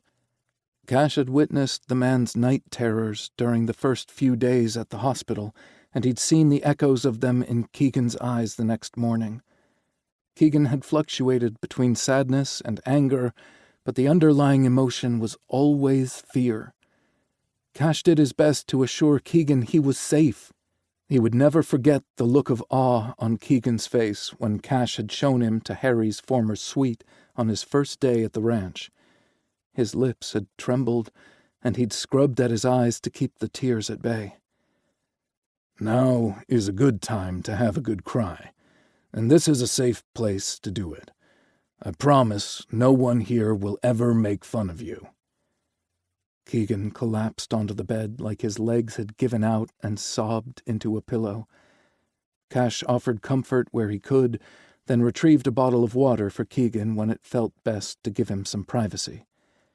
Keegan had only tried to pick out one outfit when Cash took him to the general store on the ranch. Cash noticed he'd chosen the most subdued colors, but he remembered Keegan had had a flair for bolder hues before his time with Salvation Anew. Cash picked out a flannel shirt with navy blue and aqua plaid, and Keegan offered his first smile since arriving at the hospital. The smiles came easier, even if sadness shrouded him like a cloak. Witnessing Keegan's recovery over the past 2 weeks was a solace Cash clung to when hope eluded him or when he noticed how happy Nick seemed when interacting with his federal friends. Nick had completed 2 interviews at the police academy and was waiting for the final round. Would teaching cadets really satisfy Nick, or would he regret his decision and resent Cash? "You're doing it again," Nick's voice snapped Cash out of his musings. They'd been enjoying a beautiful evening on the porch while Keegan played with Patsy in the yard. Cash turned his head, and Nick gave his most innocent smile. "Guess you know what that means."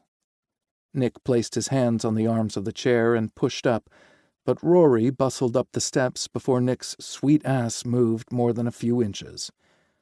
"I think I have a solution to your problem, Cash," Rory said.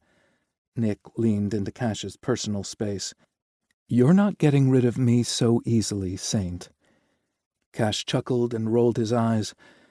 "Maybe you could be more specific about the problem, you mean?" "The big baddies," Rory said. Nick snorted. "Did he say something about daddies?" "No, he didn't," Rory replied snidely. "I'm afraid I'll accidentally summon the bad guys if I say their names out loud."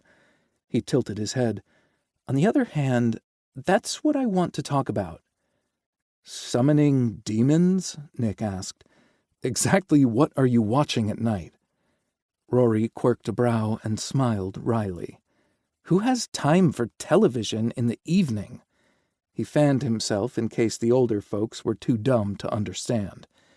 Nick gagged. "I don't need to imagine what you're getting up to over there." "Then don't, you perv," Rory shot back. "Be serious. I can't believe they let you into the FBI.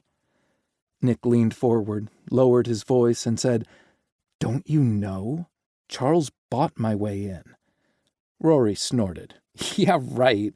Is that really what some people think at the Bureau? More people believe it than not, Nick said, then pinned Cash with a firm look. Which is just one reason of many why I'm leaving the Bureau regardless of whether the police academy job comes through. Cash ignored him and gestured for Rory to continue. What did you want to talk about? Remember how we used PR to subdue this Samuel Jeremiah Mick Carson guy? We need to do the same thing to smoke him out of hiding. No way, Nick said. You're not dangling Cash out like he's a juicy carrot. Ignore him, Cash said. Convince me and I'll do the same with Burke. Nick crossed his arms over his chest and pursed his lips. Cash nearly asked for a quick recess so he could kiss the pout off his face, but their intimate moments were never short. I don't like this, Nick said. Noted, Cash said and waved at Rory. You have the floor. He clasped his hand over Nick's mouth when he tried to interrupt. Behave, and I'll reward you later. Ew, Rory said. Now it's my turn to be grossed out. Nick licked his palm, and Cash jerked his hand back, deciding to use it on Nick's ass later. You were saying, Cash prompted. It's a two-pronged attack. He recommended they do a video for their website and YouTube channel about Cash's history with Mick Carson and the current troubles with him. Expose everything you know about the guy. Then we continue with our plans for the Pups and Pumpkins event this weekend. Really push the pet adoption on our social media sites and maybe do some flyers in town. This is a bad idea, Nick said. We can't involve the public. We will send federal agents, deputies, and our security team undercover to mingle with the crowd, Rory said. We're private citizens, Nick corrected. We can't send deputies and agents anywhere. Our security team is too small to cover us in a crowd that size. And besides, if we are all in town hoping to draw Mick out, what's stopping him from setting fire to everything Cash holds dear? This ranch is surrounded by forest. As much as Cash wanted to reject that idea outright, Nick spelled out a serious threat, one that would be Cash's worst nightmare. He could replace buildings and possessions, but he couldn't risk anything happening to their animals. Rory frowned and bobbed his head back and forth. Okay, that's a valid point I hadn't considered. And we can't just risk something happening to our community, Cash said. It's not fair to invite our chaos into their streets. Rory huffed a sigh. Fine, you're right. I appreciate your input, Cash told him. At least you're doing something. I've just twiddled my thumbs for 2 weeks. And moped, Nick added. You're using your extra free time to imagine problems where there are none. Sounds like this is a good time for me to skedaddle, Rory said. See you at breakfast. Cash wanted to dispute the claim, but Nick was right. He needed to do something besides worry about things he couldn't control. I have this niggling idea the solution is contained in a locked memory. Let's see if we can shake it loose. Nick had given everything he had, but Cash staggered out of the closet on limp legs, no closer to a solution than when they'd entered. He collapsed onto the bed and fell into a deep sleep that ended abruptly when he dreamed of panicked horses and a smoke-filled barn. Cash was simultaneously cold and hot, sweaty, shaking, and his chest had hurt so badly. He suspected a heart attack, but cycled through some deep breaths before calling 911. The tension eased, and his pulse returned to normal, but he still trembled all over. Cash took a shower to wash away the cold sweat, and ended up sitting in the middle of the tiled floor to let the water beat down on him. He had to stop trying to shoulder the burdens of things he couldn't control.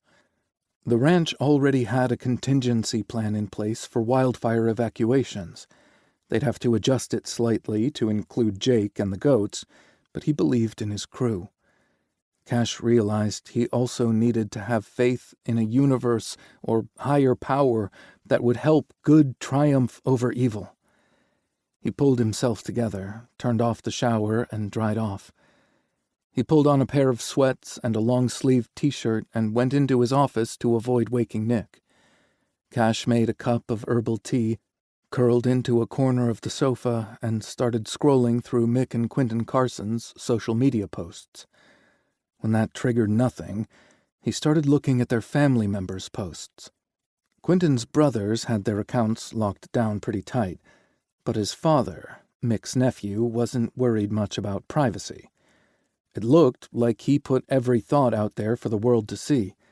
Cash slowly scrolled through the posts, going back farther than he had with Mick's. He stopped on a Father's Day tribute from 10 years ago.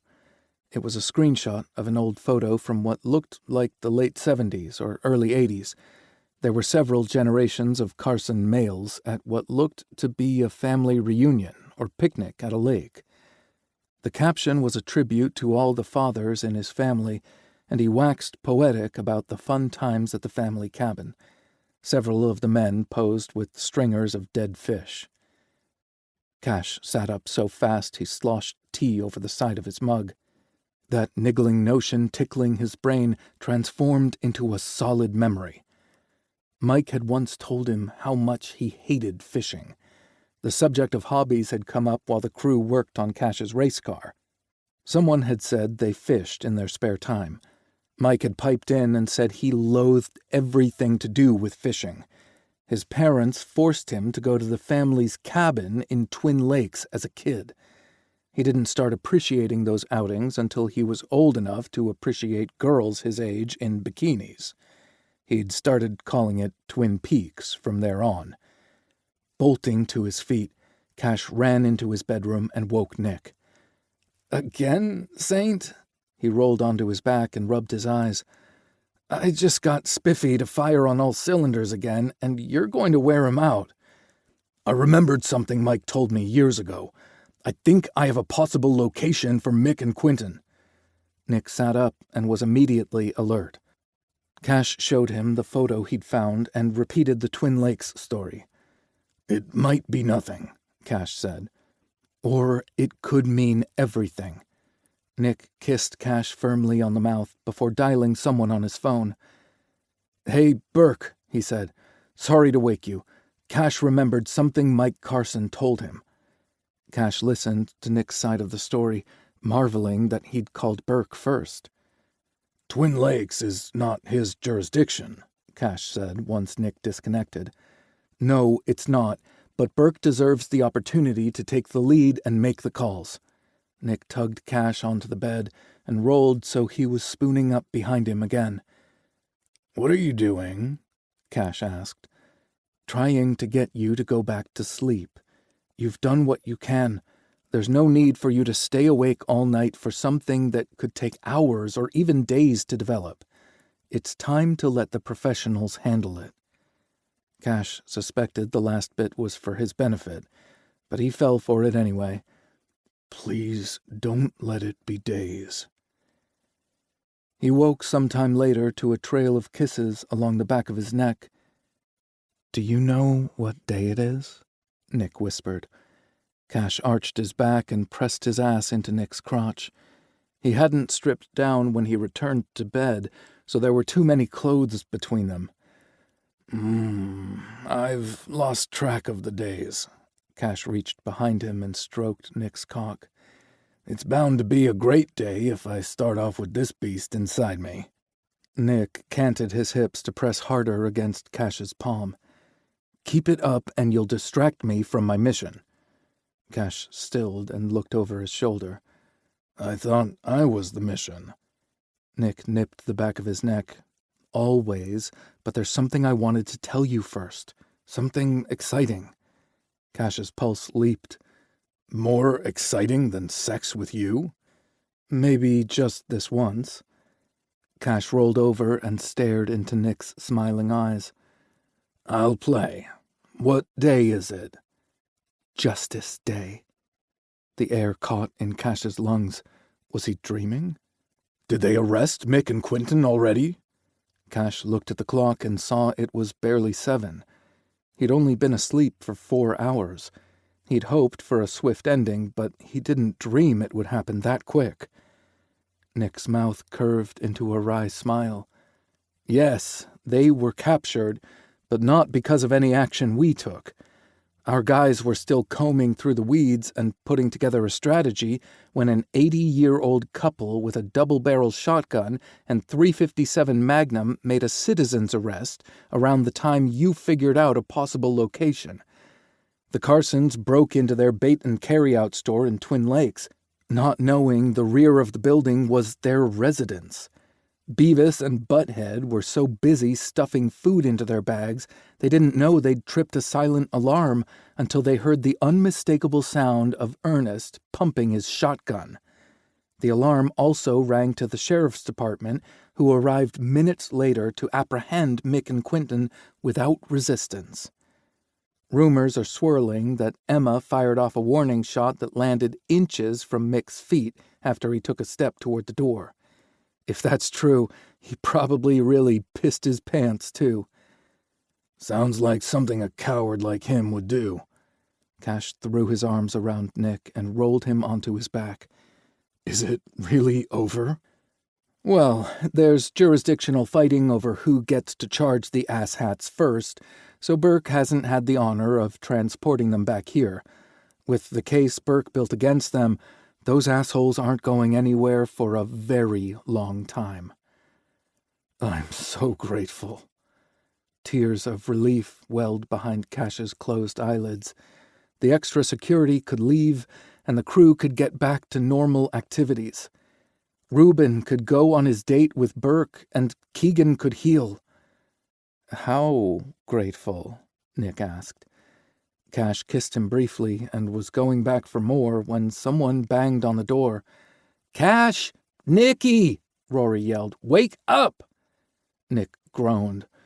"Cock-blocking brothers," he whispered to Cash. "I heard that," Rory replied. "The Carsons got arrested in Lake County overnight. It's all over the news." "We know," Nicky called out. "Get up! It's time to celebrate!" Nick slid his thigh between Cash's legs. "I plan to do my celebrating right here. Scram!" Rory's laughter echoed down the hallway as he retreated. Nick shook his head and smiled at Cash. "Where were we?" "A show of gratitude." Then he took his time proving it with his hands, mouth, and dick. Epilogue. The celebrations on the ranch continued for weeks. Nick wasn't sure if it was because the group was a joyful bunch or if they just looked for any excuse to barbecue. The first party happened after Burke officially charged Mick and Quentin with a multitude of offenses and brought them back to Last Chance Creek. The Carsons clung to their innocence, but Nick figured they'd change their tune when their attorneys saw the evidence against them. Since they weren't talking, Cash didn't get the closure he deserved, so Nick kept digging. Mick's financial records revealed he'd blown through Mike's wrongful death settlement money about a year before he'd shown up in Last Chance Creek. That was also the same time Cash's name started popping up in Mick's internet browser history. The FBI shared the results with him, and Nick had noticed most of the articles Carson read were by the same reporter. A quick phone conversation with her revealed she had contacted Mick for his reaction to recent articles published about Cash. She'd taken a defensive tone until Nick assured her she'd done nothing wrong. Good journalists sought multiple angles to paint a complete story. She had no way of knowing her phone call would trigger a diabolical revenge plot. Cash was a linear thinker, and he struggled to connect the dots logically. To him, Mick didn't financially gain from Cash's demise.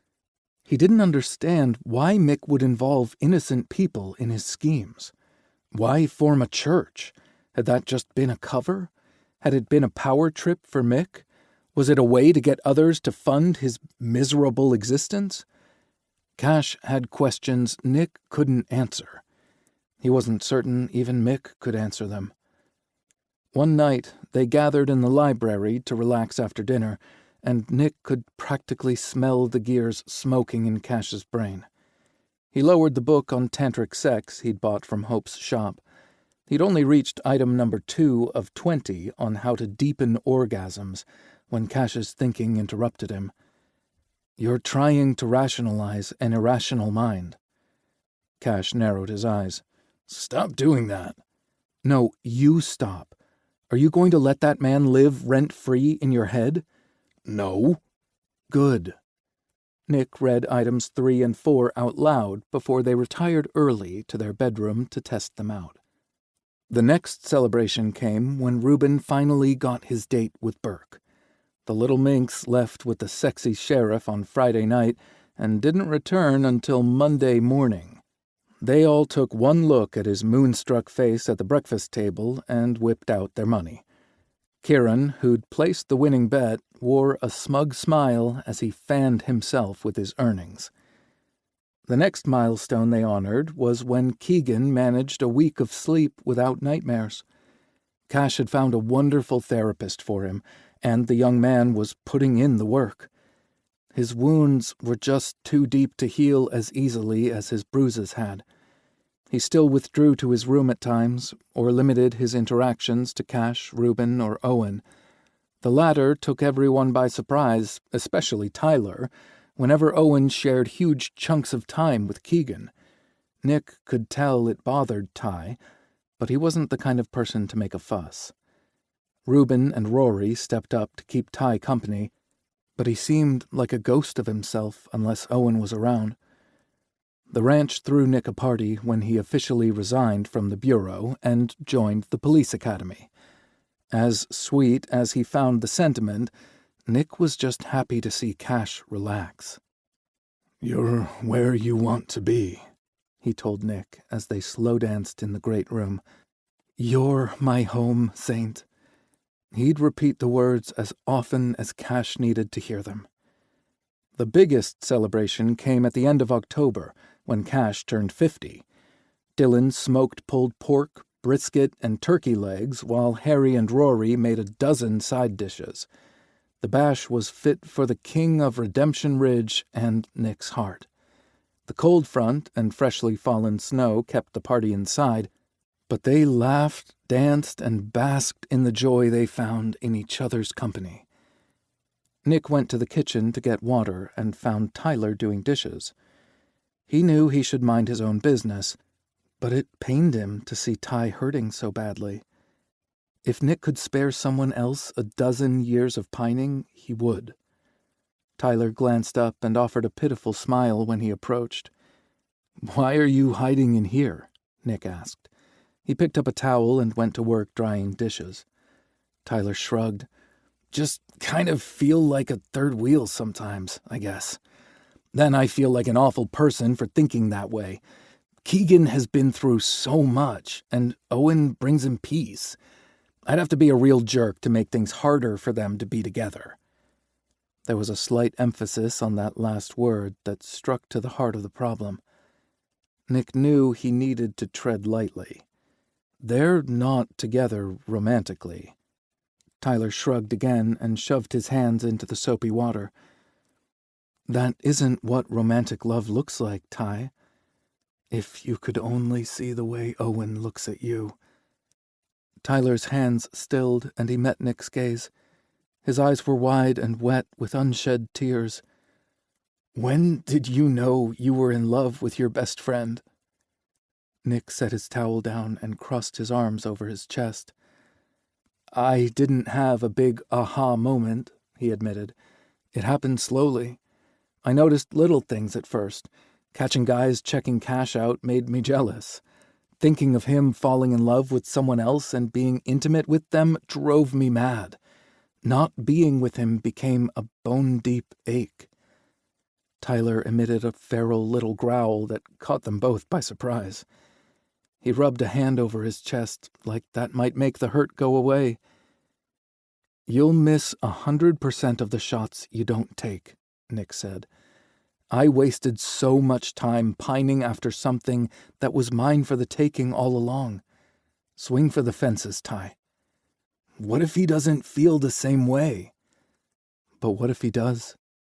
Nick patted him on the shoulder. "Don't wait too long." He grabbed 2 waters and headed back to the great room, where he celebrated the man he loved. When everyone left, Nick grabbed drinks, towels, and Cash's hand. He'd saved his birthday gift for when they were alone. They moved to the hot tub much quicker when it was colder, but the contrast between the chilly air and bubbling hot water made it worth it. "Ready for your birthday gift?" Nick asked. Cash slid his hand up Nick's thigh. "Always." "You know how you whisked me away to Denver to relive our first weekend together?" "Vividly." Nick smiled and kissed him. "I want a do-over of our first vacation, so I booked a trip to Cabo. We leave in 2 weeks. "Baby, that's incredible. Thank you so much." Cash pulled him close for a long kiss that threatened to derail Nick's thoughts. He had more he wanted to say, so he reluctantly pulled away. "This time, I won't go to my lonely room and wish I was with you. I can tug your ridiculously small swimsuit off with my teeth and blow you behind a waterfall. I will hold your hand and show the world you're mine, and I'm yours. I am going to kiss you when the sun rises and sets and when the stars come out to play. One glorious week, just you and me." Cash was almost breathless by the time Nick finished. "I want all those things too, but on one condition. I want to take this dream trip with my husband." "Damn it, Saint, I was going to propose behind the waterfall." "Mm-hmm. Before or after you blew me? What was the order supposed to be? Climb behind the waterfall, hit your knees to propose, rip my swim briefs down and blow me? Or get me all sexed up and then ask me to marry you? And where the hell were you going to hide the ring? If my briefs were small, yours were downright micro." Nick cut off his diatribe with a hard kiss. "I would absolutely love to marry you, Saint. But we can't pull off a wedding in 2 weeks." Cash's grin was downright wicked. "Bet me." This concludes Saints Like Him by Aimee Nicole Walker, narrated by Lance West. Copyright 2023 by Aimee Nicole Walker. This unabridged audiobook is published by arrangement with Aimee Nicole Walker and was produced in the year 2024 by Tantor Media, Incorporated, a division of Recorded Books, which holds the copyright thereto. Please visit tantor.com for more information on our growing library of unabridged audiobooks. Audible hopes you have enjoyed this program.